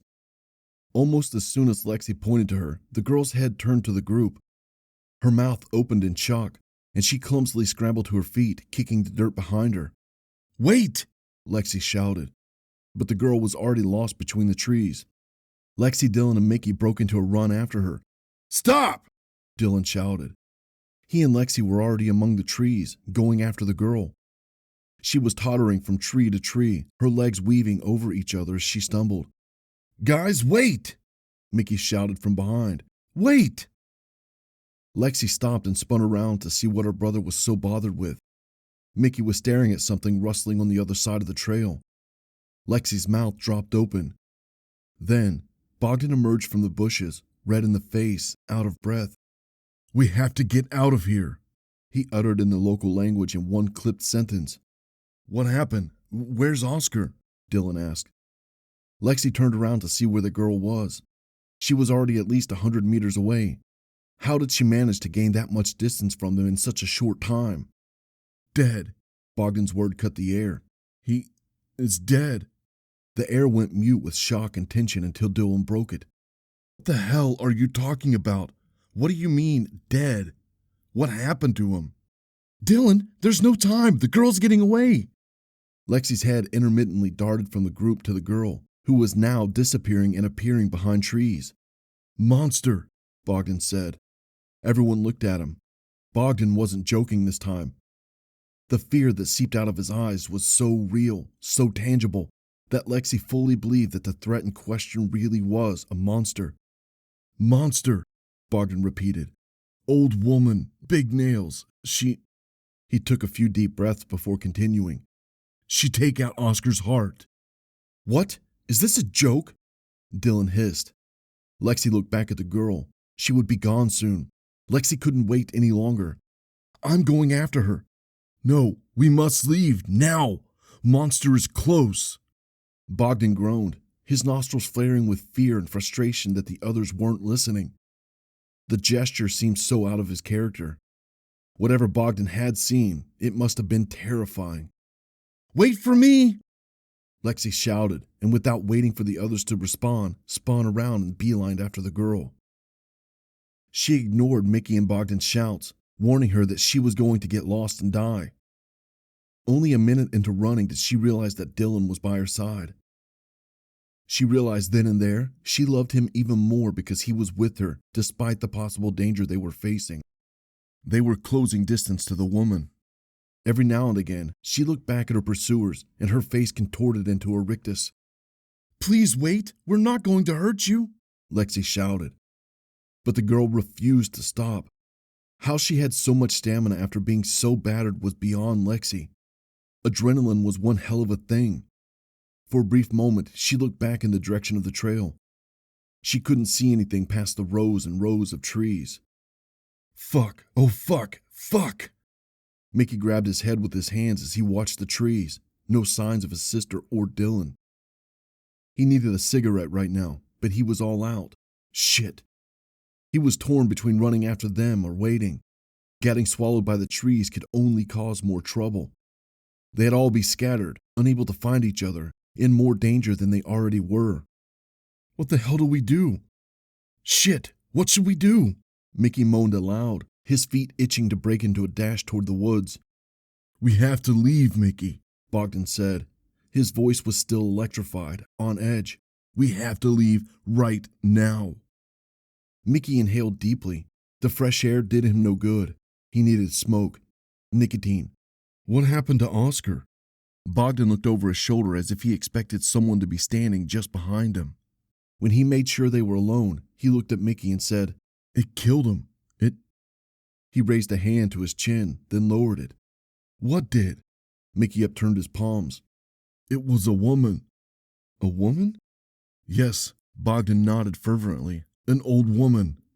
Mickey raised his eyebrows. "Don't look at me like that. I'm not crazy. I know what I saw. The old woman, she ripped Oscar's jaw off clean. Hannah is dead too." Shit. Mickey had a hard time believing Bogdan's words. It wasn't that he didn't believe his account, it was that his brain was having difficulty accepting such an outlandish story. 2 people dead, and they were people he knew, people he had seen just minutes ago. Bogdan had to be wrong. He had to. Mickey feigned a sorrowful grimace and looked back to the woods where Dylan and Lexi had gone. "You don't believe me," Bogdan said. Mickey turned to face him. Sometimes Bogdan was too smart for his own good. He wasn't smart for academics, but the intellect he possessed was far more useful, Mickey thought. "I'm not fucking around, man. That girl said it too when we found her. She said, 'dangerous.' Don't you remember?" Mickey nodded. "Okay, but an old woman killed Oscar and Hannah? You want me to show you their bodies?" Bogdan asked, his voice dancing on the edge of fury. "No," Mickey timidly said. "If you saw what I saw, you would have pissed your pants. You would have run off screaming like a little girl. Mickey went mute at the sudden barrage of insults. Bogdan's reaction was so unexpected that Mickey couldn't find the words to respond to him. In the next moment, a high-pitched scream crashed through the woods, followed by a distant but heavy pattering of footsteps. "Who's that?" Mickey asked, his eyes scanning the woods relentlessly. The footsteps came again, then the scream. This time from a different direction, Mickey thought. "Shit, it's back. We have to go," Bogdan said. "But Lexi and Dylan, we have to go right now." Bogdan pulled Mickey just as a third scream, a much closer one, erupted somewhere. And then the two of them were running. Dylan and Lexi were catching up to the girl. She had somehow gained speed when they closed the distance between them. She whimpered, cried, and uttered words in the country's local language that Dylan couldn't understand. He assumed they were words of plea. Lexi shouted something back at her, most likely asking her to stop. It was no use. They could go on chasing each other for hours until they collapsed. Dylan would have to be firm with her. He jackknifed into a dash and quickly closed the last few steps between himself and the girl. She let out a shrill yelp when his hand closed around her wrist.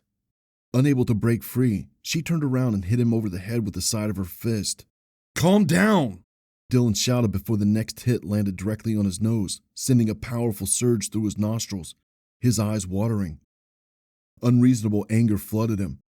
He wanted to slap the girl, but it was only a momentary thought. He sidestepped behind her and wrapped his arms around her. She screamed and thrashed and kicked against him while he shouted at her to calm down. Meanwhile, Lexi stopped in front of her and uttered her own warnings until all three voices were too meshed together. Dylan held the woman firmly in the bear hug, focused on not careening along with her while her feet thrashed in the air. Then, just like that, the screaming wound down to a whimper, which then reduced to heavy panting. The kicking had stopped. Whatever Lexi was saying, it was working.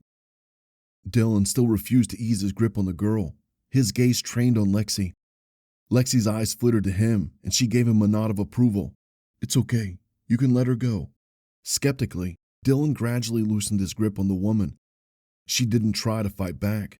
Instead, she drooped in his arms, and he barely held on to her as she slid into a sitting position on the ground. Dylan knelt next to her, one hand on her back, the other on her shoulder. Lexi knelt too. She said something in her language. The intonation told Dylan it was a question. The woman expelled a couple of timid words. Lexi asked her something again, and they went back and forth a few times with questions and answers. Concern washed over Lexi's face. "What's going on?" Dylan asked. By then, he was no longer holding on to the girl. Lexi ignored him and continued talking to the girl, whose words came as gasps and sighs between breaths. The conversation was interrupted when a feminine cry tore through the air. It lasted for a long time. Dylan couldn't tell how long, but he knew it was long because he considered when the person who let out that scream would run out of breath. All three raised their heads, all senses alert. "What was that?" Dylan asked. The woman then spoke in a quick, quavering manner, her nails digging into the soft ground. Lexi asked her something. "What's going on?" Dylan asked, frustration slowly replaced by a growing sense of fear. This time, the girl looked directly at him. For the first time, they understood each other. It was a look that said, "We're all in terrible danger, and you and I both know it." She inhaled, pressed her lips together, and then just before a second scream, a single word left her mouth. "Baba." Chapter 21. "Shit," Dylan muttered when the third scream erupted. His blood ran cold at that sound. That was no cougar. He couldn't tell how he knew that, he just did. His brain quickly came to the conclusion that the creature that stalked him in the woods and attacked the woman was something that rivaled the legends back in the United States. Wendigo, the Skinwalker, Bigfoot. Whatever was here in Europe was no different than those mythical creatures. But those were just sightings, blurry images captured on camera. No one has ever confirmed the existence of Bigfoot or Wendigo or the Skinwalker or UFOs. But the legends had to have come from something, even if it was just a bedtime story. Hundreds of thousands of miles of forest remained unexplored on Earth. It would be foolish to think that a new species couldn't exist, even if it was improbable as the Skinwalker. Dylan shook those thoughts out of his head. On a normal day, he wouldn't even entertain the notion of a monster being more than an old wives' tale. Now, he was suddenly a believer. He grabbed the girl under her arm and brought her to her feet. "We need to go now," he said, scanning the woods for whatever caused that noise. "Lexi, help me with her." Lexi grabbed the girl by the other arm, and then they were stumbling through the forest in the direction Dylan best thought, away from the sound, even if it meant away from the trail. Right now, getting back on the trail was the least of their worries. The girl whimpered, whether in pain or fear, it was impossible to tell, while Dylan and Lexi carried her. Her feet worked, but they mostly stumbled and tripped, causing all the weight to be on Lexi and Dylan. They were getting tired fast. Every now and again, Dylan looked behind to see if whatever had screamed was following them. They were alone, for now. Or perhaps the thing was watching them, waiting until they were sufficiently tired to strike. "We can't keep running," Lexi said with a bouncy voice between heavy breaths. She was right. Dylan juked his head toward a horizontal cleft on the side of the hill close by. "There, let's stop there." Lexi nodded. The woman looked at him in confusion, and then turned to Lexi, and then she let out a whimper when they trudged on. Dylan's concern was the cleft wouldn't be wide enough for all of them. When they got closer, his concern was washed away because the gap was big enough, not just for all three of them to hide in, but also to stretch out. Lexi was the first one to slide into the crevice, followed by the girl, then Dylan. He gave the woods another once-over before plopping to the ground next to the girl. He was still somewhat worried about her taking off again, so it was good that he and Lexi made a wall around her. The ground was damp, but they didn't have the luxury of choosing the moment. It took them a few seconds to settle down and their breathing to grow quiet. It was just in time because the scream came again, distant and faint. Since Dylan was the closest to the corner, he poked his head out to take another look. Nothing in sight. He felt too exposed sitting so close to the corner, but he knew that if they remained still, no one would be able to see them. Unless it uses something other than eyes, say scent. Then it would be able to smell you, and the girl even more easily, miles away. Dylan breathed in a sigh before turning to the girls. "It's best if we wait here for a little bit." "What about Mickey? He could be in trouble too," Lexi said. Her eyes were bulging with fear. Dylan noticed her shoulders trembling ever so lightly. "They'll have to fend for themselves for now. Going out there would be suicide," Dylan whispered. Lexi seemed to consider that for a moment and then nodded. "You're probably right. Let me see if I can text him." She pulled out her phone.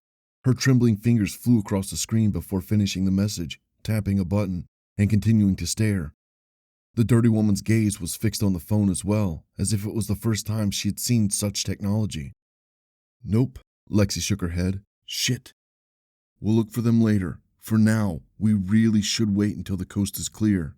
"What if it doesn't go away?" "It has to. Sooner or later, it has to."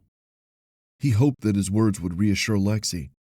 She flashed him a small smile, indicating that they did, but he himself wasn't reassured. The girl winced. Dylan looked at her. She was staring wide-eyed into the forest. Dylan followed her gaze. He couldn't see anything out there, but he heard it.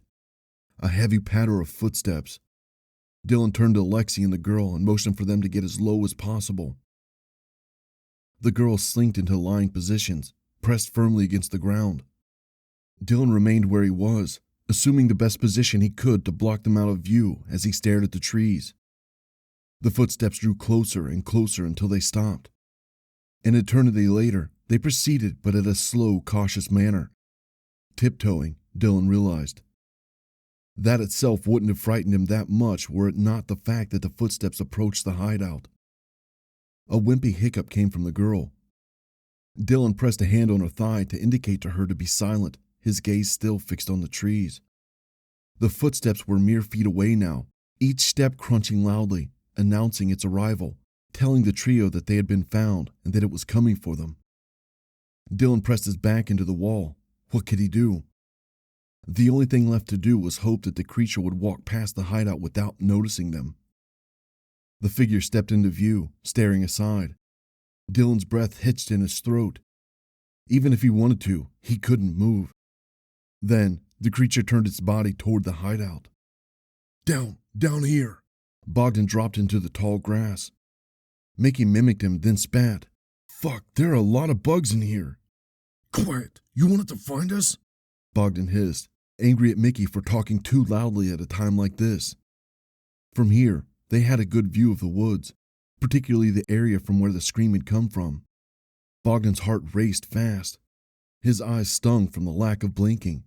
He squeezed his eyes shut for a moment, then quickly opened them. Something was close by. He could feel it. He couldn't see it, but a sort of presence lingered in the air. And then he saw her. Far off in the distance, a figure emerged from the trees, hunched over, its arms long and tense, its head jerking from side to side, looking for something. Bogdan heard a gasp escaping Mickey's mouth. Don't move a fucking muscle, Bogdan hissed through clenched teeth, spittle flying out of his mouth. Shit, shit, shit, shit, Mickey chanted like a mantra. Be quiet, you fool, Bogdan said, his tone louder. The figure in the distance paced in random directions, its head constantly swiveling and searching. It was the old woman. It wasn't just the hunched back and the ape-like extremities that gave her away. It was the long, crooked nose that was impossible to miss whenever she looked to the side. The image of Oscar being slaughtered right in front of him in a gruesome manner flashed before Bogdan's eyes. Bogdan's bladder threatened to go loose. He didn't want to die. He had seen the fear on Oscar's face, but he hadn't truly comprehended what the emotion meant, to be afraid of dying. Now that the woman was approaching, his mind came in close contact with that terrible fear, and he could almost smell it. It was the stench of piss and shit and tears and sweat and blood, all mixed together in a cocktail of death. Shit, you were right. Mickey never ceased to mumble. You were right all along. It's Baba. Bogdan's head turned toward Mickey, but his eyes remained glued to the old woman. It's Baba Yaga, Mickey said with a calm inflection. Baba Yaga? Bogdan had heard the name before, but he could not identify who or what it was. The old woman was closer now. Bogdan didn't know what had happened when he kept a close eye on her the whole time. It was terrifying. Her features were more discernible now, like the anger in her eyes and the sack covering her torso. Bogdan's heart skipped a beat when the woman looked directly at him. Oh no, she found me, he thought. But then her head continued pivoting. One thing was for sure. They couldn't stay here because she was headed straight for them. She would need to be completely blind to miss them, even in grass as tall as this. Mickey, listen. We have to move, Bogdan said. What? Mickey jerked his head toward Bogdan, a look of disgust and horror on his face. If we don't move, she'll find us. We have to go when she's not looking. Okay. Mickey gave an energetic nod. How do we do it? Bogdan looked at the old woman. She was close enough for him to see her long, pointy fingers, wiggling. One swipe with those, and he would be on the ground just like Oscar, jawless and with a gaping hole in his chest. He looked toward Mickey's side. The tall grass continued there, and the ground fell into a ravine packed with trees. If they could at least break the line of sight with the woman, they'd be safe. Crawl over there when she's not looking. I'll follow when it's safe, Bogdan said, his voice barely above a whisper. Mickey looked at the slope on the side, then back to Bogdan, and offered another enfeebled nod. Bogdan squinted at the old woman. Step after step, she drew closer and closer, stopping only for moments to turn to this side or that. When she spun around to look at something, Bogdan tapped Mickey on the shoulder. Immediately, his friend began crawling across the grass, arm after foot and vice versa. The rustle of the grass was minuscule, but Bogdan still worried they would be seen. He kept his eyes trained on the woman, his pulse beating all the way back to his neck, at the tension that made him want to puke. Mickey stopped the moment the woman turned in their direction again and continued lumbering toward them. When she looked to the side again, Mickey continued. He was making good progress, and the woman hadn't seen him. Good. One reason why Bogdan didn't want to go first was because he couldn't be sure it would be safe. Between him and Mickey, he would rather have Mickey dead. Mickey had managed to crawl to the start of the slope where the elevation provided cover. He was a good 50 feet away. He got up on his knees and peeked above the elevation at the woman before lowering his head down. His eyes locked with Bogdan's, and he motioned him to come over. Bogdan nodded and looked at the old woman. His stomach lurched. The monster woman was too close now. Even if she stopped and looked elsewhere, he wouldn't be able to crawl away without being noticed. Damn him for playing himself like that. He should have been the one to crawl away first. Panic swelled in his chest. What the hell was he supposed to do? He was going to die here, and he wasn't ready to die. He still had so many things he wanted to do in life. So many women to bang until he settled down with the one and had a family. So many years to spend in the gym until his body was perfected. So many games of soccer he wanted to watch. So many joints he wanted to smoke. No, he wasn't going to die here. He had to do something. Bogdan was a fighter, so he would fight. The woman was close enough for him to hear her raspy, wheezy breathing. Bogdan's eyes gravitated toward the ground. His fingers closed around a pebble embedded in the dirt. He knew what he had to do. When he looked up, the woman was turned away, her fingers wiggling, as if itching to stab into something, her shoulders tensing and relaxing. Bogdan looked at Mickey. Their eyes met, and it suddenly occurred to him that Mickey looked like a sheep. No, like a cow headed into the slaughterhouse that knew something was wrong, but couldn't guess what because of its limited cattle intelligence. I'm sorry, man, Bogdan thought, but I'm not dying here. Mickey's eyes seemed to widen in realization just as Bogdan chucked the pebble in his direction. The tiny object landed directly on a rock at Mickey's feet, causing a tiny clack to explode in the area. Mickey's eyes fell on the pebble, a look of dismay on his face. Then, the ear-splitting scream shook the earth. Mickey was already running in the opposite direction. The woman's eyes trained on him as she dashed after her prey. He barely managed to run 10 meters before the woman pounced on him, knocking him headlong onto the ground. For a moment, Mickey was dazed from the impact, but when the woman grabbed him by the ankle and dragged him back, he clawed at the ground, screaming a feeble no along the way. He got on his back and kicked with the remaining foot, but he was no more than a mosquito to this creature. The woman gripped Mickey's foot with both hands, and then, with a simple but explosive twist, Mickey's ankle snapped loudly. He screamed a blood-curdling scream as his foot dangled uselessly, a sharp piece of bone protruding out of his ankle. The creature let go of Mickey's foot. He held his shin, wailing in pain while the woman stared down at him. From here, Bogdan couldn't see her facial expression, but her semi-tense shoulders told him that she wore a hint of amusement on her features. Mickey huddled into himself, crying and rocking back and forth, uttering words that Bogdan couldn't understand. The old woman took a fervent step toward him. An enormous hand squeezed around Mickey's throat. His pleas were replaced by gasping sounds. Bogdan never once blinked as he watched Mickey's eyes bulging, his face growing red, thick veins worming down his forehead as he clawed at the woman's hand. Bogdan's fascination with the violence outweighed his fears. He forgot all about his safety at that moment and stared at Mickey as the life drained out of him, right in front of his eyes. The corner of Bogdan's lip danced with a smile. His crotch ached with excitement, like the first time he found out about porn and discovered that he liked what he was seeing there, no matter how repulsive some details were. The woman squeezed Mickey's neck harder and harder until it looked like his eyes would pop out of his skull. His face took on a crimson color, and then a sickening snap exploded from his neck, and he went entirely limp. Bogdan realized how short-breathed he was, staring at Mickey's glassy eyes. His penis was so hard that it hurt. The woman dropped Mickey on the ground, sat on top of him, and then she did exactly what she did to Oscar. She started digging through Mickey's chest. Sudden realization that he was almost out of time hit Bogdan. He had to escape before he was discovered. With the looming sense of danger slowly creeping back in, Bogdan's erection vanished, and he was left with one thought only. I have to get out of here.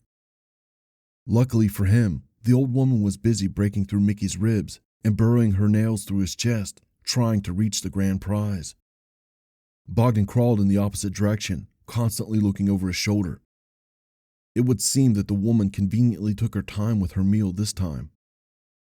When Bogdan was sufficiently distant, He stood up and continued tiptoeing across the ground, careful not to step on any twigs that would snap under his shoes. When he thought he'd put enough distance between himself and the woman, he slinked behind a tree and peeked back at the crime scene. The woman stood and was walking back into the woods. Bogdan refused to look away from her this time. He had to make sure he hadn't imagined the whole thing last time. Sure enough, his eyes hadn't deceived him. As the woman walked into the woods, she was no longer an old woman, but young and beautiful, as well as terrifying. Chapter 22. Don't move! An authoritative voice came from the figure standing in front of the cleft. Dylan's hands instinctively shot up in the air. The image in front of him only just then crystallized, and he realized that an armed, uniformed person stood in front of him. The barrel of the gun pointed directly at Dylan's face. A mixture of fear and intense relief rose from Dylan's gut. Armed, uniform meant rescue. The man's hand shot forward at incredible speed. Before Dylan realized what was going on, he was being yanked out of the hideout and forced face down onto the ground. "Hands on your head," the man commanded. Dylan complied without a second of hesitation. Multiple pairs of boots slinked out of his view. Then, more authoritative voices shouted, and Lexi and the girl's frantic pleas sounded while they were being lined up next to Dylan on the ground. "Shit, Survivor, these are civilians," one of the soldiers said. "I'm aware of that," the one who pulled Dylan out responded. They were speaking in English and in perfect American, Dylan realized. "What the fuck do we do with them?" the third soldier asked. "You guys are Americans," Dylan stated atonally.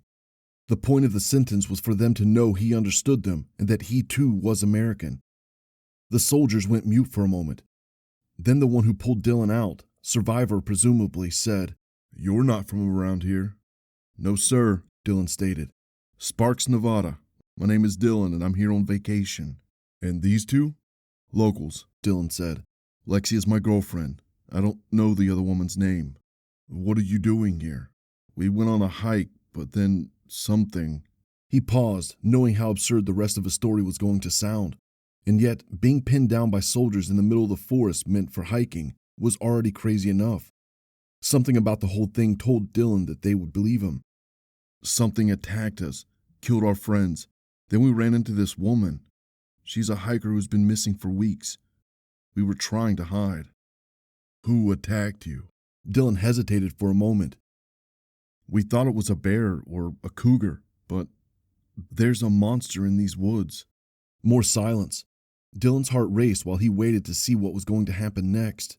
"What are you going to do to us?" Dylan asked. "Barry, keep an eye on them," Survivor said. "You got it," Barry said. A pair of boots came into Dylan's view. He strained to look up at the soldier, but one shout at him to keep his head down was enough to pacify any attempts at movement. Footsteps receded in the distance. Jackson looked at the lined-up civilians once he and Hoover put some distance between them.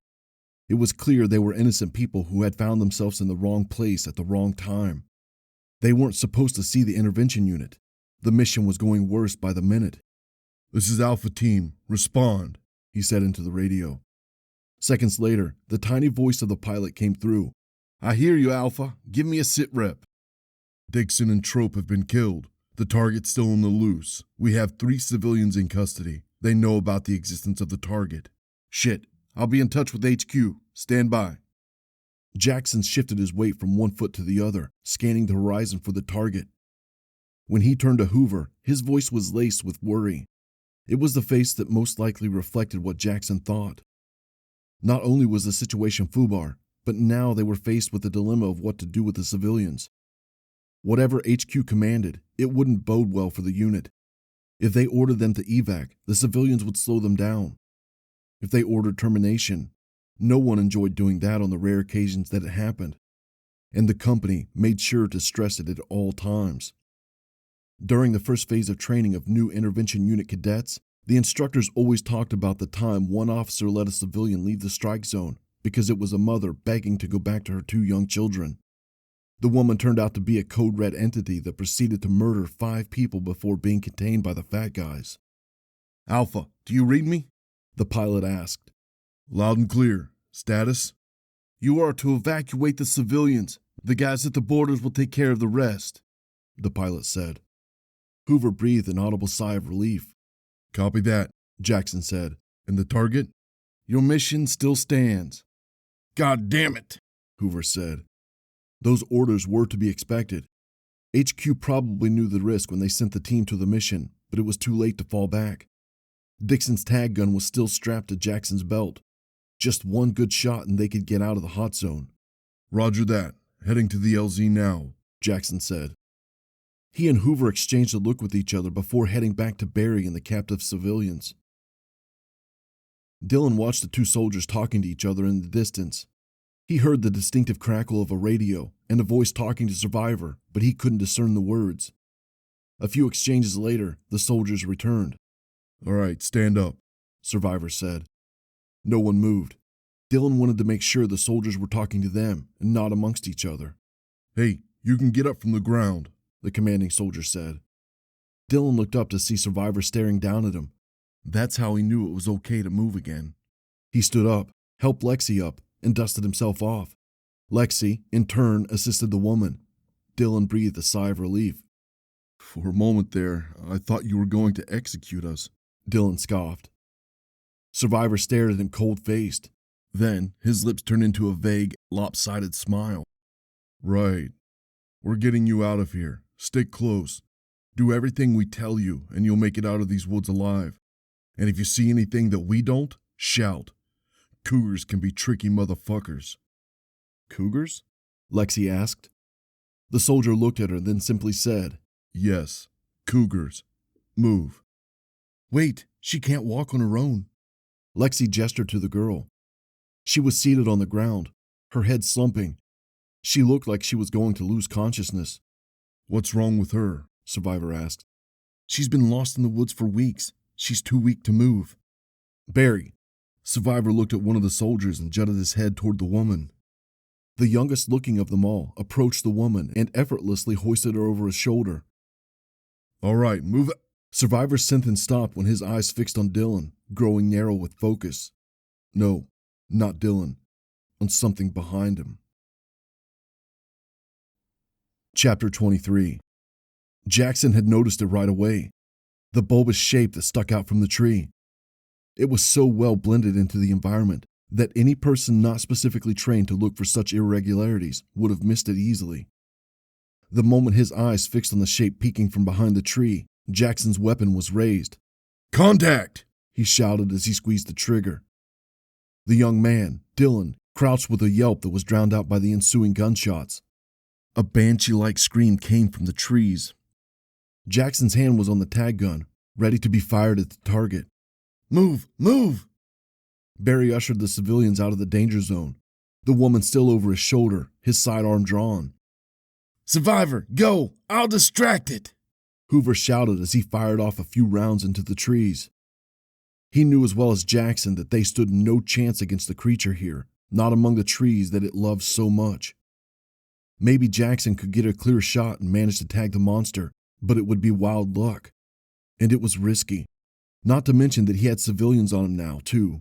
Don't fall behind, Hoover, Jackson shouted. Then, everyone except Hoover was running. Since Jackson was faster than Barry without the dead weight on his shoulders, he ran ahead and then stopped to cover the others. Far off in the distance, Hoover's gunshots boomed in the air while the target flew in and out of view. Hoover! Jackson shouted. Hoover reloaded, fired off a few more rounds, then turned to run towards the team. That was the moment the creature had been waiting for. The moment Hoover turned his back, it sprang from the trees and leaped forward. Somehow, Hoover sensed this. He turned around and pointed his rifle at the creature, firing a single shot before it knocked him down. Jackson's finger was on the trigger, but there was no point in firing. It was already too late. One long finger had entered Hoover's eye and exited the back of his skull, and now the monster was too preoccupied with its prey. It mauled Hoover even after he was dead. Droplets of blood sprang in various directions, like a brush paint from a soaked brush. And then, the target assumed a relaxed sitting stance on top of its dead prey. Shit! Barry took a step forward, but Jackson placed a firm hand on his chest. It's too late. He's gone. Keep moving. He looked at the other two civilians, who were too shocked at the sight of the target and the dead soldier to move. What the fuck are you waiting for? I said keep moving. He shoved Dylan and then Lexi in the opposite direction. That seemed to be enough to get them to start moving. Oh fuck, oh fuck, oh fuck. Those were the only thoughts that bounced in Lexi's head as they ran away from the monster. It's a monster, a fucking monster, and I just watched it kill another human being. It looked so human, and yet there was no way that it could be. The appearance of the young woman with the bedraggled black hair was marred by the vicious features of the face, the muscular yet slim limbs, the fingers. What the fuck was going on in these woods? This place was supposed to be peaceful. The legends talked about fairies and gnomes and Baba. The missing woman's words stirred in Lexi's mind and repeated like a kid hitting the same piano key over and over and over. Baba, Baba, Baba. Faster! The soldier with the woman on his back shouted. Even with another person on top of him and with full military gear, he was faster than Dylan and Lexi. Where? Which way? Lexi whimpered but refused to stop. Move! The soldier responded. The closest exit of the strike zone was still far, far away. Jackson knew they would never be able to get the civilians there in time before the creature recuperated and went back after them. They had to stop, prepare properly, set up a perimeter, and ambush the fucker. The civilians stopped all of a sudden. Jackson realized a second later why that was the case. They were standing in front of a hill leading down. It wasn't steep, but it appeared out of nowhere. Jackson looked back. The creature was nowhere in sight, but that didn't mean they were safe. Go! Get the fuck down! Jackson ordered. Barry, lead them. I'll cover you. He got down on one knee and pointed the MP5 in front of himself. Barry and the others descended into the ravine, step by step. Jackson, never for a second, let his guard down. Minutes later, Barry shouted from the bottom of the ravine. Survivor! Come on! Jackson stood up, dug his feet into the ground, and then slid down the slope. Even before reaching the bottom, he realized that the universe was listening to him, and that it was giving him a little help. At the bottom of the ravine was an old wooden house. Chapter 24. The one they called Survivor kicked the door open and entered the cabin, his gun pointed in various directions. Clear! He shouted. Barry entered next, and then Dylan ushered Lexi in. He himself took a look at the top of the ravine before entering the house. The moment he was inside, Survivor slammed the door shut. All right, everybody, keep it down. It could still be out there, Survivor said. The cougar, you mean? Dylan jeered. You fucking lied to us. That was no fucking cougar, man. Anger boiled in his skull. These soldiers knew what they were up against, and they deliberately kept Dylan and the others in the dark, compromising their safety. Keep it down, unless you want to get everybody killed, Survivor said, standing in front of Dylan. Dylan wanted to punch the bastard in the face, but he knew that the moment his fist pulled back, he would be pinned to the ground and probably cuffed to prevent future retaliation. Right now, that would not help Dylan in protecting himself or Lexi. Barry, tend to the civilian. I'll secure the house, Survivor said. He walked past Dylan. I'm going with you, Dylan said. Survivor turned around to look at him. No, Dylan expected Survivor to say. Instead, the soldier gave him a brusque nod of approval. Lexi, stay with them. We'll be right back. Dylan took Lexi's hand into his own, offering her a reassuring look. She nodded, then knelt in front of the girl, who Barry had propped into a sitting position against the wall. Her head lolled to the side, her eyes half closed like she was falling in and out of consciousness. She needs food and water, Lexi said. Barry had already started digging through a pouch strapped to the back of his belt. Meanwhile, Dylan went after Survivor. The house itself seemed like anything but a regular cabin. An old wooden bed fitted with straws of hay and messy blankets that sat on top occupied the corner of the room. A small table and 2 chairs sat in the middle of the room. Plates rested atop the table, dirty with something old and meaty that crusted it, flies buzzing around the food. It wasn't until then that the putrid smell hit Dylan's nose. A barrel filled with some murky liquid that glistened from the light sat in a corner. Survivor went through the doorframe leading to the next room. Dylan gave him enough space to clear the area and then went after him. A bevy of items cluttered the room. An old fireplace, inside which sat the ashes of long since burnt wood. A desk with old, tattered papers, a quill dipped in ink, an oil lamp, a broom leaning in the corner of the room next to the small window. The place looked old and yet not abandoned. The lack of dust and the haphazard order in which the items lay was proof of that. Someone not only tended to this place, but also lived in it. "What the hell is this place?" Dylan asked no one in particular. Survivor's weapon never went down as he slowly scanned the room. When something clinked under his foot, he looked down to see an enormous hatch secured with a rusted padlock. Survivor got down on one knee and took the padlock into one hand. Turning the weapon around, he smashed the lock with the butt of the rifle until the old lock came loose. Survivor unhooked the padlock and tossed it aside. He stood up, pointed the gun at the hatch, and gestured with his head at Dylan. "Open it and step aside." Dylan nodded. He grabbed the big ring that served as the handle. When he pulled with one hand, the hatch didn't budge. Survivor's impatient glare flitted to him for a moment. He grabbed the ring with both hands and tugged as hard as he could. Even using his full strength, he strained to crack it open. Once the hatch door stood vertical, he let it fall over to the other side and backstepped. Whatever Barry was injecting the girl with, it helped.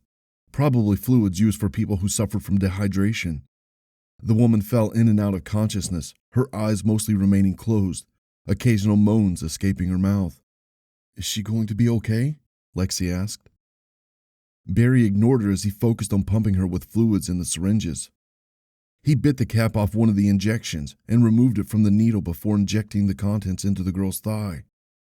She must have been asleep because she gave no reaction to the needle entering her body. "Nothing like a little pick-me-up," Barry said. "She'll be okay for a while, but she needs proper medical attention." "I see." Barry reached behind his back and brought forth a canteen that he promptly placed on the floor between Lexi and himself.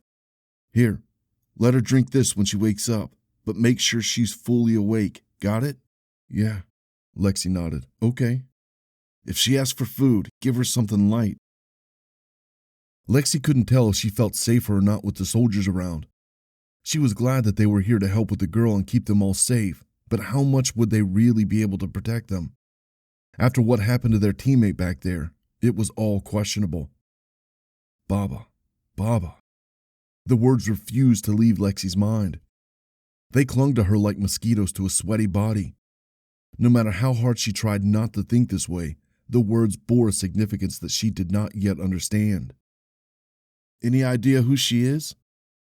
It took Lexi a moment to realize that Barry was talking to her.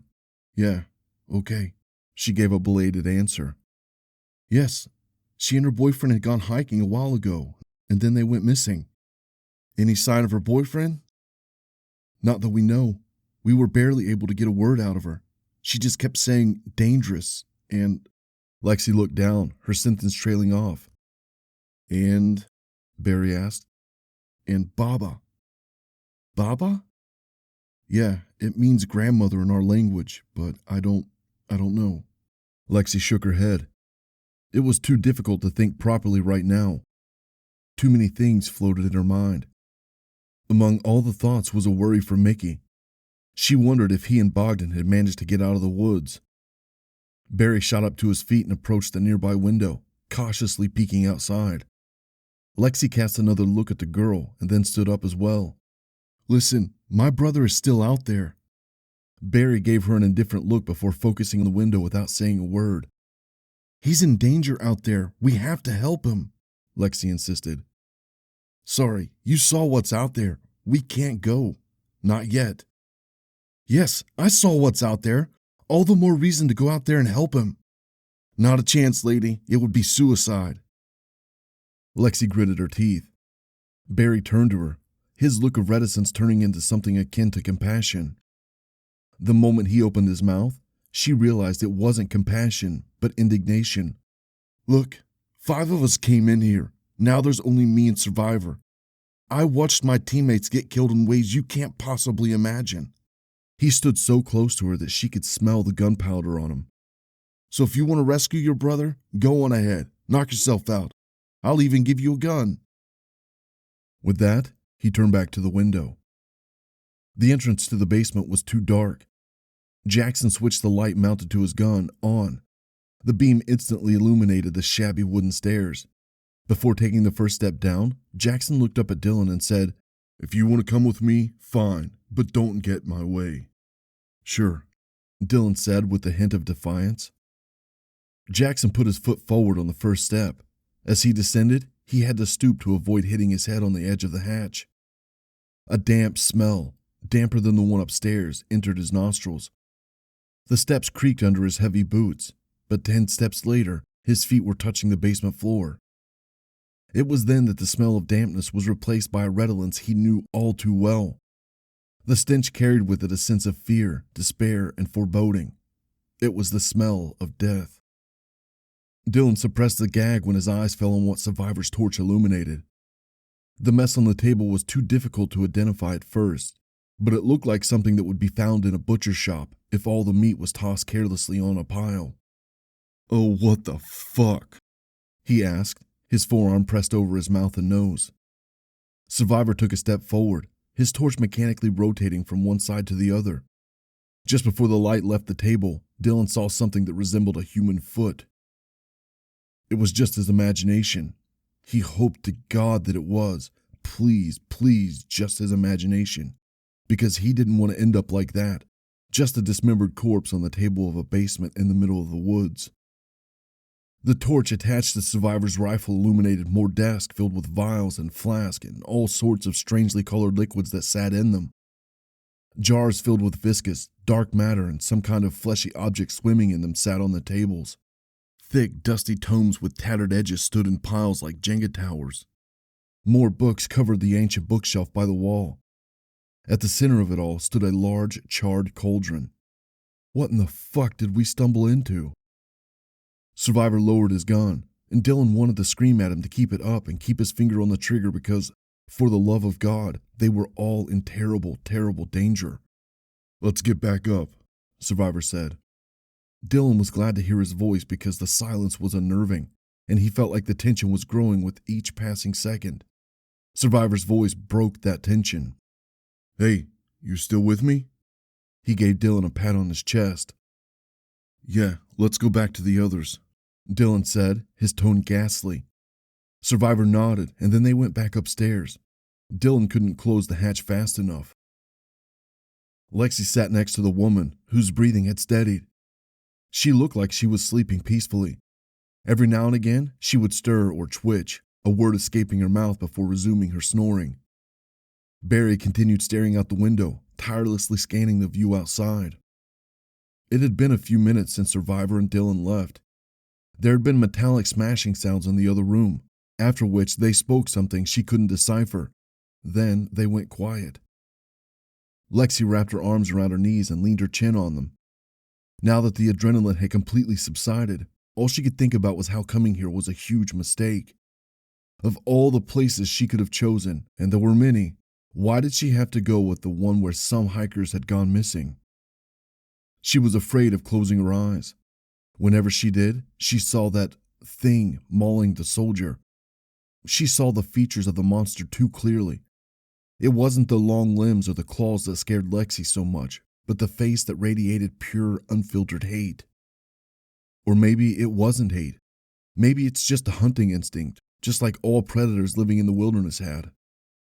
But it just looked so human, so intelligent. Those eyes conveyed more than an instinct to eat and sleep. There was more to it, and Lexi had seen it when the creature pinned down that soldier. It was an emotion that only humans were capable of expressing: greed. The woman shot into a ramrod straight position with a start. Lexi recoiled at the abrupt movement. The girl's eyes were wide open as if she hadn't been asleep for the past few minutes. Her head frenetically jerked left and right, her eyes darting around the decrepit room. There was no surprise or unfamiliarity in those eyes, only shock. When her eyes fell on Lexi, she began screaming. "Hey, it's okay, it's all right." Lexi grabbed the girl by the shoulders. Barry was on one knee in front of her too.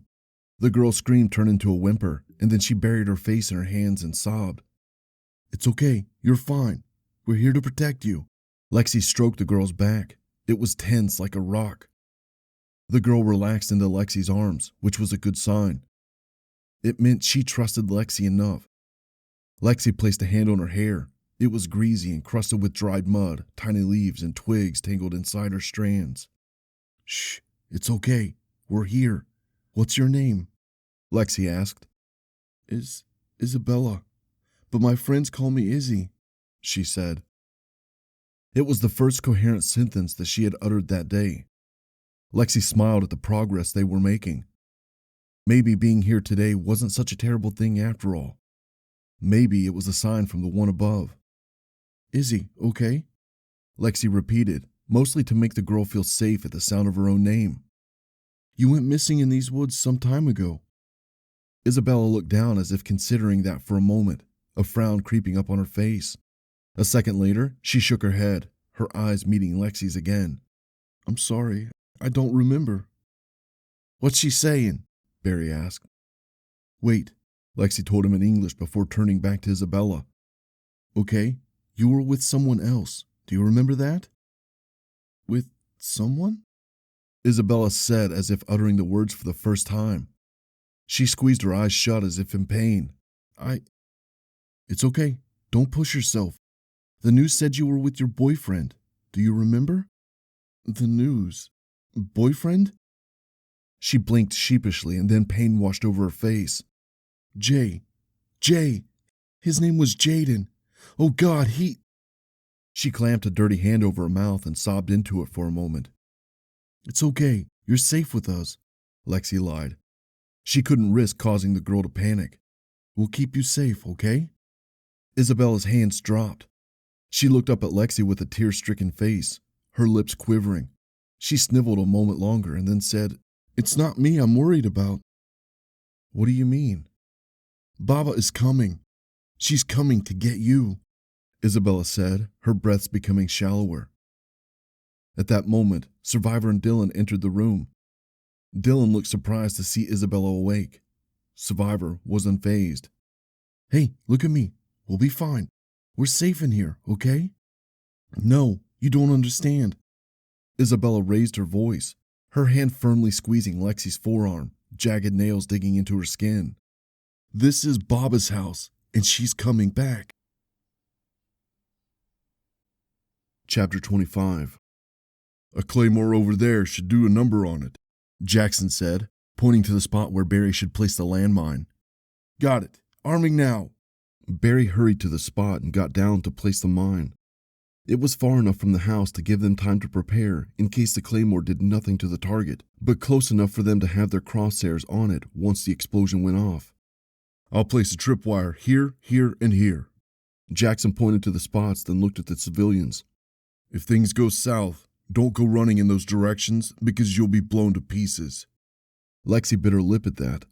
Dylan's face was already drained of color, so the threat of a mine didn't seem to cause a reaction.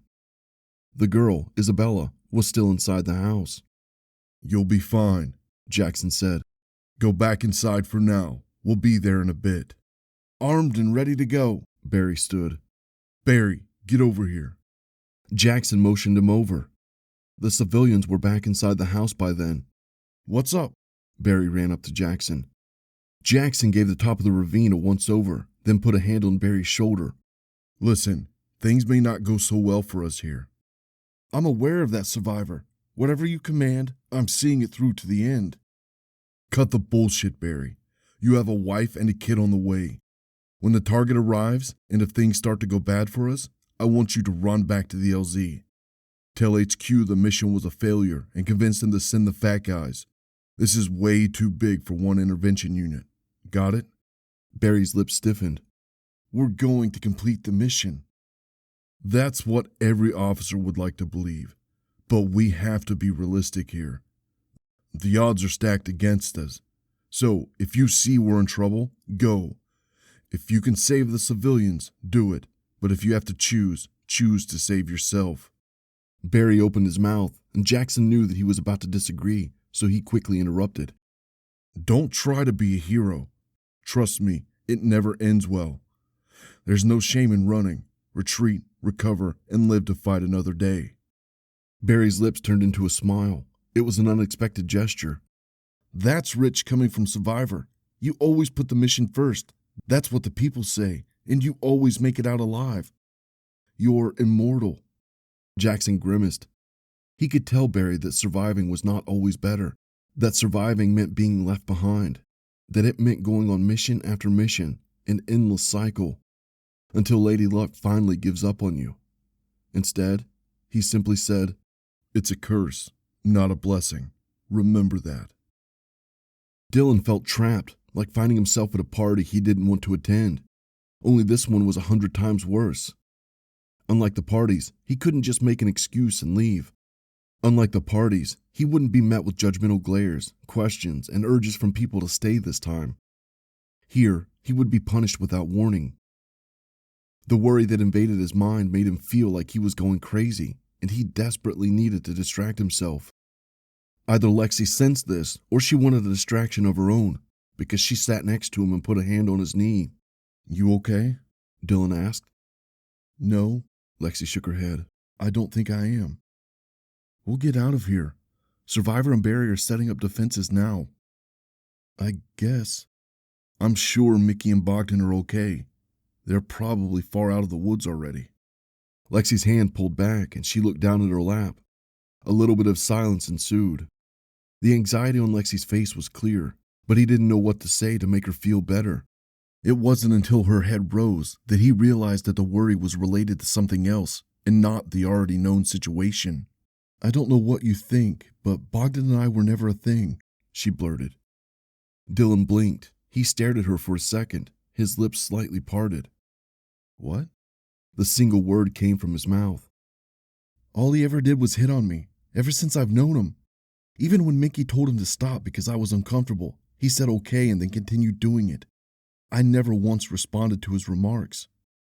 "You guys were never in a relationship?" Dylan asked. His heart was beginning to beat faster because he sensed that he was still going to get a piece of information that he wouldn't like, something Lexi had kept from him. "Never," Lexi said. "I don't think I've ever even touched him before, even for a handshake. I'm repulsed by him. Not even a kiss on the mouth. No?"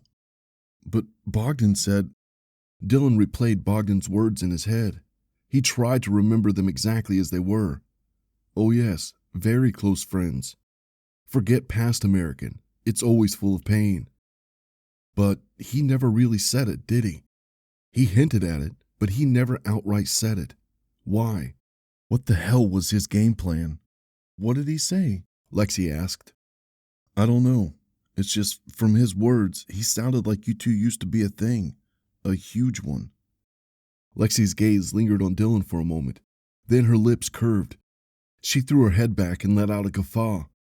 It was the first time today that he had heard her laugh so heartily. It was as strange and unexpected as it was beautiful. "Me and Bogdan?" Lexi asked. "Oh God, I would sooner date an opossum." She laughed a little more. Dylan smiled too. It wasn't just the immense relief that flooded him. It was the sight of Lexi laughing. It was a beautiful sight, seeing the smile on his girlfriend's face. On top of all that, the candid laugh told him that he had nothing to worry about regarding Bogdan, because Lexi was telling him the truth. He squeezed her hand. "I love you."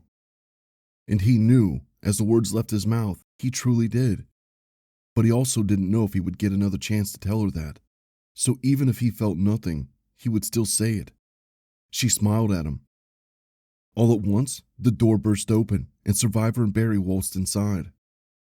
"I doubt frags are going to do anything to it. Flashbangs, though, might at least distract it," Survivor said. "Survivor? Survivor, listen!" Dylan shot up to his feet. Survivor gave him an aloof glance. "You gotta give us some guns, man." Barry snorted in laughter. Survivor coldly shook his head. "Out of the question. Come on, we can help you." "No, things are going to get crazy around here pretty soon, and giving guns to panicked kids wouldn't make me feel any safer." He was about to walk past, but Dylan stepped in front of him. "Okay, listen, just hear me out. That thing is too powerful for you to stop it on your own. You need help. Just let us pull our own weight. Don't leave us defenseless. Survivor stared at Dylan with a bemused expression. His face said, "Get the fuck out of my way before I knock some sense into you." The soldier's hand reached up to his shoulder, and then he drew a knife from the hilt strapped there. He pressed the butt of the knife into Dylan's chest, holding it there until Dylan took it. It was heavy, the blade long, but looking down at the MP5 in Survivor's hands, the knife felt insufficient. A knife, really? Dylan asked, sarcasm lacing his tone. Don't go trigger happy with it. It's sharp, Survivor said. This is bullshit. Cry me a river. If you don't like it, I'll be happy to take it off your hands. Dylan pressed his lips together, no comeback coming to his mind. Barry offered his knife to Lexi, but she already had one, the same one they had used to cut the foliage blocking the church. Before Dylan could say anything more regarding the choice of weapon he had been given, Survivor walked past him and knelt in front of Isabella. Her eyes bore into his, wide and fearful. All right, Survivor said. I need you to tell me everything you know about this Baba. Chapter 26. Bogdan ran, jumped over roots and rocks, and sidled between trees. Every couple seconds he looked back to make sure the thing wasn't following him. He was alone in the woods, but it didn't feel that way. It felt as though eyes were everywhere, attached to him every step of the way. He didn't even know where he was running. All he knew was he needed to get some distance from the thing that killed Mickey. That had been such a close call. It easily could have been Bogdan lying dead in the grass if it hadn't been for his wits. It was better this way anyway. Mickey was a nobody. He would have never amounted to anything anyway. Bogdan, on the other hand, had a future in front of him. He would make sure to live it to his fullest, starting right now. As much as he wanted to put distance from the woman, he also didn't want to leave the woods because this is where he finally realized his identity. It was something Bogdan had known for a long time, but refused to admit. Something that showed through the cracks from time to time, if he let it. Whenever he saw a dead or dying animal on the street, whenever he saw another person's face contorting in pain at the words he inflicted, whenever he saw violence in movies, whenever he role-played rape with the women he dated. But it was all superficial, insufficient, a bad and watered-down mockery of the real thing, like shooting zombies in a VR game, like walking with a heart on but doing nothing about it. Bogdan had felt his entire life like something was missing, like he was constantly searching for something to fulfill him, but no matter what he did, it wasn't enough. He had thought that lifting weights in the gym was it. He had thought that it would help him fill that void that he was so afraid of. But after today, he knew he was only fooling himself. He knew his true calling now. He knew it from the moment he saw Oscar's jaw getting ripped off his face. And he was tired of hiding from it any longer. Just because the fucking laws didn't allow for such things. What a bunch of bullshit. But these woods were his safe haven. They were going to be the spot where he would be able to express himself. Really express himself. Without any repercussions and without anyone judging him. It was liberating. For the first time in his life, Bogdan felt enthusiastic about the future.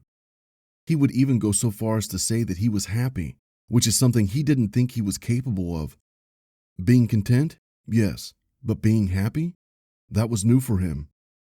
He had to find Lexi, the American, and the girl. He would play along, and then when they trusted him enough, he would separate them and have fun with them one by one. The exhilaration that coursed through him was intoxicating. It made his crotch stir again, so he quickly suppressed those thoughts and trudged on. He was running on fumes. It must have been hours since he had last seen Lexi and the American. The blue sky that had taken on a tinge of orange was evidence of that, and so was the darkness that slowly crept into the forest. A few times, Bogdan sat down to rest. It was supposed to be just a few minutes, but he ended up taking a break for what must have been well over an hour and a half. He had no sense of orientation. For all he knew, he could have been going deeper and deeper into the woods, putting more distance from the city with each step he took. The forest was becoming darker with each passing minute. He was thirsty and hungry, and his steps turned into an unsteady stagger. The next time he looked up, the sky was dark, and the crickets had begun chittering. Bogdan was about to collapse on the ground and try to sleep right there when his eyes fell on a house at the bottom of a ravine. "Survivor, got eyes on someone out there," Barry said. Jackson ran up to the window and peered outside. Sure enough, a figure lumbered toward the house. "Gotta be the target. Get ready," he said. Barry ran to the other side of the room, crouched next to the door, and wiggled the muzzle of his rifle into the hole they had created in the wall for him to shoot through. Jackson himself took the safety on his MP5 off and pointed it at the figure, the crosshairs perfectly aligned.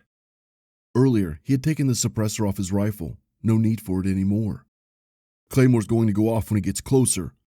Once you hear the explosion, open fire," Jackson said. The figure sauntered closer and closer, following the tiny trail of trampled grass. Jackson's finger was on the trigger. He didn't know what kind of damage the claymore would do, and he was ready for anything. He heard stirring behind him. He could imagine the civilians poking their head over Jackson's shoulder to see what was going on, but he didn't let that distract him. The silhouette was just a few feet away from the claymore now. "Oh shit," Lexi uttered. "That's not the monster. It's Bogdan." Jackson's finger eased on the trigger. The figure inched closer to the landmine. It was mere feet away from it now. Sure enough, Jackson then saw it. The figure that walked down the path couldn't possibly be the creature because it was too normal looking and too broad for the feminine features of the target. "Stop right there!" Jackson shouted at the top of his lungs, the gun still trained on the figure. The person stopped inches away from the claymore. Bogdan froze at the voice. For a second, he thought it was trespassing and that the person inside the cabin would threaten to call the cops. He looked up, but he couldn't see anyone in the dark window. He was about to continue forward while explaining his situation when the door burst open and two armed soldiers burst outside, their rifles pointed at him. "Get back! Now! Step back!" one of them shouted. "Don't shoot!" Bogdan's arms went up in the air as he backpedaled. He realized in the back of his mind that the conversation was in English, but he couldn't understand what the soldiers were barking at him, except that he should back away. Then, his eyes fell on the cabin door behind them, and his arms eased down. The American, Lexi, and the found girl stared at him. Lexi's breath hitched. Bogdan was alone. Alone. The flurry of questions that piled in her throat didn't leave her mouth because the air was filled with the shouting of the two soldiers. Everyone was confused, Bogdan most of all. The soldiers commanded Bogdan to step around into the grass and approach them. He did so, his hands raised at ear level again. Okay, Bogdan said as he approached. Survivor pointed to the spot where Bogdan stood seconds ago. "Claymore, you almost blew your own leg off." Only then did silence crash over the area again. Bogdan looked at the path, his eyes narrowed in confusion, and rightly so.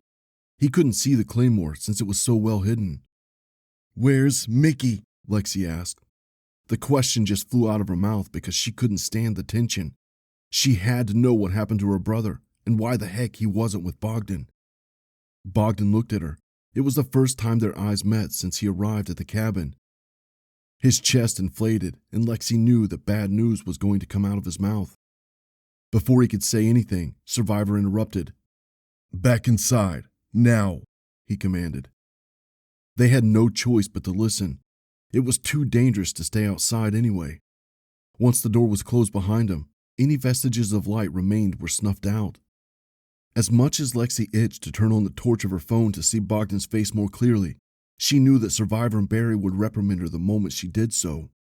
"Bogdan, where's Mickey?" Lexi stood in front of him in an akimbo position.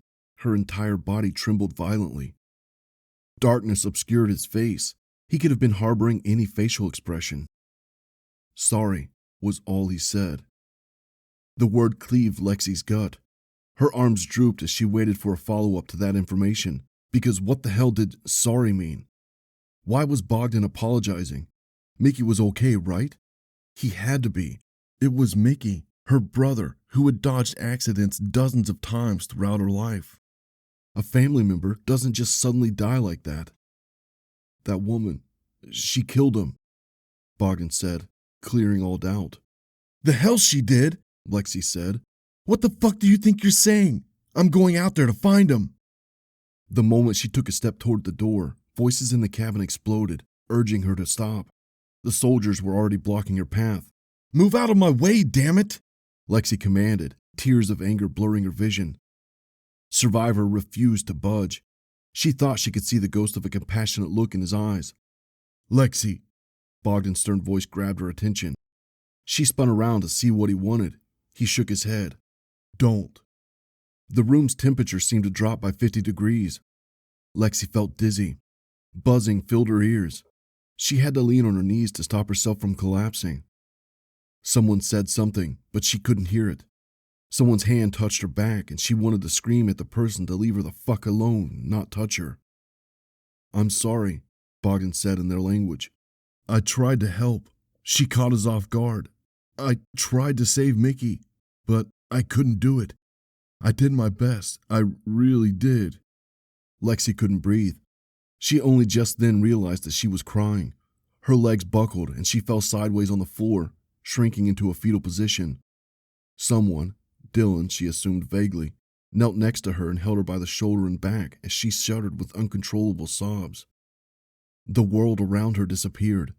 The only thing that existed was the darkness around her and the pain that enveloped her. Then, there was nothing. Chapter 27. Lexi had passed out at some point. Dylan didn't want to wake her just yet, so he let her lie on the floor. He couldn't believe it. Mickey, gone. Dylan didn't know the guy too well, but he felt a fragment of Lexi's pain. He wished he could take all of it for her. The cabin was deathly quiet. The only existing sound was the chittering of the insects and animals outside. It was the calm before the storm, Dylan realized. It wouldn't be long before the monster returned. That's what Isabella had said. Baba, as Isabella called her, often wandered the woods during the daytime. Rarely, she went out at night and searched for something, but she didn't know what.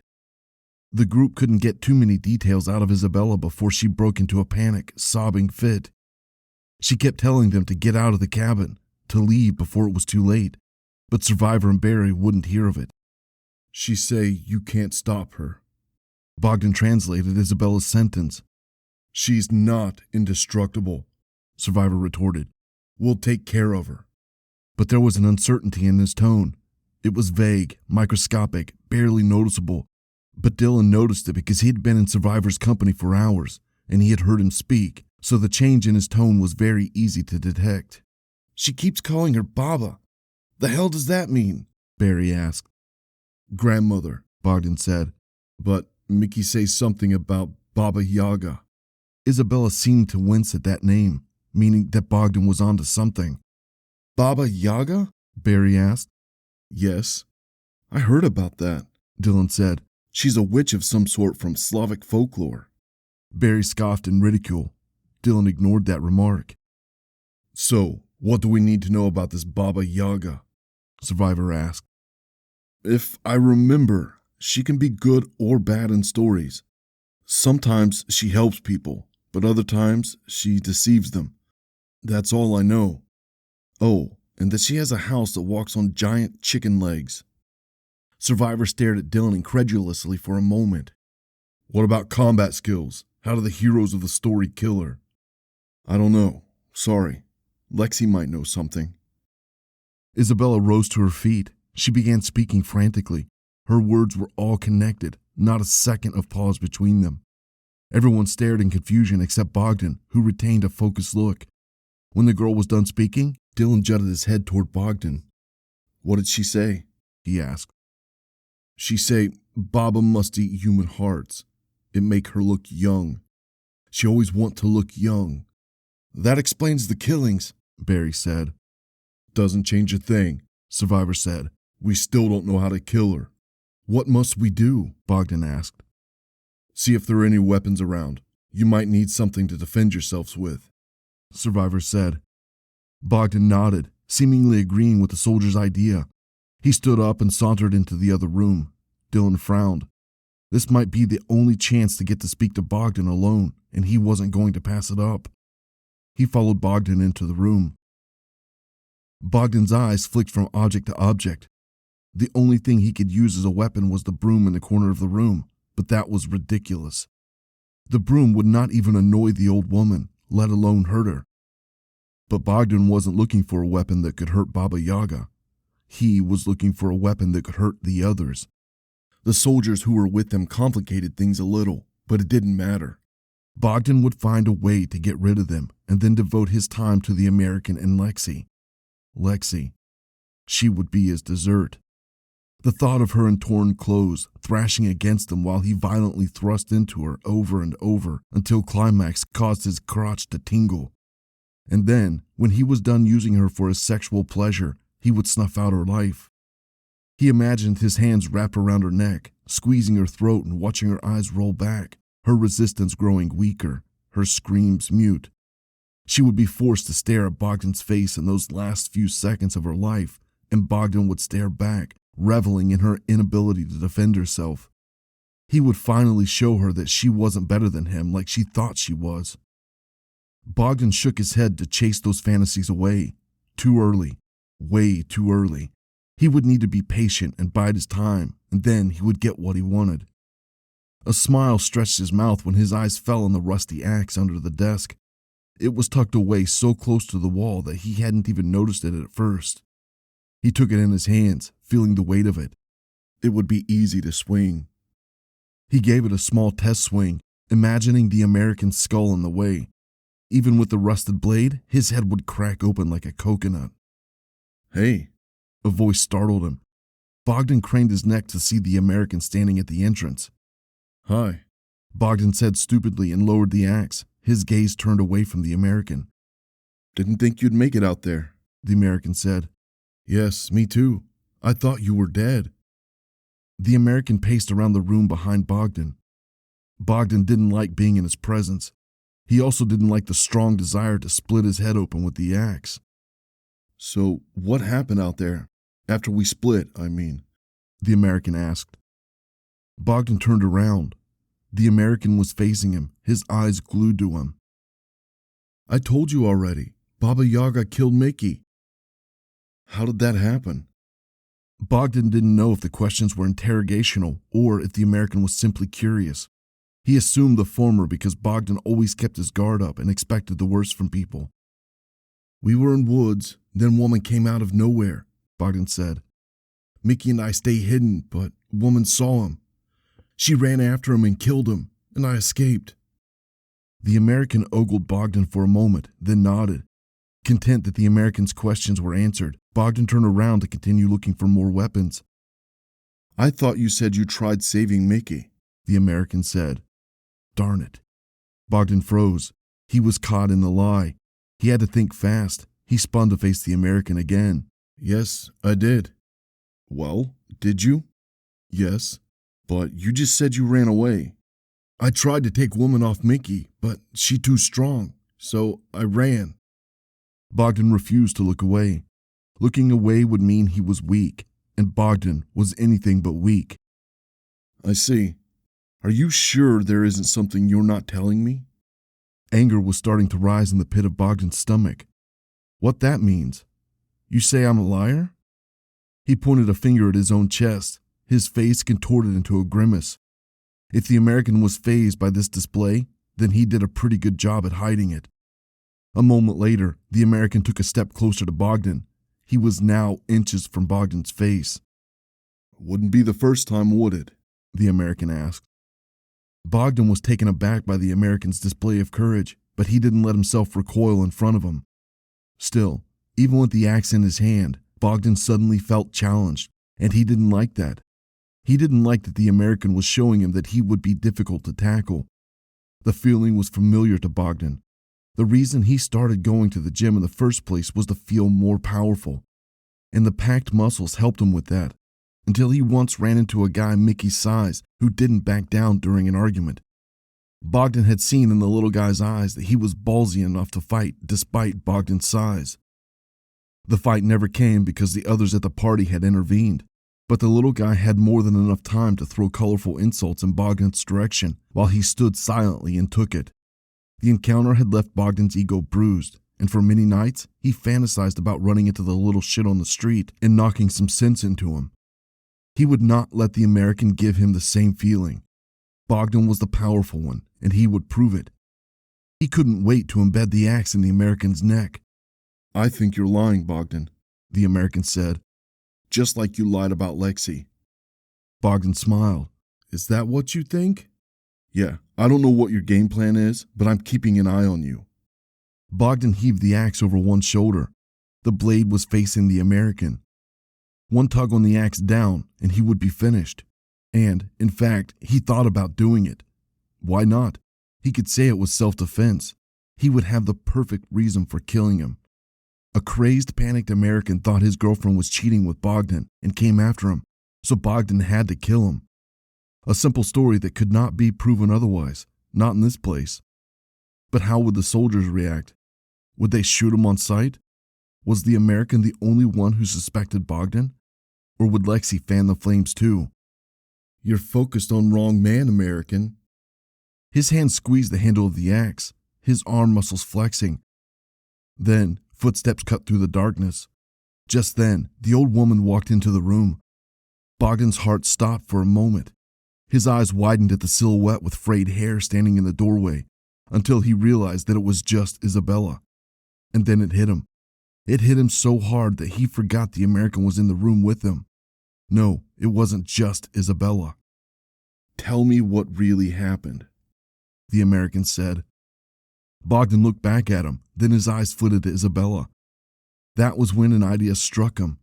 Yes, he could kill the American, but why do that when he could act like a player who moved the chess pieces? He had to be patient. He had to yield, pretend like the American had the upper hand. And when his guard was down, he would strike. Why blame me?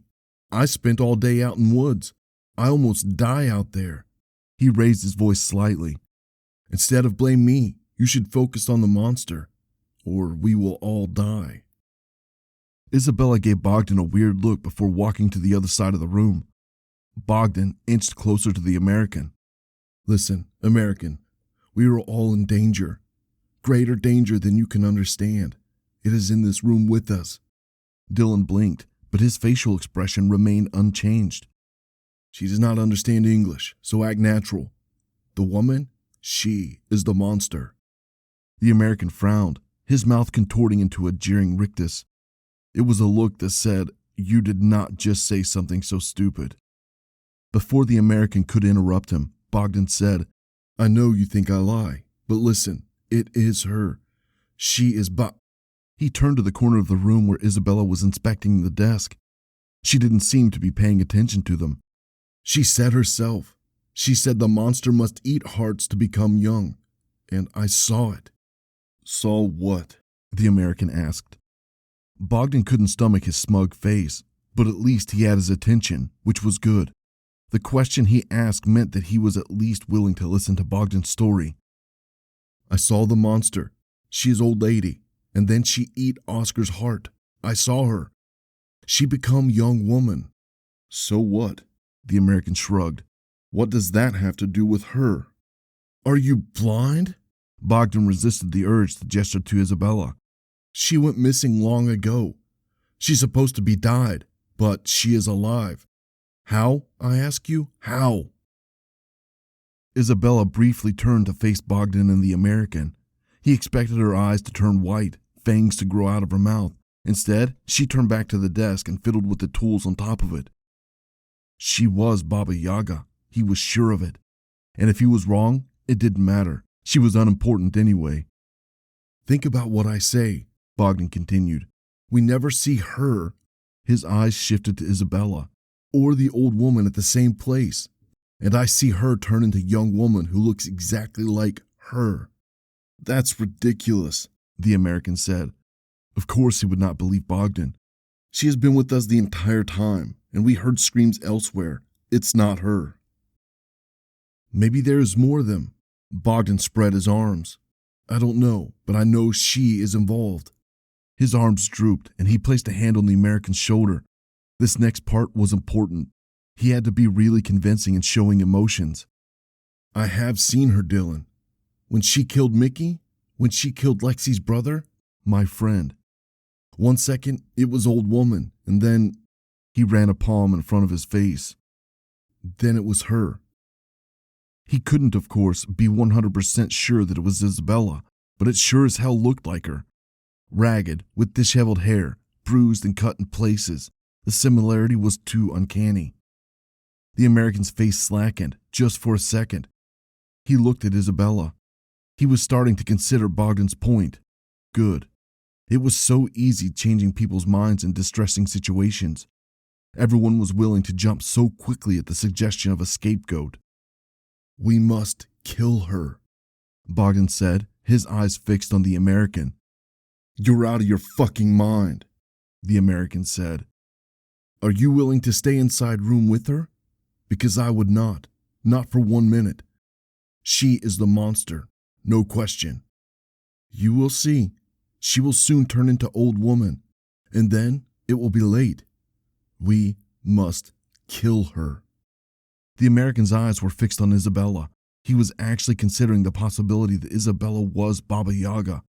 Good, very good. "We can't kill her until we're sure," the American said. "We can wait, but then she will kill us all. We have to kill her while she's distracted. Together." He gave the American a nod of approval. The American sighed deeply. His eyes intermittently flitted from Isabella to Bogdan. "No, if you're wrong, we're going to kill an innocent person. And if I not? We'll tie her up. See then what happens." "Okay." The American took a step past Bogdan and stared at Isabella. At Baba Yaga. Bogdan would wait until the American grabbed Isabella. If she turned into Baba Yaga, then he would run. And if she didn't, then he would bring the axe down on the American's head. Bogdan could already imagine the scenario. The American dead on the floor, the soldiers and Lexi rushing in to see the dead body. Bogdan faking fear and distress, saying that he had no idea why the American had attacked Isabella, pointing at her to confirm what had happened, and saying that he had to kill him before he attacked the others. He might even have to cry a little for the others to believe him. Then he would just need to get rid of the soldiers and Isabella, and Lexi would be all his. The American took another step closer to Isabella. She was humming something while leafing through a page, oblivious to the armed man approaching her. The American's shoulders tensed up. Bogdan's axe rose, aimed for the American's spine. The American was a mere foot away from Isabella. She still seemed unaware. He was bracing himself to jump on her. Do it. Attack her. Bogdan's hands itched to bring the axe down on the American. The thought of the blade sinking into his vertebrae and flesh was so orgasmic, but at the same time, he kept an eye on Isabella, because he firmly believed that the missing woman was Baba Yaga. Then, an explosion resounded in the air, way too close, way too loud, and it was followed by a banshee scream. Chapter 28. "Open fire! Open fire!" Jackson shouted as he squeezed the trigger at the demonic creature that stood on all fours in front of the house. Deafening gunshots and the scream, those were the only sounds that Jackson could hear. The claymore did barely any damage to it. Jackson could see the flesh on the side of the target's leg peeling off from the explosion, and the way the creature was thrown aside, but all limbs were still attached, and it stood right back up, effortlessly. "Reloading!" Jackson shouted. The target hissed and screamed, and then it was running toward the cabin. Even in the dark, Jackson could see it, the anger displayed on its face. The humans were inside its home, and no matter how feral or wild the creature was, it knew certain concepts like humans, and it did not appreciate having the battle taken to it. The bullets tore at it, skin and flesh exploding on each impact, but still, it did not stop. It would have to stop at one point or another. Most of the targets that Jackson had faced so far got slowed down when enough bullets pelleted them. But not all of them. Some had skin as thick as iron. Some had extreme regenerative abilities. Some were too fast even for bullets. But not this one. Not the target the civilians called Baba Yaga. She was tough, but the way the bullets penetrated her flesh told Jackson that she was vulnerable. They were going to stop it.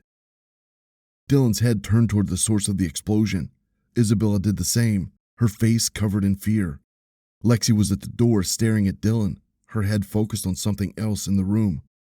Her eyes went wide and her mouth opened in a mute scream. or perhaps she did scream, but the incessant gunshots drowned it out. When Dylan looked behind, Bogdan held the axe raised above, his face twisted in an effort as he swung down. Dylan tottered to the side just in time for the axe to fly inches past his nose. The axe hit the floor, splintering the wood. The motherfucker was trying to kill Dylan. Dylan didn't think when he drew and swiped with a knife in his hand. Bogdan backstepped in time to dodge the swipe. A smile stretched Bogdan's face as he composed himself, the axe held firmly in both hands. The look said, "It's on now, asshole." "What the fuck are you doing?" Dylan shouted, but he barely heard his own voice over the gunshots and Baba Yaga's screaming. Bogdan dashed toward Dylan, the axe raised above his head again. Before he could bring it down, Dylan jackknifed and propelled himself forward. His shoulder rammed Bogdan's stomach. He could practically feel the air being pushed out of him. Then they were on the floor, Dylan on top of Bogdan wrestling for the axe, but Bogdan was too strong. He tugged, then brought the wooden handle forward, smashing Dylan's nose. Dylan lost balance and fell backward, pain surging through his face. In the moment that he blinked, Bogdan had found himself above him, the axe once again raised above. He was about to bring it down when Lexi crashed into Bogdan from the side. The axe fell out of his grip and clattered on the floor. Infuriated, Bogdan backhanded Lexi so hard that she half twisted and fell on the floor, her forehead hitting the wood hard. That piece of shit. Dylan had never been so angry. He was running on pure adrenaline. His eyes locked with Bogdan's, and then their gazes unanimously fell on the axe. "Fuck, I can't see it!" Barry shouted. The target was nowhere in sight. It was running at the house and then gone. "Eyes open!" Jackson shouted. A loud crack above their heads exploded, and then chunks of the roof rained down on Barry. A pair of long, pointy-fingered hands grabbing hold of him and lifting him off the floor. Barry dropped his rifle. He pulled out his sidearm and shot at the thing above. Jackson blindly aimed at the roof where he assumed the target was. It screeched, and then the hands were gone, Barry on the floor. Jackson rushed forward, hooked his arm around Barry's and pulled him back. A small person jostled past them, yanked the door wide open, and ran outside. "Stop!" Jackson shouted at Isabella, but it was too late. She was already running across the ravine. Shit! The ceiling above Jackson crunched, and the clawed hands appeared in the air, swiping, missing Jackson's head by inches. Jackson unloaded into it, and it retreated once more. "On your feet, Barry!" Jackson shouted. Barry skidded to his rifle on the ground and picked it up. "See it?" "No," Jackson shouted back. "Come on, you piece of shit. Show yourself so I can tag you and be done with this crap." Another scream came, and Jackson knew that the creature was getting ready to attack again. "Heads up," he shouted. Dylan threw himself forward. He landed on his chest, his hands inches from the axe. His fingers brushed the edge of the wooden handle, and then he was sliding back, pulled by the ankle. He bucked. The first kick missed. The second one connected with something hard, and Bogdan yelped. When Dylan looked to see if he had done any damage, Bogdan was holding his knee, a painful expression on his face. Dylan was about to use that opportunity to go after the axe, but before he could do that, Bogdan pulled him further away from it, the look of pain replaced by fury. He shouted something that had the word "kill" in it, but Dylan couldn't make out the rest of the words from the explosive sounds around him. Bogdan stepped closer, pulled back his fist, and then swung it at Dylan's face. The knuckles connected with his jaw, enough to disorient him for a moment. Dylan raised his arms in front of himself just when the next punch landed on his forearm. Dylan kicked randomly again. His heel connected with something soft this time, and Bogdan backed up immediately, his hands over his crotch. Dylan's eyes fell on Lexi. She was still on the ground, motionless. A pang of worry shot through him at the thought that she might be dead. The axe was the solution. He got on all fours and pushed himself toward it. Just as his hands were about to close around it for the second time, something crashed into him hard. Dylan's back slammed against the floor, and then he was face to face with her. Her face was that of a young woman, but contorted with monstrous features. Messy strands of bedraggled black hair jutted out of her skull and fell down the sides of her face. The vertical black slits of her pupils that resembled reptilian eyes were fixated on Dylan with a visible lust. Her cheekbones stuck out too much, the cheeks sunken, the jaw too long. Sharp rows of teeth peered out of her mouth. She looked human, and yet she wasn't. Baba Yaga opened her mouth, the teeth ready to sink into Dylan's face. One of Dylan's hands was pressed against the woman's forehead, the other on her neck as she effortlessly inched closer to him. Her skin felt surprisingly human to the touch. A metallic and putrid smell emanated with every hot breath she exhaled on his face, hot drool dribbling onto Dylan. "Get off!" he groaned. His arms strained to push Baba Yaga as hard as he could, but it was to no avail. With his peripheral vision, he noticed Bogdan curiously staring down at him. A smile stretched his lips. "Well, as much as I would love to stick around and see her eating your face, I must go," Bogdan said. He bent down out of view, and when he stood up, Lexi was over his shoulder, the axe in one hand. "No." "Thank you for letting me borrow Lexi," Bogdan said. "Don't!" Dylan shouted. Baba Yaga's face was inches from his. A long tongue that tapered protruded between her teeth. She was ready to tuck in. Bogdan was out of view with Lexi on his shoulder. A shatter of glass exploded, and then Dylan used his final efforts to scream at the top of his lungs. "Survivor!" The shattering of glass resounded in the other room. Barry and Jackson ran inside to see Dylan on the floor, struggling with the target. It was a miracle he was still alive. Meanwhile, Bogdan was stepping out through the window with Lexi on his shoulder. No time to worry about them. Barry and Jackson shot at the target. The moment the bullets hit her, she screamed and fell sideways off Dylan. Dylan assumed a fetal position, not that it would help in any way. But the target was way too fast. She rolled backward and then lunged forward, right at Jackson. The next thing Jackson knew, he was pinned to the wall, his rifle pointed elsewhere because the target was holding it firmly. Trying to pry it away from her grip was like trying to lift a truck. The creature raised one clawed hand. The finger wiggled, and then the creature threw its head back and wailed, dropping Jackson to the floor. It careened in this direction and that, Barry constantly at her back, holding firmly onto the knife that he had stabbed into her back. Then they crashed backward, and the creature's limbs kicked as Barry held it in a chokehold. "Tag it!" he shouted. He didn't need to say it twice. Jackson drew Dixon's tag gun, pointed it at the creature's chest, and fired. A tiny dart shot forward, disappearing in the middle of the creature's chest covered by the rag. That was it. The mission was a success. Now, no matter what happened, the company's job would be to do the rest. The target screamed louder and bucked wildly. It stood up, Barry still stuck to its neck. It swung left and right, shrugging Barry off. He hit the wall and fell onto the floor. By the time Jackson switched to his main weapon, it was too late. The creature was already in front of Barry, its long nails sinking inside his stomach. Barry let out a scream just as Jackson fired off an entire clip into the monster. Its back was riddled with bloody holes. It let out another caterwaul and turned to face Jackson. Without warning, as he watched, her features started changing right before Jackson's eyes. The face of the young woman seemed to age within seconds, crags and age spots appearing on her cheeks, her skin growing flabby, her eyes milky, her hair pale. But before the transformation could be complete, she turned around and hopped out the window. She was gone. Chapter 29. Jackson looked out the window in time to see the silhouette of a target disappearing. Good. A moan came next to him. Shit. Barry. Jackson fell in front of his teammate. One look was enough to determine that it was not looking good for Barry. An abundance of blood covered his stomach and thighs, an ever-expanding pool on the floor beneath him. Fuck, Jackson muttered. Barry's hand closed around Jackson's wrist. Their eyes met, and time seemed to freeze in that instant. Although Jackson couldn't read his mind, Barry's face was clear with information that he wanted to communicate. Tell my wife I'm sorry. Tell her that I love her and our unborn child.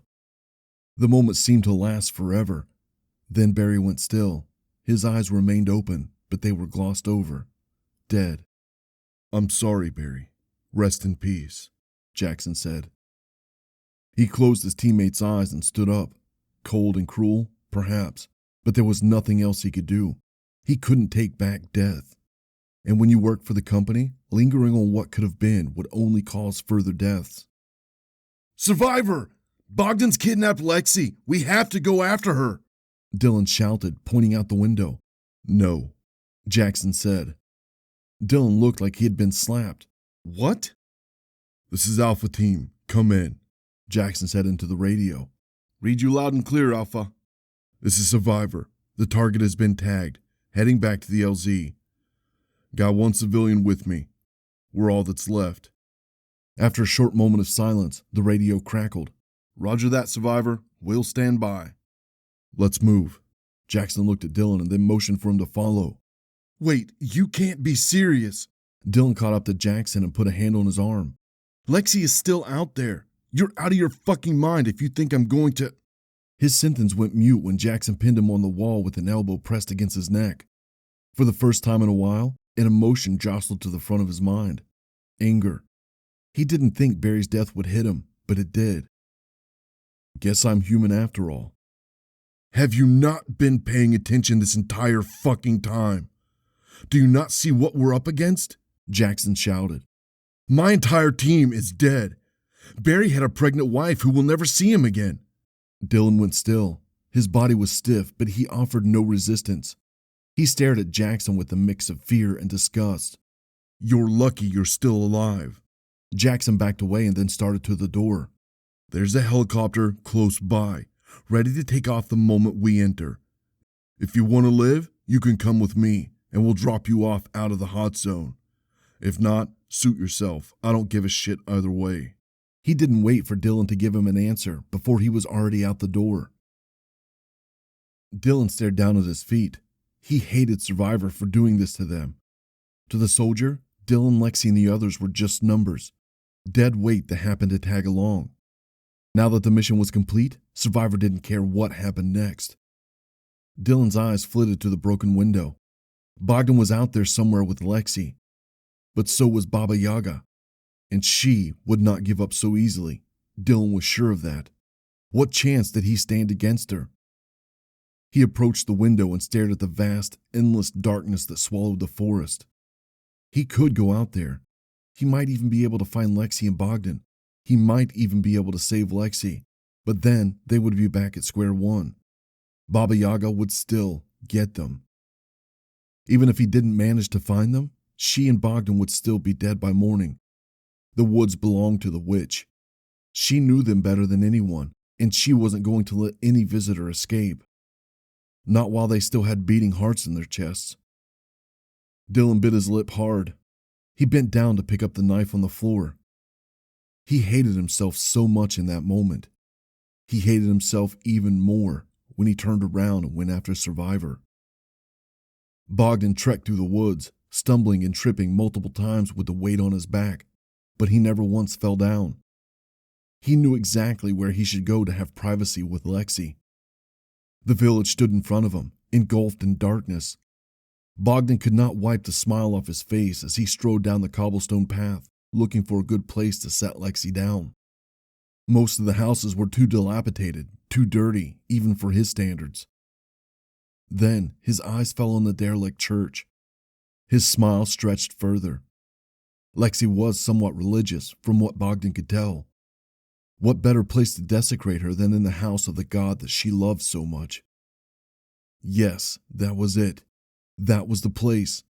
Bogdan strode up the steps toward the church. Lexi stirred and moaned. Bogdan must have hit her hard to knock her out so cold.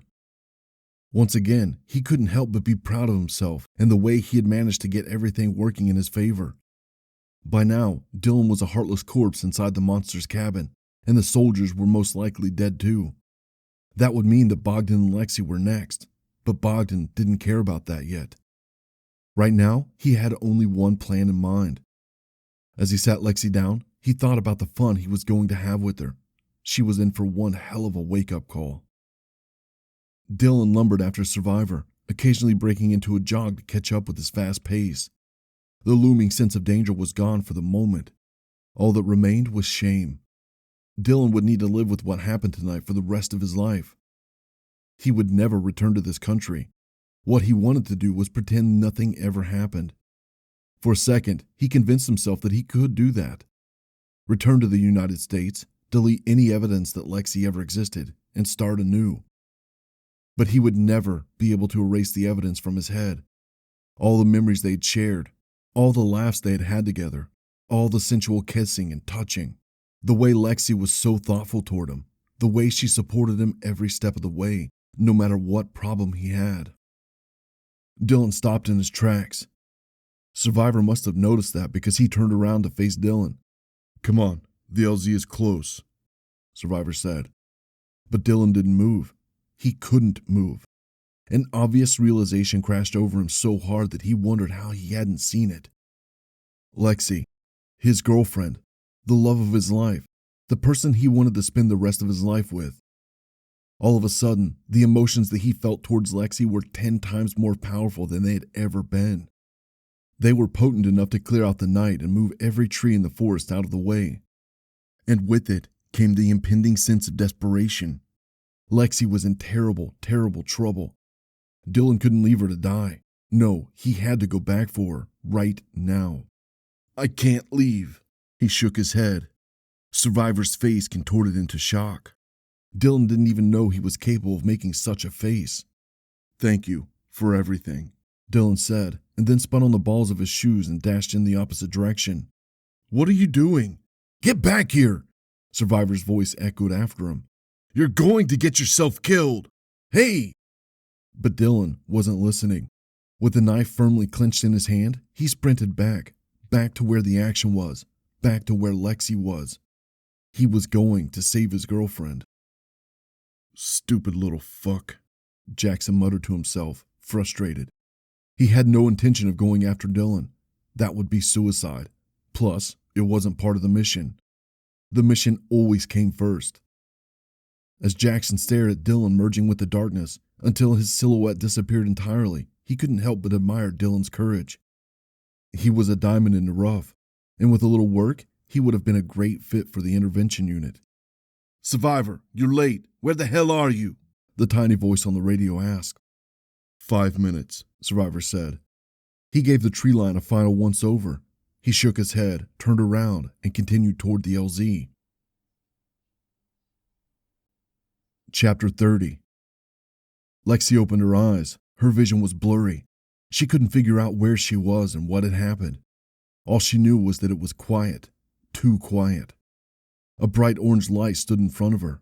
Lexi blinked. A groan came from somewhere, and then she realized it was her own. Then a voice cut through the blur. "Wakey, wakey, sleepyhead." Bogdan. The blur cleared out of Lexi's vision. The orange light was coming from a candle stand that Bogdan had lit. It took her some time to recognize the tall ceilings and the stained glass windows. They were in the church in the village. When and how did they get there? Where were the others? It was all starting to come back to her. The screams, the gunshots, Bogdan attacking Dylan with an axe. Bogdan was crouching in front of her. At first, she couldn't discern the features of his face properly, but then she noticed the puffed-up cheeks from the grin. His eyes came into focus next, and they glowed with an insanity that Lexi couldn't understand. Lexi threw herself sideways to scoot away from Bogdan, but her jump quickly came to a halt. Something tugged at her wrist. She craned her neck but couldn't see what her hands were tied to. "Don't resist it, Alexa. It's useless." "Where's Dylan?" Lexi asked. Breathing was becoming harder because of the panic that swelled in her chest. Bogdan's crooked smile didn't help alleviate that. "He's dead, my dear," he said. "No." "Yes, everyone is dead. Dylan, the soldiers, Mickey, Oscar, Hannah, probably even Isabella. It's just you and me, all alone, in the middle of the woods. No one is coming to help you." His hand brushed against Lexi's cheek. She recoiled. The crazed look in Bogdan's eyes was terrifying because he wasn't looking at Lexi like she was another human being. He was looking at her like she was a thing, a toy to be taken apart, put back together, taken apart again, and then thrown when done with. Her heart hammered against her chest because she started to realize that what Bogdan was going to do to her was far worse than what the monster in the woods would. She finally realized, but far too late, why she never liked Bogdan. It wasn't the fact that he was an obnoxious, brainless, shallow gym bro who always had to be the loudest in the group. It was because deep down, she sensed that something was inherently wrong with him, that an unspeakable evil buried deep inside emanated from him. And now it was unchained, unrestricted by human laws. Lexi wanted to scream and cry. She wanted to be out of here. She wanted to be home with her mother and Mickey. But she wouldn't show fear, not in front of Bogdan. It's what he wanted, and she would not give him that pleasure, no matter what he did to her. "I am really grateful to Mickey for introducing us," Bogdan said. "He was such a good friend. Oh, since we're talking about him, I might have lied a little." "What are you talking about?" was what Lexi wanted to say, but her voice fell mute. Bogdan continued nonetheless. "The old woman, she was going to kill me, but then I tossed a pebble in Mickey's direction and she went after him instead. In a sense, Mickey saved my life." "You son of a bitch!" Lexi jerked forward, her hands itching to claw at Bogdan's face, but stopped by those damned restraints. Bogdan seemed rather amused by this because he didn't even flinch. The anger that swaddled Lexi was quickly replaced by growing desperation. "Let me go," she said, her voice timid. Bogdan looked at her curiously and then smiled again. "You are so beautiful. You know that, right? You're too good for the American. I don't understand what you saw in him, but I guess it doesn't matter now that he's out of the way.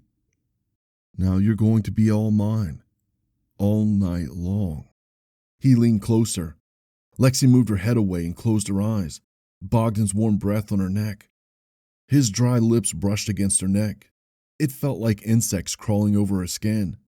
He then sniffed her as a hand traveled down her thigh. "We are going to have so much fun. First, I'm going to fuck you, and then I'm going to fuck you some more, and then the real fun will begin." Lexi's eyes drifted downward. She hadn't noticed the axe in Bogdan's hand until then. He gently ran a finger down the rusty blade, then caressed Lexi's thigh with it, slowly gliding between her legs. Bogdan spoke slowly, pausing between each word as if trying to achieve a dramatic effect. It was working. "You will beg me to stop and to let you go. And by the time I'm done, you will beg me to kill you. But I won't. I will savor every last moment until you can no longer scream. And only then, only when I have used every ounce of you for my own pleasure, and when I no longer find you amusing, will I kill you." The blade of the axe retreated as Bogdan threw it aside. It clattered loudly in the spaciousness of the church. Lexi's eyes fell on the axe, and for a brief, futile moment, she thought about the advantage she would have if she could just get her hands on the axe. Wishful thinking. Bogdan reeled back, the intoxicated look on his face replaced by a frenzied one, like a piranha whose eyes locked onto a piece of meat thrown into the aquarium. It was starting, she realized, the beginning of what would be the worst and last night in her life. Bogdan's fingers wedged around the collar of Lexi's t-shirt. Lexi further stiffened, her hands uselessly tied behind her back, desperately twitching to get in front of her for defense. "Feel free to scream. No one will hear you anyway," Bogdan said. With a swift tug, the shirt tore with a sickening rip. Despite not wanting to give Bogdan that pleasure, she couldn't help it. She screamed. Chapter 31. Dylan ignored the fatigue that held its clutches on him. He refused to stop running. But where was he supposed to go? At first, he ran in the direction of the cabin, then continued down the undergrowth where he had seen Bogdan taking off with Lexi on his shoulder. He couldn't have gotten far, not in the darkness, not with Lexi on his back. Dylan plodded forward, desperation replacing the adrenaline. For all he knew, he could be going in the opposite direction of where Bogdan had gone. At one point, he stopped, not just to rest, but to think as well. He couldn't think with the burning in his lungs and legs. Where would Bogdan go? Where would he stop? Come on, think, goddammit. Dylan climbed the hill, hoping to get a better view, even in such permeating darkness. He found a trail. Since it went in only one direction, the starting point where he stood, he followed it. Bogdan might have used it, right? "Lexi!" Dylan shouted, not caring that Baba Yaga would hear him. "Lexi, where are you?" Surely he would have heard something by now if they were close by, right? No way would Lexi be quiet. And Dylan was sure that Bogdan didn't kidnap her just so he could kill her quickly. He could have done that back at the cabin, but he didn't. He wanted to have fun. He was a psychopath. "Mickey, you stupid fuck," Dylan cursed and then stopped. He was on the cobblestone path. Houses stretched on both sides, and that got his hopes surging. Of course, Bogdan would take Lexi to the village. What better place to have privacy, away from the monster, than inside one of the buildings? But which one? Which one? One look was more than enough to give him his answer. The stained glass windows of the church glowed like a lighthouse in a stormy night, and with it came the unmistakable scream that belonged to none other than Lexi. Lexi's caterwaul was music to Bogdan's ears. The more she screamed and cried, the more it excited him. He had dreamed about using Lexi for so many nights. He had masturbated to the thought of her squirming against him countless times. Now he would get to see the real thing. Bogdan tore Lexi's shirt, revealing the bra that cradled her pert tits. He was going to enjoy cutting her skin, slice by slice. He could hardly contain himself. He had to have her right now. Lexi kicked against him, but she was too weak. Even if her hands were free, she would not stand a chance against him. Bogdan undid Lexi's belt, and then a loud, ancient groan exploded in the church, freezing Bogdan instantly. He looked at the source of the sound. The entrance was open. "No, not now. Come on, lady, I haven't even started." The American stepped into view. "Lexi!" Dylan shouted when his eyes fell on Bogdan kneeling in front of her. Her face was contorted in fear unlike any she had ever expressed before. Her shirt had been ripped at the collar, giving it a deep V-neck look. Bogdan's hands were on the belt of her jeans. That's when anger once again overtook Dylan. He stepped forward, the knife pointing in front of him. "Get off of her, motherfucker!" Bogdan's face was veiled with confusion. For a second, he remained frozen, and then he smiled. He hung his head down and shook it, then picked up the axe and stood up, turning to face Dylan. "American, you don't know when to quit, no? You very tough to still be alive." "Get the fuck away from Lexi," Dylan said. "I will, but only so I can kill you myself." Dylan's gaze briefly fell on Lexi. Their eyes locked for that moment, and he saw hope in those eyes. Hope and fear. He couldn't let her down. If he lost to Bogdan, then he would still be able to have his way with her. "I thought Baba Yaga kill you, American, but this is even better. I will gut you in front of your bitch and then make you watch while I rape her." "You're not yourself, Bogdan. Stop it before it's too late," Dylan said. He knew that talking to Bogdan was futile, but he had to try. If there was a way to avoid this fight, then Dylan had to find it. Bogdan scoffed, a gesture meant to ridicule Dylan for trying to persuade him. He and Bogdan paced in a circle around each other. The duel was about to start, and one of them would not be leaving alive. "I do not like interruptions, American. It is rude. Do they not teach manners in your country?"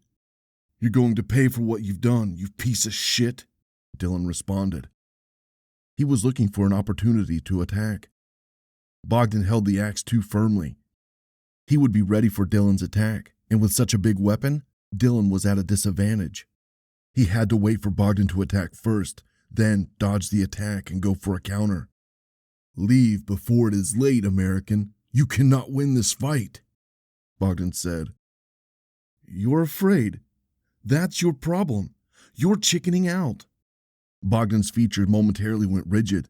The shadows cast over his face, making him look like a zombie. Dylan wouldn't have noticed the subtle change in the expression had there not been the candlelight. That's when he got the idea. He had to make Bogdan angry, make him lose control. Then he would attack Dylan without thinking, and Dylan would have an easier time beating him. "Beneath those muscles, you're just a child," Dylan spat. "That's why you're doing these things, because you're just a coward." Bogdan's mouth scrunched. It was working. Good.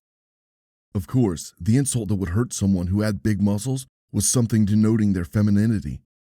They were all the same, Dylan realized. There was a reason why someone who didn't do bodybuilding as a professional sport dedicated so much time and effort to building their body. It was a diversion from their insecurities. Deep down, Bogdan was a man-child with a frail ego, and no matter how many pounds of raw muscle he packed, those insecurities that hid under the chiseled abs and massive shoulders would remain. "You're just a fucking pussy," Dylan shouted. That was what finally triggered Bogdan. He raised the axe above his head and charged at Dylan with a fierce cry. Dylan stepped backward, dodging the rusty blade by a lot of space. Bogdan didn't stop. He swung again, then again, swiping at the air, causing Dylan to retreat farther and farther. Dylan's rear hit one of the pews. Bogdan brought the axe down just as Dylan propelled himself forward, out of danger's way. The sound of wood crunching under the axe's bite exploded inches behind him. With a thrust, Dylan's knife sank into Bogdan's side. Blood drenched his shirt around the stab wound immediately as he wailed in pain. The axe cleaved the air once more, just as Dylan instinctively ducked. The blade missed his head by a thread. He backed away to put some distance from his enemy, the bloodied knife in his hand. Bogdan's balance wobbled for a moment. He touched his side where he had been stabbed and looked at the fingers. They glistened with his blood, and that seemed to drive him even more insane. He looked at Dylan, and his eyes were full of fiery hate. Dylan could see in Bogdan's eyes how much he wanted to destroy Dylan. It was past the point of murder now. It would be violent, gory revenge. "Die!" Bogdan shouted as he rallied for another onslaught. But he didn't try swinging the axe this time. Instead, he held out the handle in front of him and bull rushed Dylan. Before Dylan knew it, the wooden handle slammed into his neck, and a sense of vertigo overcame him. The air in his lungs was forced out of him when his back hit the floor. The back of his head whacked the floor hard, causing the image in front of his eyes to spin. It took him a moment to regain his bearings, but it was too late by then. The handle of the axe was being pressed down onto his neck, squeezing his larynx, making breathing impossible. Bogdan's crazed face stared down at him, straining with effort, a vein bulging on his forehead and arms as he gave it all to choke Dylan. Dylan closed his fist, but the knife in his hand was gone. His hand shot up to the handle, and he pushed hard to get it off his throat. Somewhere in the distance, Dylan heard Lexi pleading with Bogdan to stop, then Bogdan's laugh. He couldn't budge the axe. The pressure on his neck was enormous, as if an elephant had stepped on it. He expected his neck to snap any moment, and then it would all be over. To make things worse, Bogdan shoved harder and harder downward, grunting with each push. The corner of Dylan's vision grew dark. He couldn't get the axe off his neck. No way. Bogdan was too strong. With nothing else left to do, his hand clawed at the floor, trying to grab hold of something, anything that he could use for defense. His fingers touched only the marble floor. "Die already, you American scum!" Bogdan huffed. Then Dylan's hand touched something, a small object that his fingers could close around. The edge of the knife's blade cut his finger. His jittery hand closed around the handle, and then he thrust the knife at Bogdan's abdomen. Bogdan's face went from furious to wide-eyed in confusion, but the pressure on Dylan's neck remained just as firm. If anything, it was even stronger. The darkness that occupied the corners of his vision spread toward the center. He could hardly see Bogdan's face. He drew his hand back, then thrust again, then again, then again, many times over. Something warm slid down his hand. His stabbing grew slower and weaker. Then, at one point, everything went dark. Bogdan did not stop. He would not stop choking the American until he was dead. The American's face was red, veins decorating his forehead, and the corners of his eyes like rivers on a map. Bogdan could see the life draining out of his eyes. "Stop! You're killing him!" Lexi screamed. A smile crept up on Bogdan's face. Then, sharp pain seared through his stomach. He glanced down to see the knife sticking out of his abdomen. After the initial shock was over, anger took over. He pressed harder against the American's neck with an intention to crush his bones into fine dust. But then another jolt of sharp pain flashed through his stomach, and another and another. Bogdan clenched his jaw, refusing to let go. He was going to murder the American before he allowed him to breathe again. For a very long moment, he was sure that the American's stab did nothing to him. But then he noticed his head slumping forward, drool uncontrollably dripping out of his mouth, his arms going numb. When he looked down, his stomach was drenched with blood, the shirt riddled with dozens of holes. I am dying, he realized as he toppled sideways. He coughed blood, and that's when his abdomen exploded with unimaginable pain. Dylan couldn't tell how long it had been. It couldn't have been more than a few seconds between his vision growing dark and clearing up. The axe was no longer on his neck, and he realized that he was able to breathe in, albeit with a painful throat. A coughing fit took over, and Dylan clawed at his throat, inhaling between each cough, savoring the tiny whiffs of fresh air that his lungs accepted into them.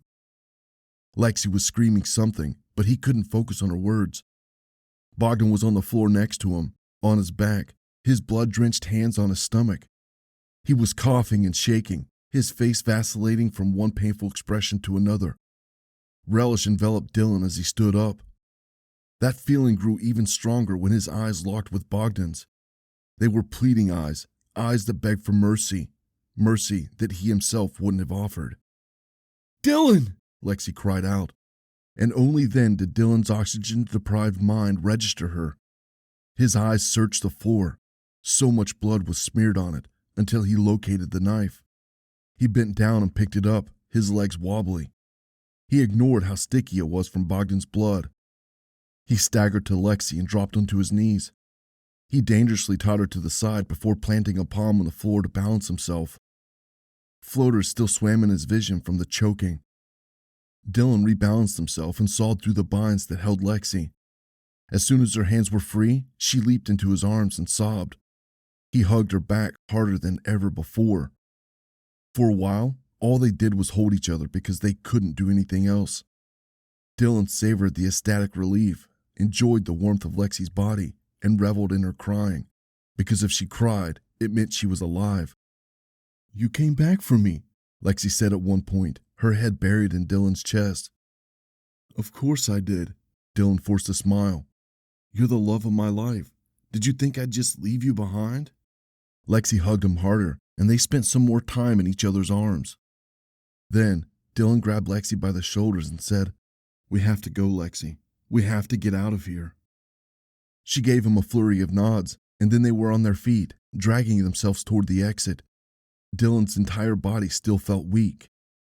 Bogdan's cough caught their attention. Dylan looked at him. Bogdan stared directly at him, his head bobbing up and down like a bird's, his mouth working in words that never came because of the blood in his throat. "What do we do with him?" Lexi asked. "Help me. Please," Bogdan uttered. Dylan wanted to laugh at him.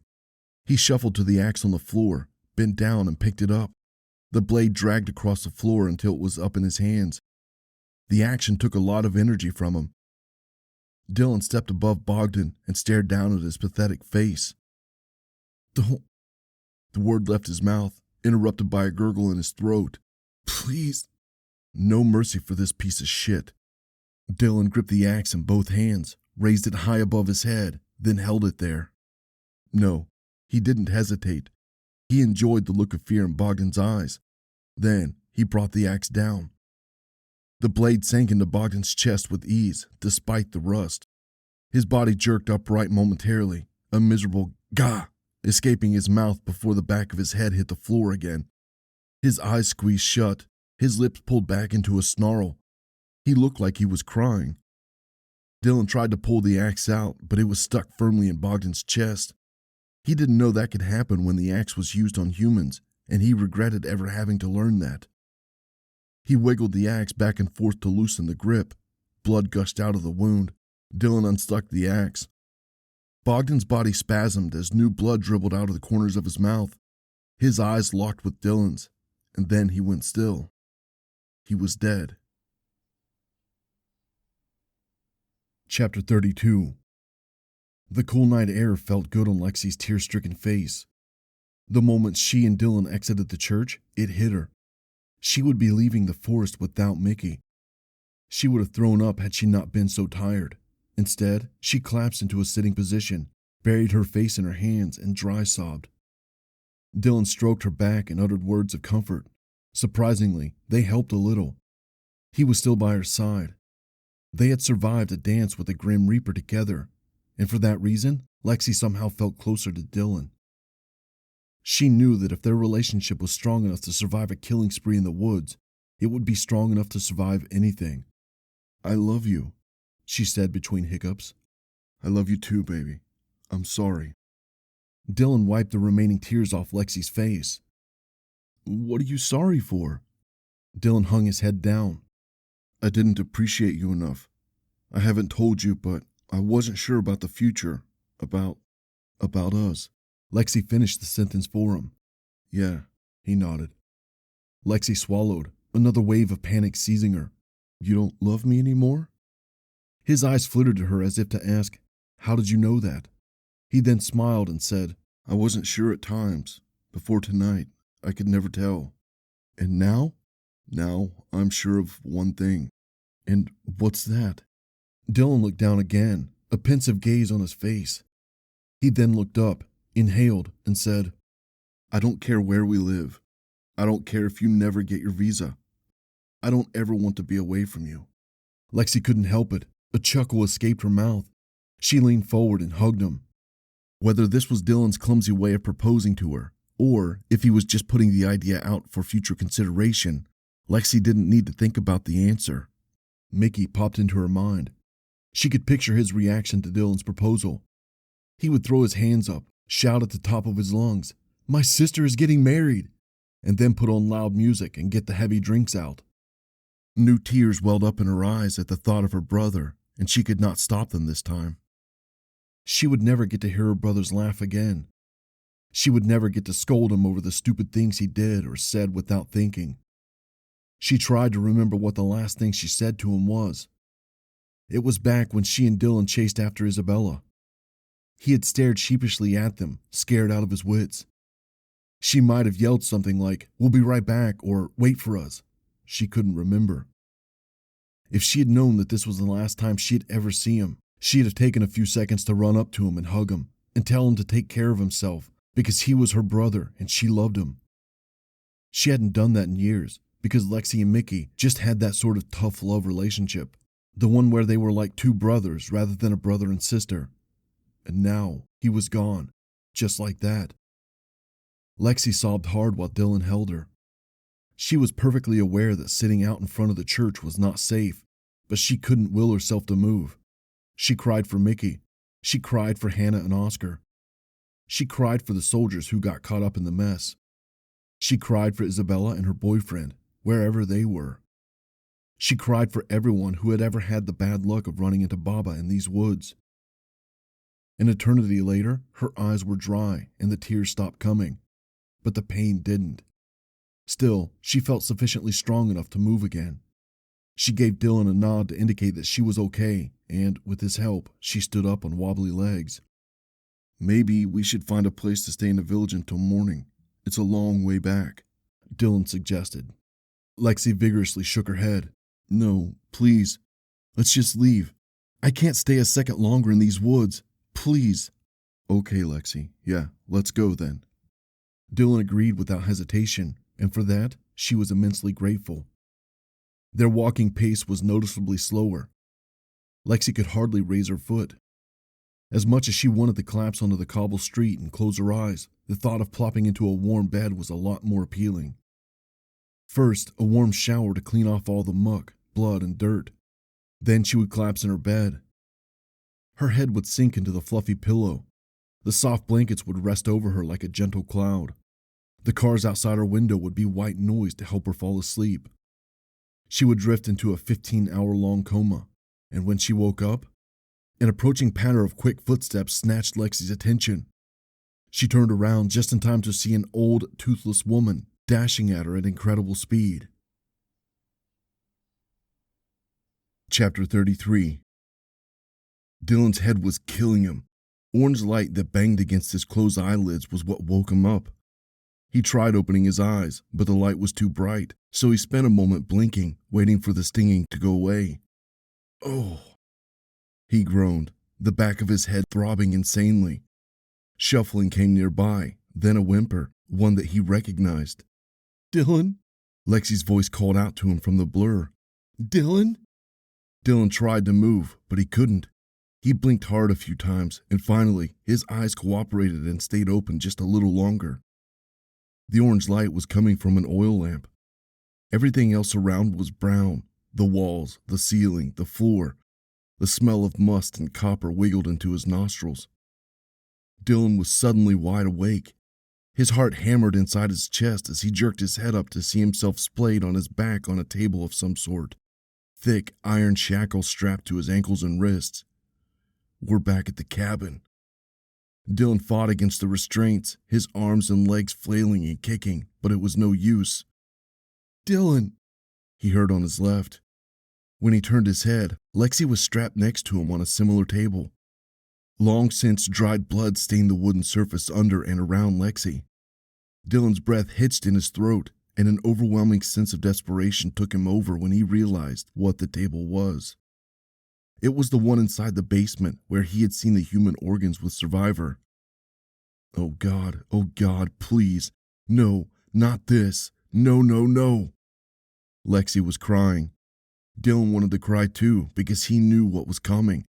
He knew that there would be no happy ending for him and Lexi. As he stared at Lexi, he hated her for a moment because he had to come back for her. But then he knew he couldn't blame her. It wasn't her fault. It was his, and only his. "You're going to get yourself killed," Survivor had told him, but he didn't listen. Survivor, where the hell was he now? Dylan raised his head, his eyes fixed on the stairs leading up, and to freedom.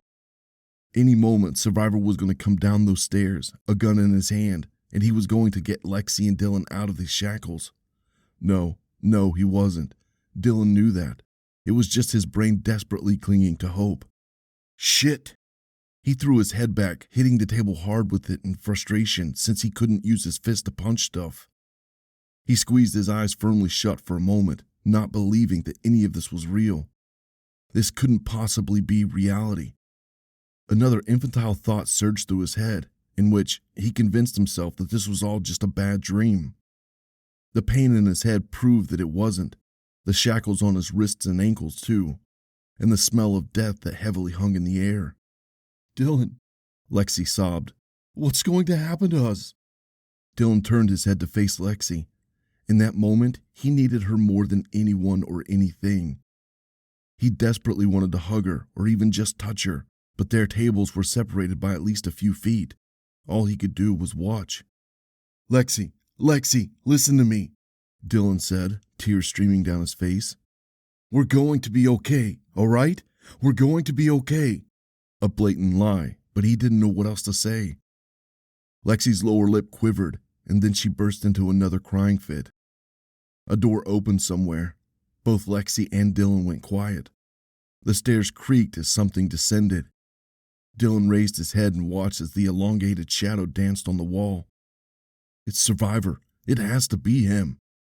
The brain had an amazing ability to hang on to thin strands of hope, but even those hopes had to die when the evidence showing otherwise was in plain sight. For Dylan, the hope for Survivor to come to their rescue died when he saw the bare, dirty foot stepping down. Lexi whimpered. The steps creaked louder like a giant approaching, and then Baba Yaga was at the base of the stairs, staring at her two captured humans.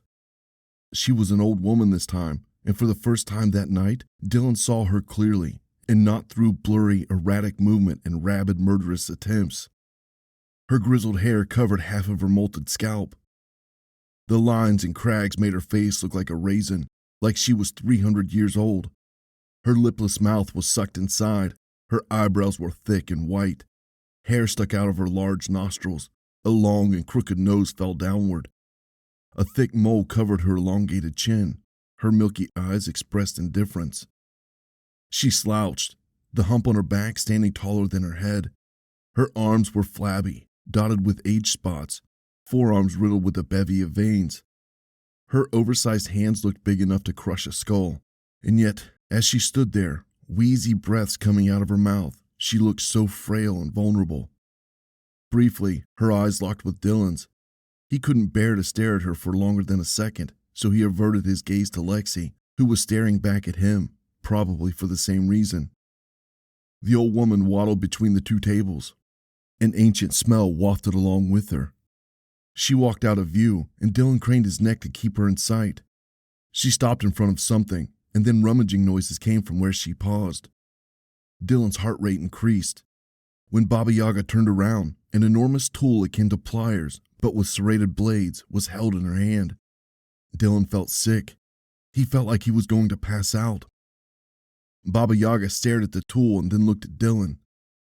"Please don't do this. Please, please, please," he chanted in his mind, which he should have been doing aloud, but for some reason, he couldn't utter a word. His prayers were answered when Baba Yaga looked at Lexi. Then she made her way over to the side of her table. Lexi recoiled as much as her shackles allowed her to. She turned her head away from the woman. Baba Yaga opened and closed the plier tool 3 times. Those weren't pliers, Dylan realized. They worked in the opposite way. The tool was used for opening something.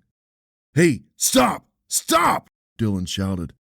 "Don't touch her! Please, please don't do this!" His voice cracked at the end because he was crying too, and because the old woman didn't even look at him, let alone listen to him. Baba Yaga put a hand on Lexi's forehead and then moved her t-shirt down where it was already torn. Lexi screamed, her caterwaul mixed with sobbing. They both knew what was coming. Dylan opened his mouth, ready to direct more words at Baba Yaga, but he knew it wouldn't work. There was only one thing he could do before the inevitable: talk to Lexi. "Lexi, Lexi, look at me," Dylan shouted. "Lexi!"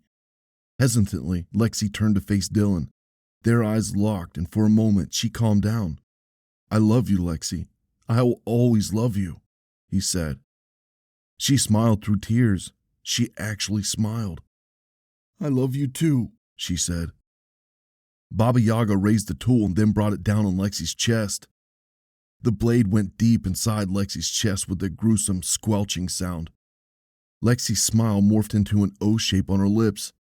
Her back arched and she twitched as Baba Yaga worked with the tool, embedding it deeper, but her eyes never left Dylan's. "I'm here, Lexi. I'm here," Dylan hysterically cried, his eyes fixed on Lexi's, but he could see everything else clearly in his peripheral vision. She twitched harder when crunching and grinding sounds came from her chest. A trickle of blood appeared at the corner of her mouth, the spasming more and more violent. A sickening snap came directly from her ribs as Baba Yaga spread open the tool, opening an enormous cavity in Lexi's chest. And still, Lexi was alive, and her eyes refused to leave Dylan's, even as her twitching wound down, even as Baba Yaga reached a hand inside the hole that she had dug in Lexi, even as she pulled out her beating heart. Then, and only then, did Lexi go entirely still. Her eyes remained glued to Dylan's, the final face she would see before her departure. It was a small and insignificant crumb of comfort against the waves of tragedies. "Oh God, Lexi." Dylan squeezed his eyes shut and turned his head away from Lexi's lifeless face, away from the old woman holding the still beating heart in her hand. In that instant, he wanted to be dead. He wanted Baba Yaga to finish him off right then. The sound of wet chewing filled the air. Dylan looked at Baba Yaga, hate brimming from every pore in his body. Lexi's heart was raised up to the old woman's mouth, a distinct bite mark where a chunk of it was missing. Blood smeared Baba Yaga's mouth as her jaw worked until she swallowed loudly and took the next bite. "You're a monster! You're a fucking monster!" Dylan rose as high as he could and then dropped back down. Baba Yaga swallowed, and then she did something Dylan would have never expected in 100 years. She spoke. "You're in my forest," she said in a gruff, raspy voice that sounded like it hadn't been used in years. Her accent was strong. Dylan hated how it reminded him of Bogdan. All he could do was stare at Baba Yaga as she uttered that sentence, her eyes never trailing from the heart in her hand. For a moment, he wondered if he had really heard it, or if it was another trick of Dylan's brain trying to do something to protect him from the immense trauma. Then, Baba Yaga looked at Dylan as if to confirm it. "Yes, you heard that right. I did speak just now." "You can speak?" "I have learned many things in my lifetime. I can speak any language humans share." Dylan blinked, his brain trying to understand what was happening. Baba Yaga looked more human than he ever could have expected. "What are you?" Dylan asked, his voice trembling. Baba Yaga took another bite of the heart and chewed. For a moment, the wash of intelligence was gone from her eyes. Half the heart was already gone, and Baba Yaga was that Dylan's imagination? When she swallowed and looked at Dylan, the intelligence was back. Your kind has called me many things throughout the centuries, she said. Ever since I arrived, when your kind was still an embryo, they have given me names. I could tell you half of them, and we would still stand here when the month is over. But you know me by one, Baba Yaga. Arrived from where? Dylan asked. Baba Yaga stuffed the rest of the heart into her mouth, her cheeks bulging. She chewed, looked at Dylan, then pointed one long finger at the sky. Dylan blinked, expecting further explanation. None came. Baba Yaga looked away and swallowed the last remnants of Lexi's heart. Dylan blinked again. It wasn't his imagination. Baba Yaga's grizzled hair had gone black, the strands more lush. The lines that adorned her face were gone, replaced by smooth skin belonging to a young person. It was the same monster that had attacked Dylan earlier when Bogdan took off with Lexi. The transformation was so gradual that Dylan hardly noticed it. The young woman walked over to Dylan's table. He remained firmly in place as she stared down at him. The vestiges of the old woman who had the feeble appearance were gone. The woman standing in front of him could snap his neck with ease if she so much as wished it. Even without the shackles, Dylan would stand no chance against her. Baba Yaga's fingers grew into long, pointy claws. Dylan thrashed and bucked against the restraints. Baba Yaga put one hand on the back of his head and raised it. Then she ran the claw of one finger across his neck. Momentary pain shot through Dylan's neck, something warm trickling down it, but it was gone as quickly as it appeared. His body went still. Baba Yaga gently placed his head back on the table. Dylan couldn't move a single muscle in his body. Why couldn't he move? And then he realized the terrible truth. Baba Yaga had skillfully severed something in his spine, effectively making him a quadriplegic, just like that. The panic that rose in Dylan's chest was abruptly halted. He was going to die, so he figured there was no need to plead with her. Instead, he wanted answers. He had to know why she was doing this. He desperately needed this all to make sense so that all the deaths could be justified somehow. At the same time, he was afraid of hearing her motives because if they were useless motives, then all the deaths tonight would have been in vain. Still, he had to know. Why? He asked. Baba Yaga canted her head. Why are you doing this? Dylan asked. Baba Yaga snarled. No, it was a smile, Dylan realized. She brought her spindly fingers to her face as if gesturing to it. To look beautiful, she said. Dylan stared at her, expecting a follow-up, an extra explanation. Anything really that would give him more conclusion as to why such a bloodbath was necessary. But such an answer never came. Instead, the smile this time really did turn into a snarl. And then she drove her fingers into Dylan's chest. About time, goddammit! The helicopter pilot tossed the cigarette on the ground and stubbed it with his boot. He turned around and hopped into the helicopter. Where are the civvies? Jackson didn't answer. The pilot understood Jackson's look because he nodded. Jackson sat at the edge of the helicopter door and strapped the monkey harness to himself. He stared at the forest as the helicopter began whirring to life. It took a little while until the rotor blades gained momentum, and then the aircraft left the ground. We'll be at the base in T-minus 60 minutes, the pilot said. Jackson didn't respond. He watched as the trees descended, until he was staring at the tops of the canopies that stretched as far as the eye could see. As the chopper lurched forward, Jackson got inside and grabbed the handle of the door. He gave the trees one final look. Somewhere down there, Jackson was sure, nestled among the trees were the bodies of the civilians who were unlucky enough to find themselves in the wrong place at the wrong time, and who would never be leaving the forest again. He tried not to consider Dylan's admirable bravery as he closed the door and turned around. Brave or not, bravery meant nothing in the face of a code orange entity, but at least he died on his own terms. Jackson took off his helmet and plopped into a seat. His eyes fell on the other empty seats inside the chopper. Barry was supposed to be here with them, and so were Dixon, Trope, and Hoover. Any traces of sentimentality that Jackson was supposed to feel towards his former teammates were not there. He had stopped being sentimental long ago. It was just like he said to Barry, he was cursed. But he had long since accepted that curse and used it to his advantage. It was his greatest strength and weakness at the same time. Jackson closed his eyes. He was survivor. And the only thing that mattered during the mission was the mission. Epilogue. Isabella walked through the woods. It was late morning, and the sun that peered through the branches blinded her. She enjoyed the morning routine of walking through the woods. It gave her respite and alone time that she so desperately craved. Lately, she didn't get too much privacy throughout the day, so she often dragged her feet when going out to check the snares in the morning. All of the snares she had seen until that point were empty. That worried her immensely. No animals trapped in the snares meant no hearts. When Isabella looked under the last snare, a small rabbit came into view. Excitement surged through Isabella as she snatched the rabbit by the feet. She was clumsy doing that with one hand. The other hand was a stump that still radiated pain from time to time. The rabbit wiggled and squealed, but it could do nothing to escape Isabella's grip. She'd gotten used to their cries of fear and pain by now. During the first few weeks, she cried whenever she had to bring a rabbit back to the cabin.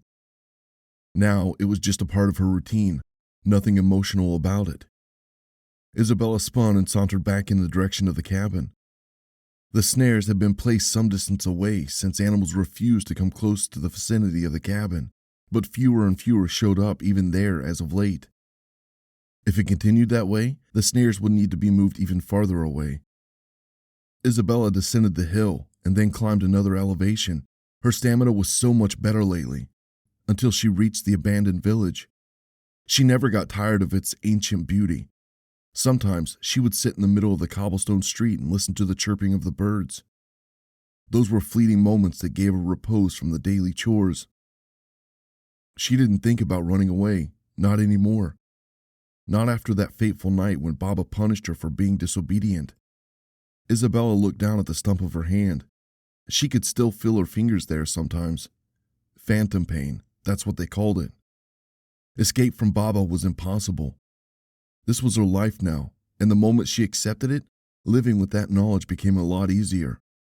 Although Isabella assumed that Baba's potions had something to do with that too. The village used to brim with life.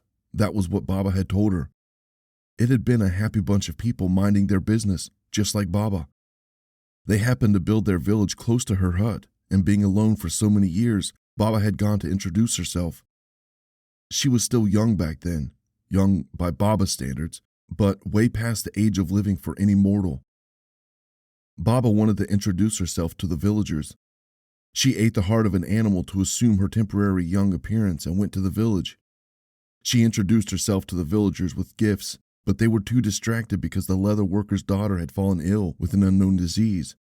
Baba Yaga told the villagers not to worry. She used her knowledge to heal the little girl, and the villagers praised her as Yaga the healer. For many days, Yaga came back to the village and spent time with the little girl.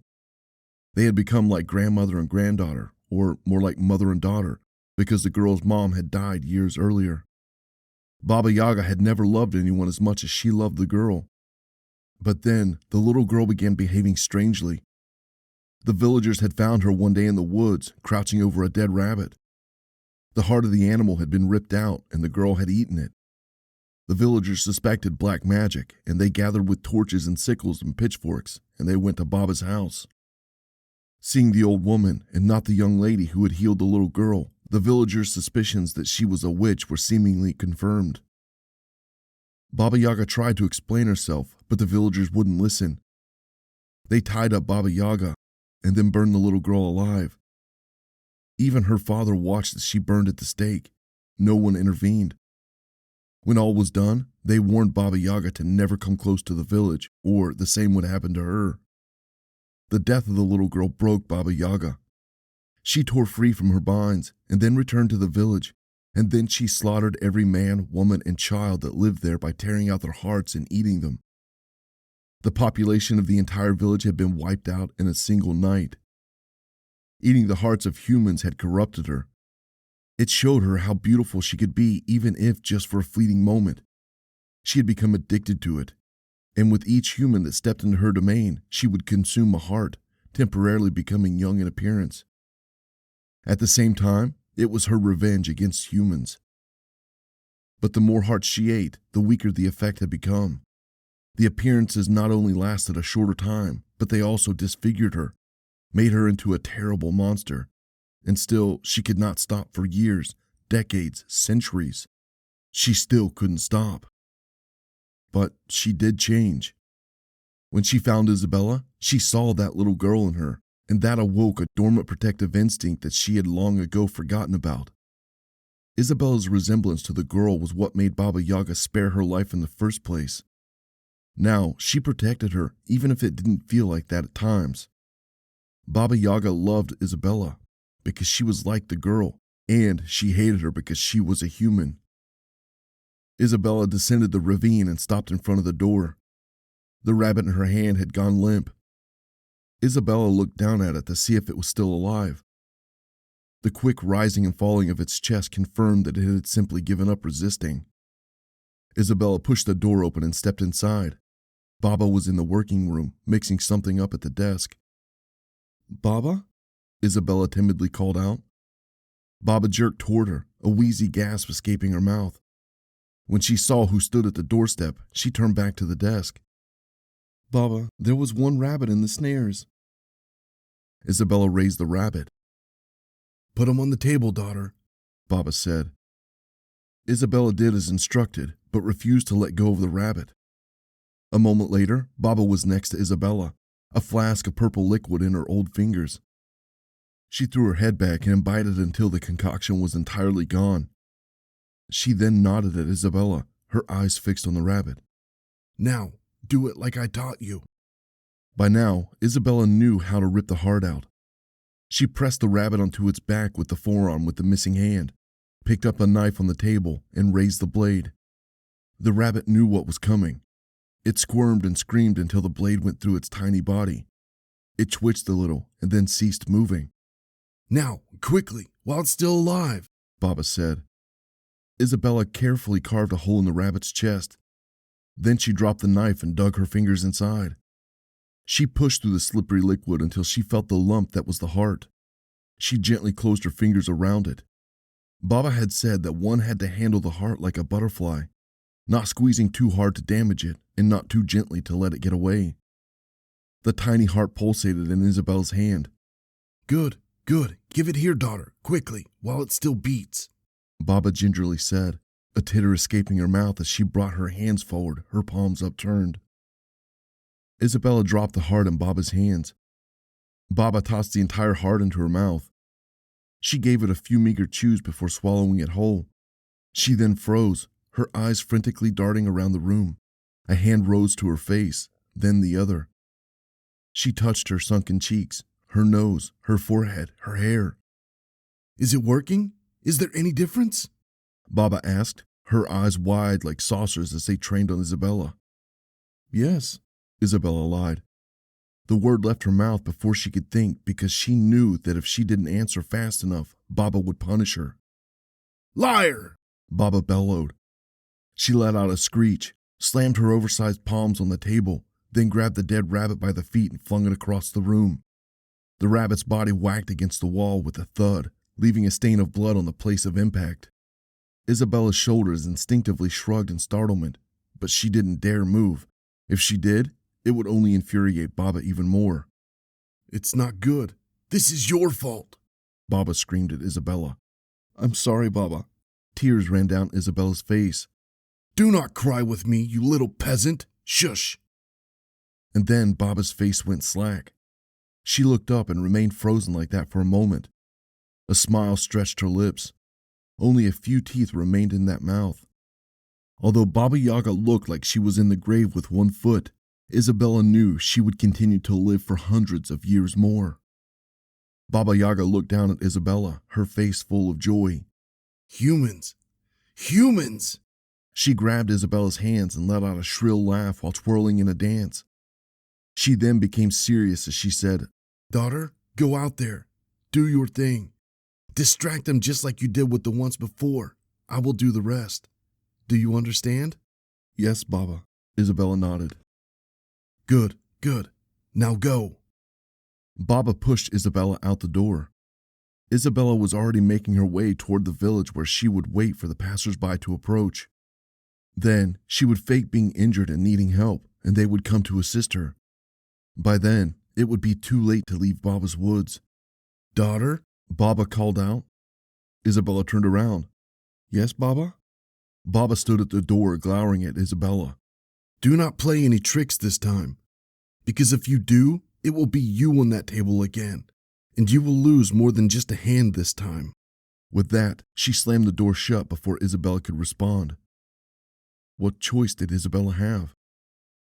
She went to do Baba Yaga's bidding. The end. It Lives in the Woods. Final notes. Thank you for listening to this audiobook. If you enjoyed it, I would appreciate it if you left a review on the product page. Your reviews help small-time authors like me grow and allow us to continue expanding our careers and bring you, the readers, more stories like these.